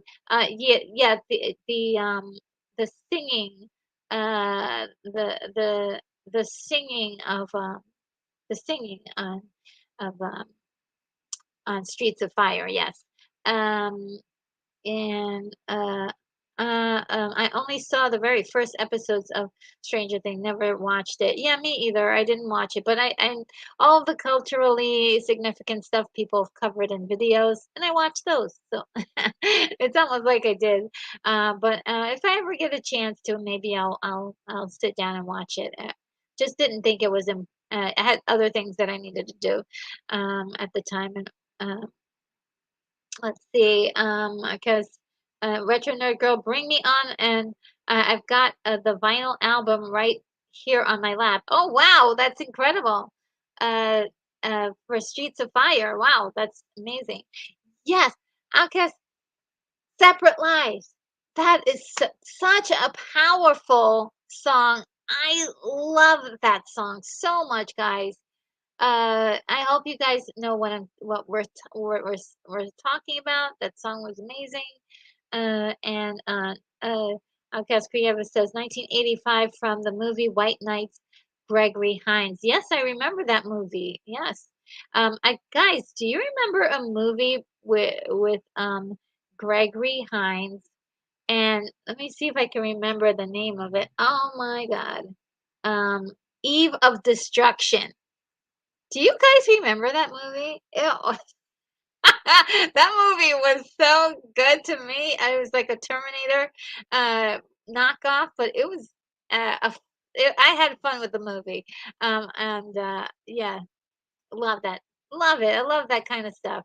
Um, but yes, it says Outcast Creative says, man, Separate Lives is not going to listen to mid it's not good to listen to mid breakup. It's like a sea of pain.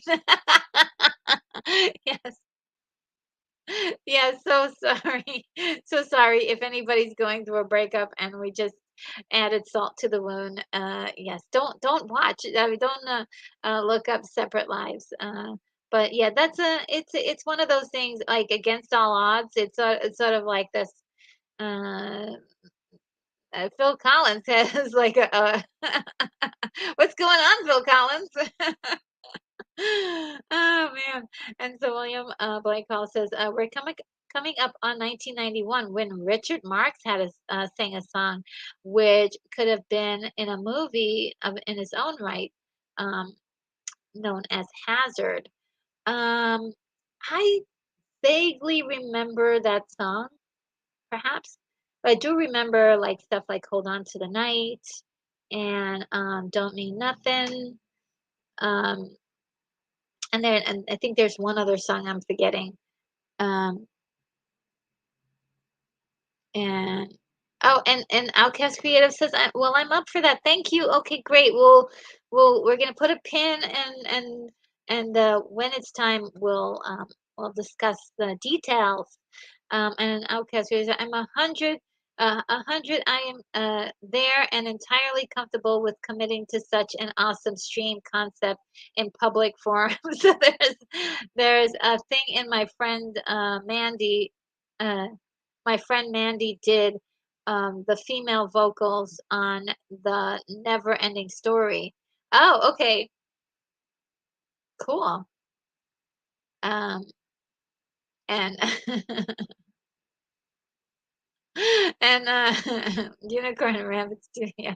And Sean Innes is here. Hello, Sean. How are you? Says I worked for A&E Networks when they were rebranding the History Channel. I understood why they did that. Why they did it, but I didn't care for the new programming. MTV actually wrecked their brand, getting away from music. I thought so too.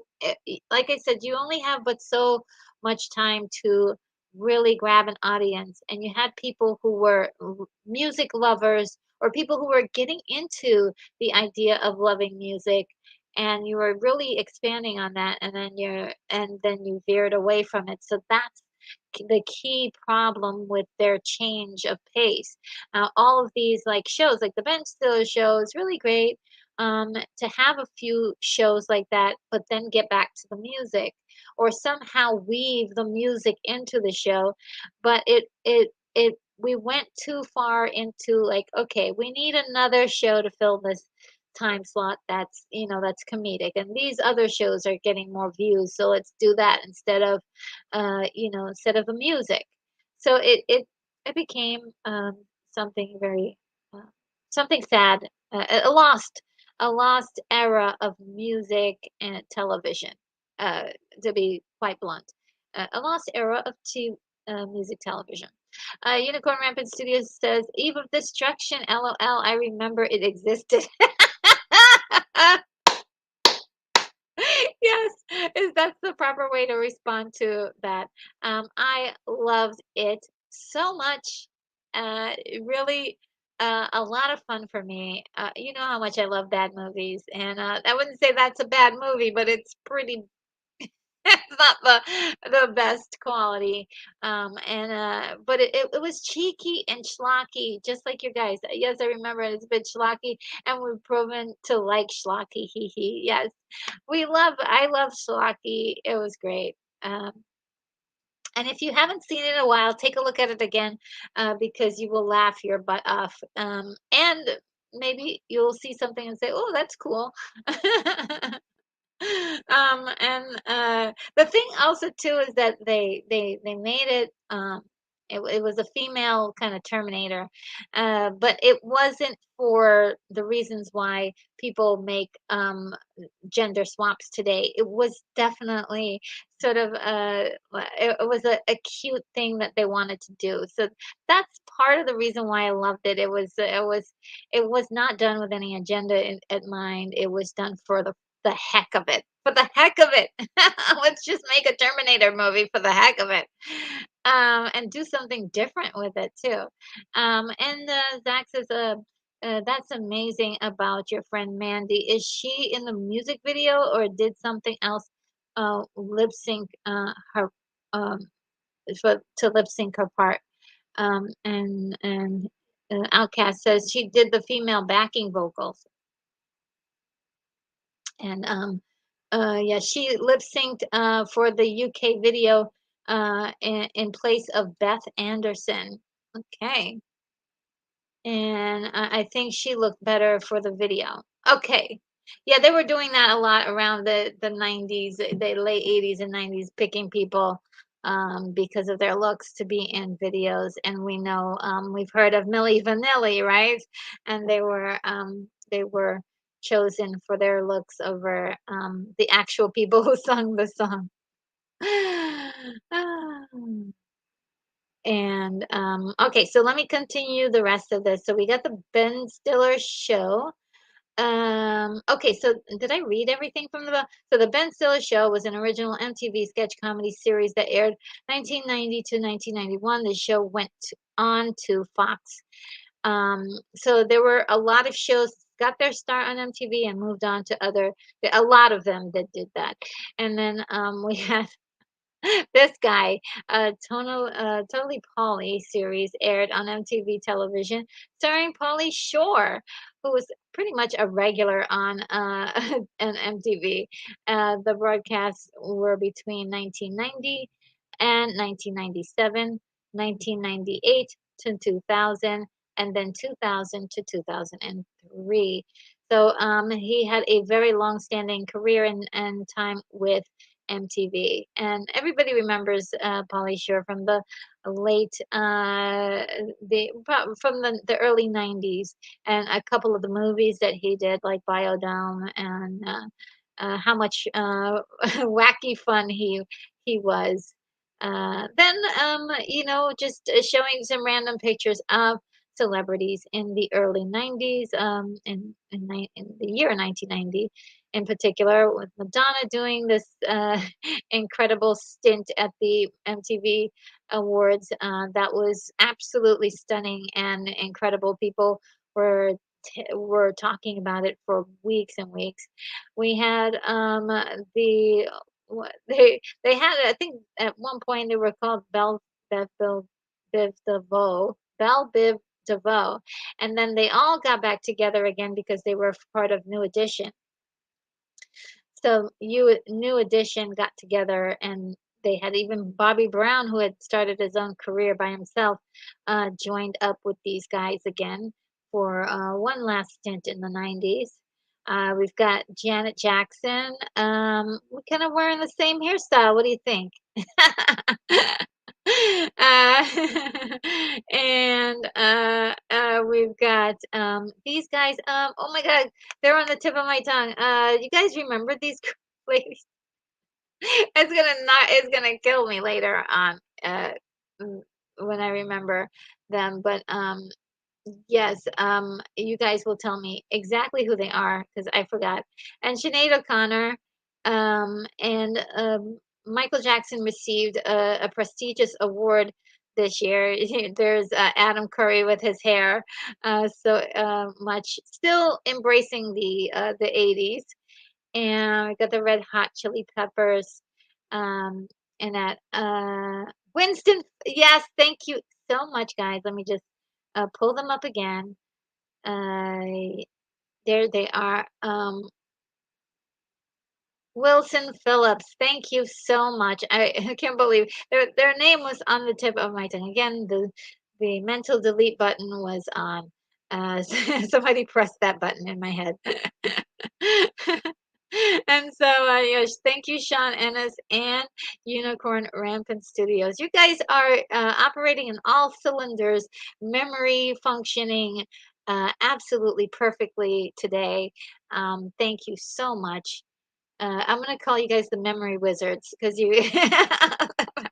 memory wizards are like completely like on track today. Thank you so much. I appreciate that. And let's see. And John Ennis is saying the reality shows are really cheap to produce, and cheap is the word in cable programming. Yes.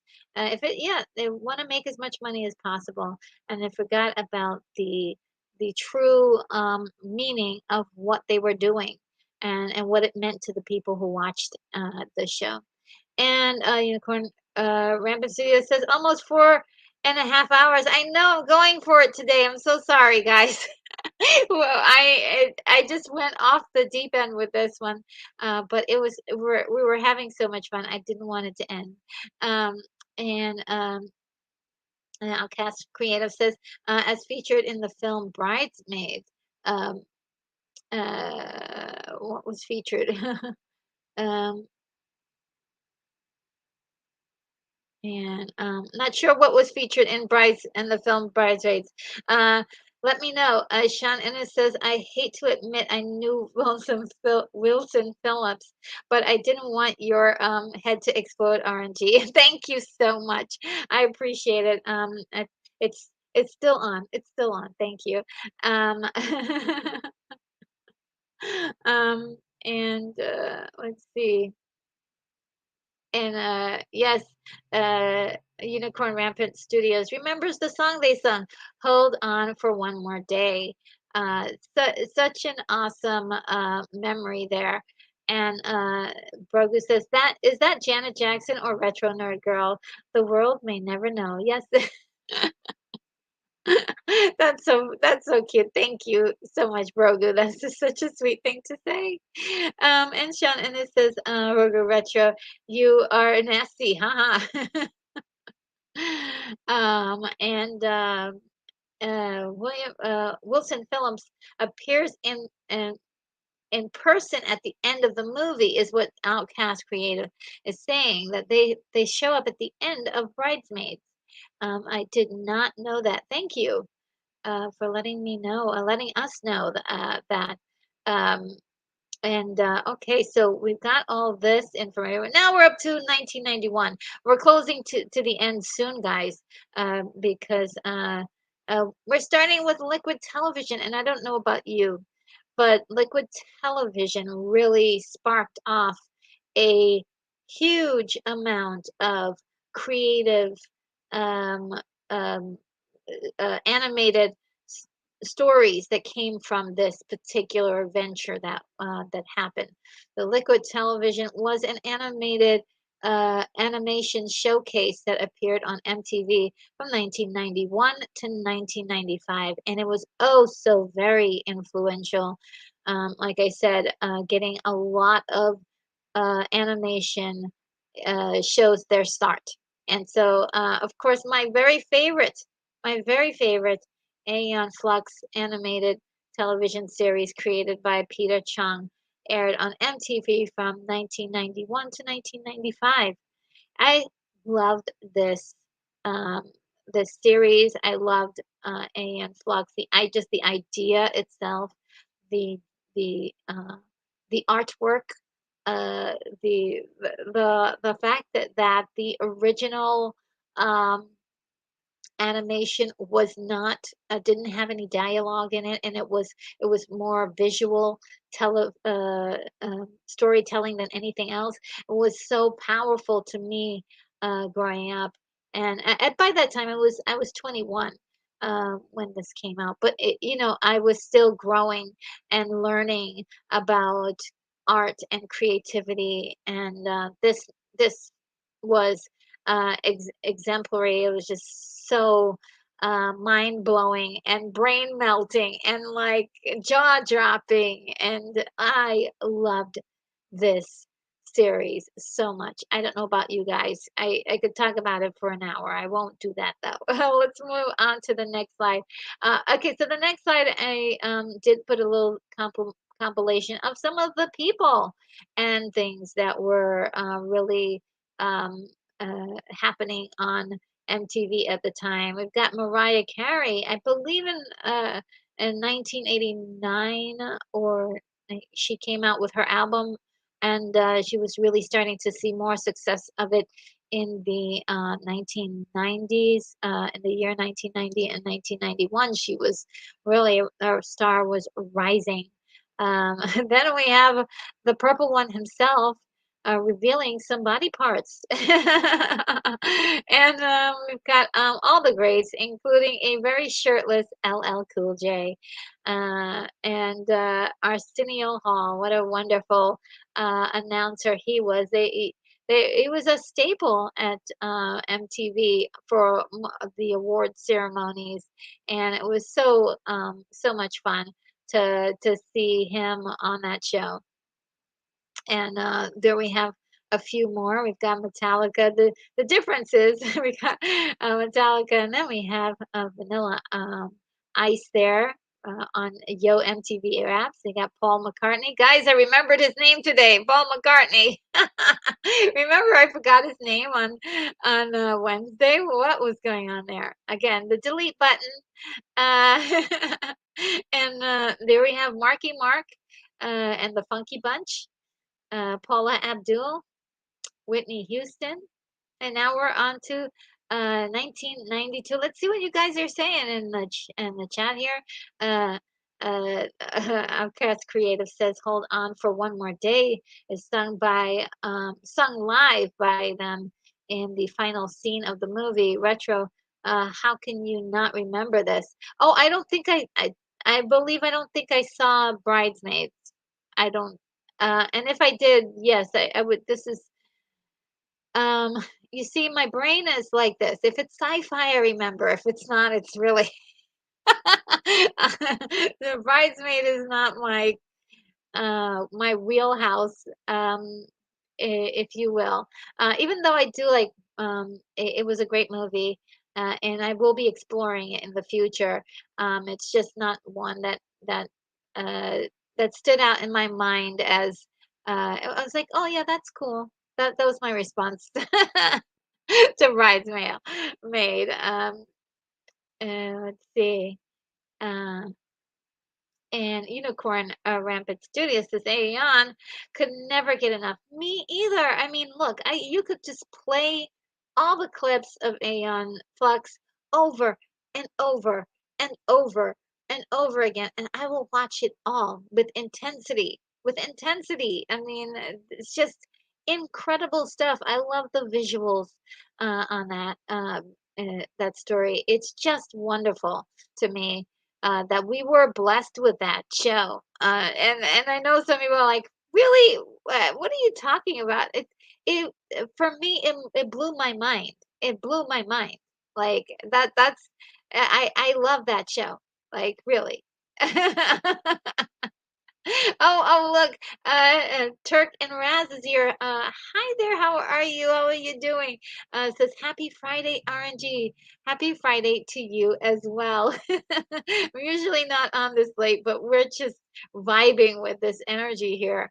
And I don't have a lot more of the slideshow to go. I just want to finish it to complete the complete tribute to what MTV used to be back in the day. And Brogu says Aeon Flux was great, visually beautiful. Yes, beautiful. It was. Beautiful is the right word. And Unicorn Rampant City says Arsenio. Yes. He would come out and go, woo, woo, woo. What a day. Back in the day, he was such a great announcer and host for like pretty much anything. He just, I don't know, for some reason, his comedy worked perfectly. And oh, guys, remember him in Coming to America? How good he was in that movie? Just incredible. Loved him in that movie. So good. Um, Sean Ennis says, Vanilla Ice got arrested at my grocery store because he was threatening someone with a gun. Really? Wow. Ooh, that's terrible. Uh, and Unicorn Rapids says, Whitney, so sad. Yeah, it's just, she was fantastic. She was a wonderful singer, performer, and sorely missed. Wished that she had more years with us. And William Blake Hall says, had to take the phone call and look, whole years have have whooshed by. Yes, time flies by so quickly. Time flies when you're having fun. And Unicorn Rampant Studio says Harlem Nights. Uh, Harlem Nights. Was he in Harlem Nights? Um,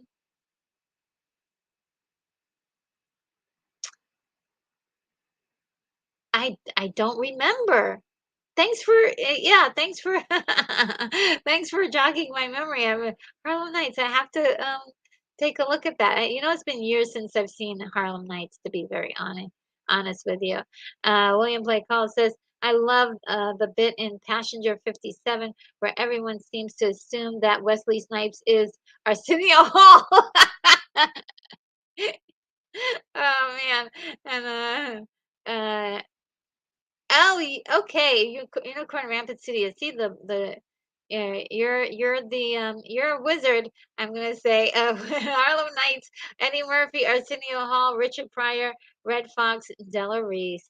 Yes, it's all coming back to me now. What a movie. And the only thing I didn't like about the movie was one part when somebody, of course, one extra like super violent part that happened with Jasmine Guy's character, and I was like, "Oh, did we have to go there?" But yeah, I mean, it ramped up the stakes in the movie, but it did take away from the comedy aspect a little bit, the lighthearted comedy aspect, but it did ramp up the tension just a bit. And the seriousness in that movie, but yes, thank you. And thank you, memory wizards. Yes, thank you. You guys are wonderful. Thank you. I love that. And yes, so okay, 1992, we're cruising along. The Real World, this is what we're getting up to. The Real World, a reality TV series aired from 1992 to 2017. 7 to 8 young adults were are picked to temporarily live in a new city together in one residence while being filmed nonstop. And this was such a hit. Everybody was tuning in to see this, and it was a great show. I even watched the show. So no offense to that particular show at all. But then we got loads more reality TV shows, didn't we? We got a lot more. So it was the beginning of the end, but it was I love this show. Had so much drama, and perhaps it was definitely it was part of the turn that happened with MTV that changed it forever, and turned it into from a music television to a reality TV hub. And unfortunately, that was not something that I really enjoyed. I didn't mind one show, but every show being reality based was kind of like, oh my gosh. What about you guys? How did you feel about that? Did you mind that it took away from the music television or what? I mean, like I said, the first show wasn't the problem, but it was sort of the success of this show was what really led them to create more programming. Um, or what we can say the continual success of the shows and seasons was really what it did. Now, other VJs that of note is Dan Cortez. That a lot of people remember him, but he's also an actor and director. He was the host of the Emmy-winning show MTV Sports from 1992 to 1997. Cortez was also the player coach of the Bricklayers and the Homeboys for the MTV's fourth annual Rock and Jock Softball Challenge in 1994. And also, we had the MTV Movie Awards, um, Film and Television Awards uh, show that first presented on MTV in 1992. The ceremony was renamed the MTV Movie and TV Awards for its 26th edition in 2017.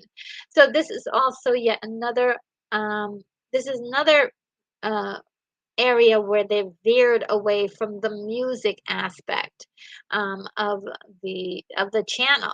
And so here we have here's some more things from the first shows, which was really awesome to see them celebrate all of these guys. And at first, we can see that the first show had these reels here. That was the award. And then later on, they changed it to a bucket with gold popcorn inside, which is quite unique and fun. Um, and so there's some more clips of people who won and some of the after parties and stuff, other things that happened on MTV during this year.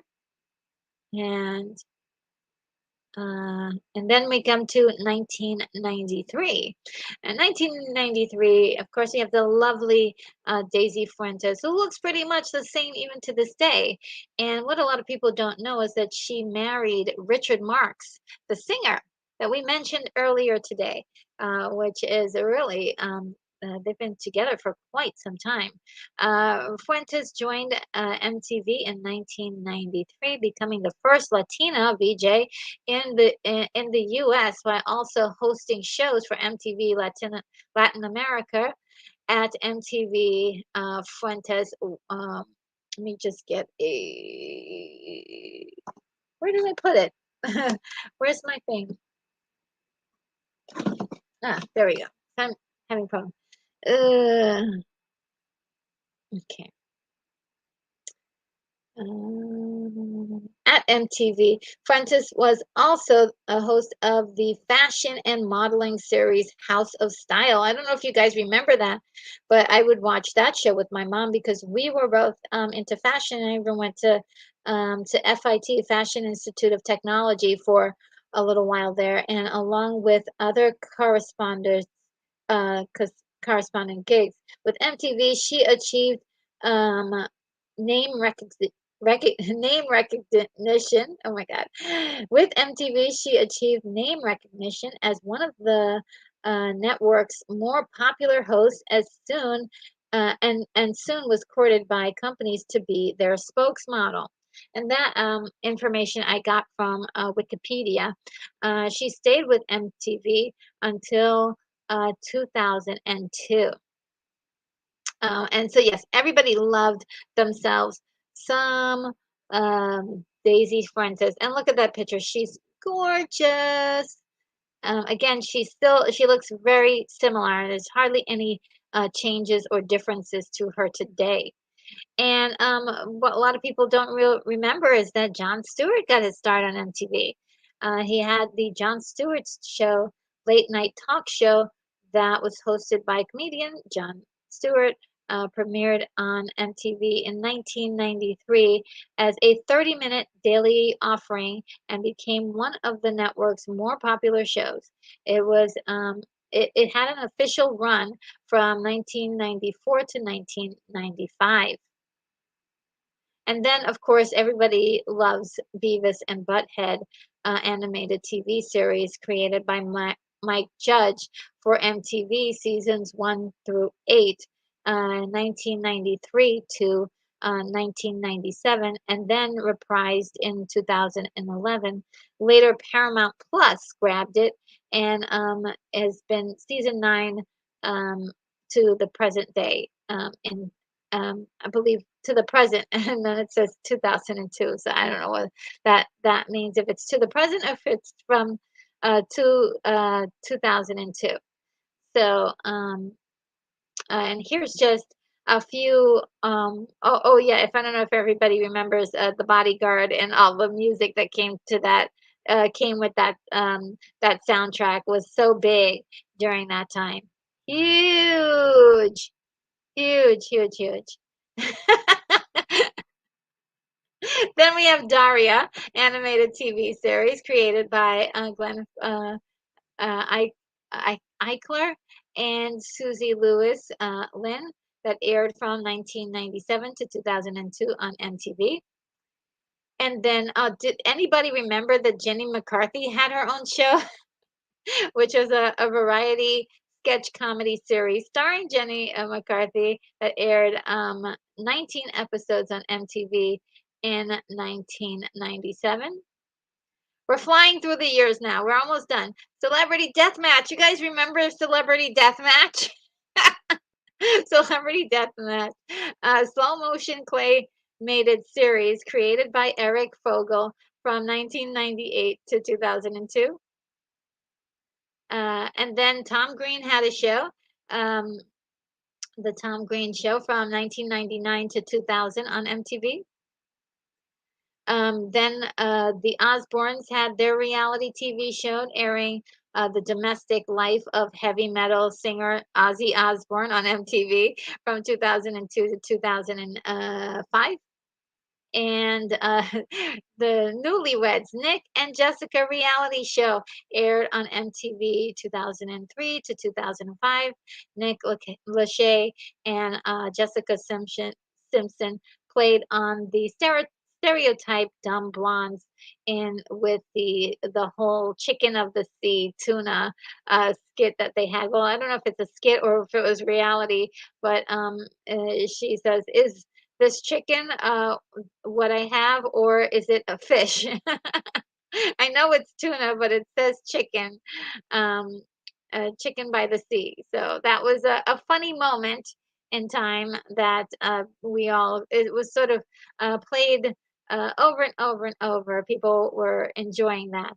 And uh, this was the Till Death Do Us Part, Carmen and Dave reality TV show on MTV following Carmen Electra and Dave Navarro's wedding from January 21st to 2004 to from January 21st, 2004 to March 3rd, 2004. And I believe that is it, everybody. That is it. Thanks for cruising down memory lane with me in our DeLoreans. Time traveling is so much fun. All right, let's see what you guys have to say. Okay, let's say I am going to give me 1 second, guys. Um,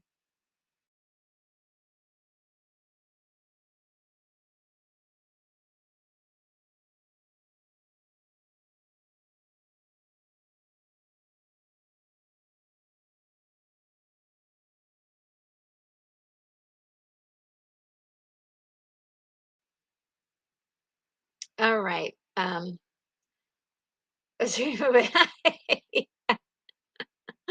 All right. So Botanical Brother says, "Well, I have to go now. Getting ready for a function I'm going to go to. Have a great night, all of you. Amazing nerds out there. Excelsior, live long and prosper. Uh, Thank you so much. You're so wonderful that you are here. Thank you so much. I love all your comments and everything that you brought to." The stream tonight. I really appreciate it. Um, and let's see. Um, and let's see. John Wa okay. Let's see. Botanical Brother. Everybody's saying goodbye to Botanical Brother.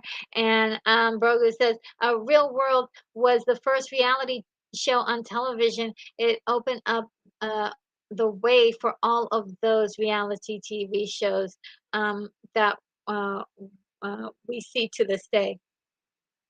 It did. It really opened up a whole new door, an avenue for cable shows to exploit people and make money. And some of the reality shows, TV shows were horrible.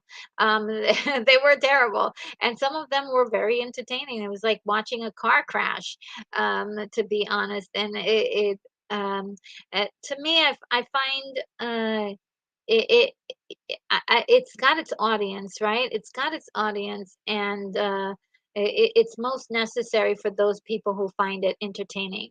For myself personally, it grates on my nerves, but for other people, this is like and it can be addictive too, the reality TV stuff. So I think there is a market for it, and it's a way to make money, and a lot of channels, a lot of, especially Bravo, owes all of their content, credit to MTV. And I did enjoy that first season of The Real World when it came out because it was so interesting and brand new, and it was doing something unique. Unicorn Rampant Studio says, I really don't like any kind of reality television, but I can't stop watching it. Yeah, I mean, once you get into it, it's like really like, oh my God, what's happening? It's like watching a train wreck or car crash. You can't look away. But I try to avoid it with a passion. I really do, because I that's time I could be creating something or doing something productive, that or listening to my favorite song, and I get worried about those people for real. Like I get worried about some of these people, and some of them, like how are they going to actually process some of this stuff mentally? Like how are they really? How are they really doing? So I get worried for people. Unicorn Rapids, historically, that is, yes. And Sean says, by itself, it didn't wreck MTV, but it was part of it. Yeah, it was the beginning. They saw how it was, people loved it, and especially what they did, and was that um, they had that was one season, right? And so the next season, and then the following season, what they did was that they started playing the seasons like they would dedicate like one day for you to binge watch all of the seasons. And so you're like, oh my God, overload, right? And so it was like that became something people needed to see. And so it became part of they were getting high ratings. They were getting high ratings. There's no doubt about it, but it wasn't MTV anymore. It just wasn't. It changed it over time. And Shannon says Dan Cortez got into a car accident, smashed up his face. It was never the same. Worse than Jennifer Gray's nose job. Oh wow. I didn't know that. That's I hope he's okay. Like he's all right though. Um, and yeah, and I like Jennifer Gray's no new nose. I thought she was fine. But I thought she was fine either way. And Shannon says, actually, I think he had all fall he had a fall during a rock climbing. Either way, it was the end. Oh no. Um, and because remember, do you guys remember that Dan Cortez was in the Demolition Man? He was playing a piano. Uh, and Shannon it says Richard Marx was with Cynthia Rhodes for 25 years before Daisy. Oh wow, he definitely knows how to pick gorgeous ladies, for sure. Um, He's the ladies' man for sure, right? Stewart also worked at a famous punk club in New Jersey. Oh, John Stewart. Okay. And RNG, I joked that if we All right, William Blake Hall says, and RNG, I joked that if we weren't careful, we'd be here for 6 hours. We're coming up on five. Gotta for, I've sent a few emails like, a woman's reaction to a song. Did you ever get those? I don't think so. Oh yeah, I did send you a response. I believe so. Mm, I believe I sent you the response to that, which if you are too anxious, I did see that really video before, and yeah, it's nice to see that young people are getting into some of the older music and stuff like that, and appreciating it. It just makes me feel good that culture is being shared.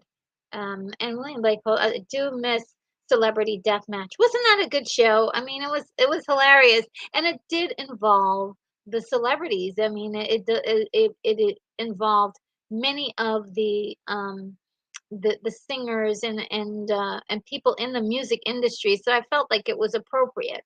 Um, and Unicorn Rampant Studio says, yes, I'm ashamed to admit I remember Jenny McCarthy. The thing is that she had a lot of fun on her show, though. That's one thing I have to say. Brogu says, Celebrity Deathmatch was great. It was like a secret, a guilty pleasure of mine. It was really good. And sort of the precursor to, Robot Chicken and all that stuff.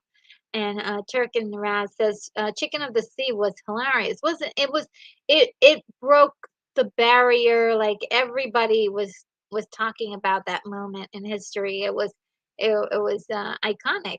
And William Blake Hall says, I think someone wondered if Walmart is where you buy walls. Oh, uh, somebody wondered if Walmart is where you buy walls. And Unicorn Rampant Studio says Dave Navarro guitar for Jane's Addiction. Uh, Porter for Pyros and red hot chili peppers. Um, and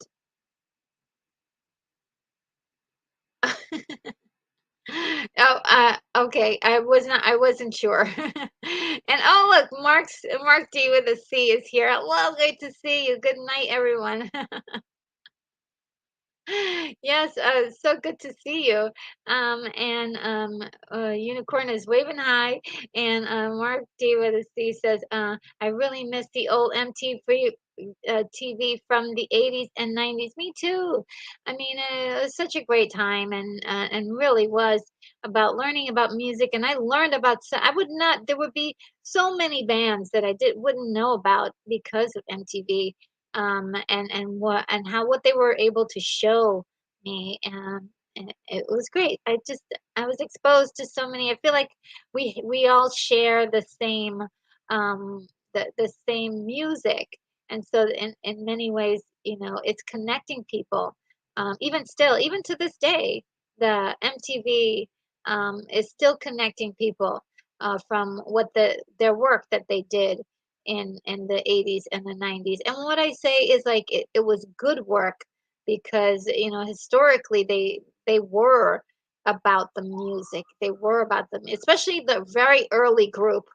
They were very much all about music. That first group of five VJs, they were experts in music. So yeah, I miss it. I miss it. I miss it. Is it okay for me to miss it? And Shannon says Cortez was still handsome, but he lost something and it killed his career on camera. Oh well, I think he's directing though, isn't he? I think he's directing. And Bogo says, I always said that music from the 80s and 90s was much better than some of the stuff that we see now. Am I wrong, guys? Well, I don't know if it's better, but I think every generation has something to offer. I've definitely heard some music lately that I'm kind of like, ooh, this is good. And there's one. There's a lot of synth wave stuff that's coming out from Europe that sounds very 80s inspired, and I'm into it. I am into it. I don't know if, let me see if I still have it. But if I can find my favorite song, yes. Let me copy it down for you. I'll put it in the link, and this is like my favorite song now. There's no words. It's just instrumental. Uh, let's see. I hope you guys like it. But yeah, there's a I think every generation has something new to offer. And so but there's something I guess that clicks off in my mind about all the songs from the 80s. They just did something with me. Just like the songs from like the 50s, like Motown sound, all that stuff. Oh my God. When I discovered Motown sound and all that, the Supremes and the Temptations, Smokey Robinson, and that music really set me on fire. Um, it was like, incredible. And Turk and Raz says I used to record the countdown every Friday on VHS. Oh, cool! Yeah, I used to record it too. And I don't know, a couple of years back, I was like, oh, I got to clean some things out, and I threw everything away. And boy, I wish I kind of did. I mean, I don't have a VHS player anymore. And I know that some people do, but yeah, it was kind of a sad day um, that when I did that. Okay, guys. Guys, I think we've done it. It's 5 hours, and of course, I'm still bubbly and ready to do more. But I think I'm gonna give you guys a break. I could probably go on for more hours. I tomorrow is Saturday, and we are going to be in some big trouble tomorrow. Yes, guys, we're watching Big Trouble in Little China tomorrow, and I hope you can join me. It's going to be a lot of fun. if you're watching this on the replay, definitely give me a like. And for everybody here, thank you so much for being here. I appreciate you so much. I am going to play a small video that is about 3 minutes, a little bit over 3 minutes. And in this video, you can say goodbye to the friends that you have in the chat, friends that we made tonight, and also any last comments or things that you want to say to me. And I really, again, had such a blast tonight. There was so much fun, and I hope that you will. Um, to see you tomorrow. Okay, so without further ado, guys, I bid you adieu and see you in the next video.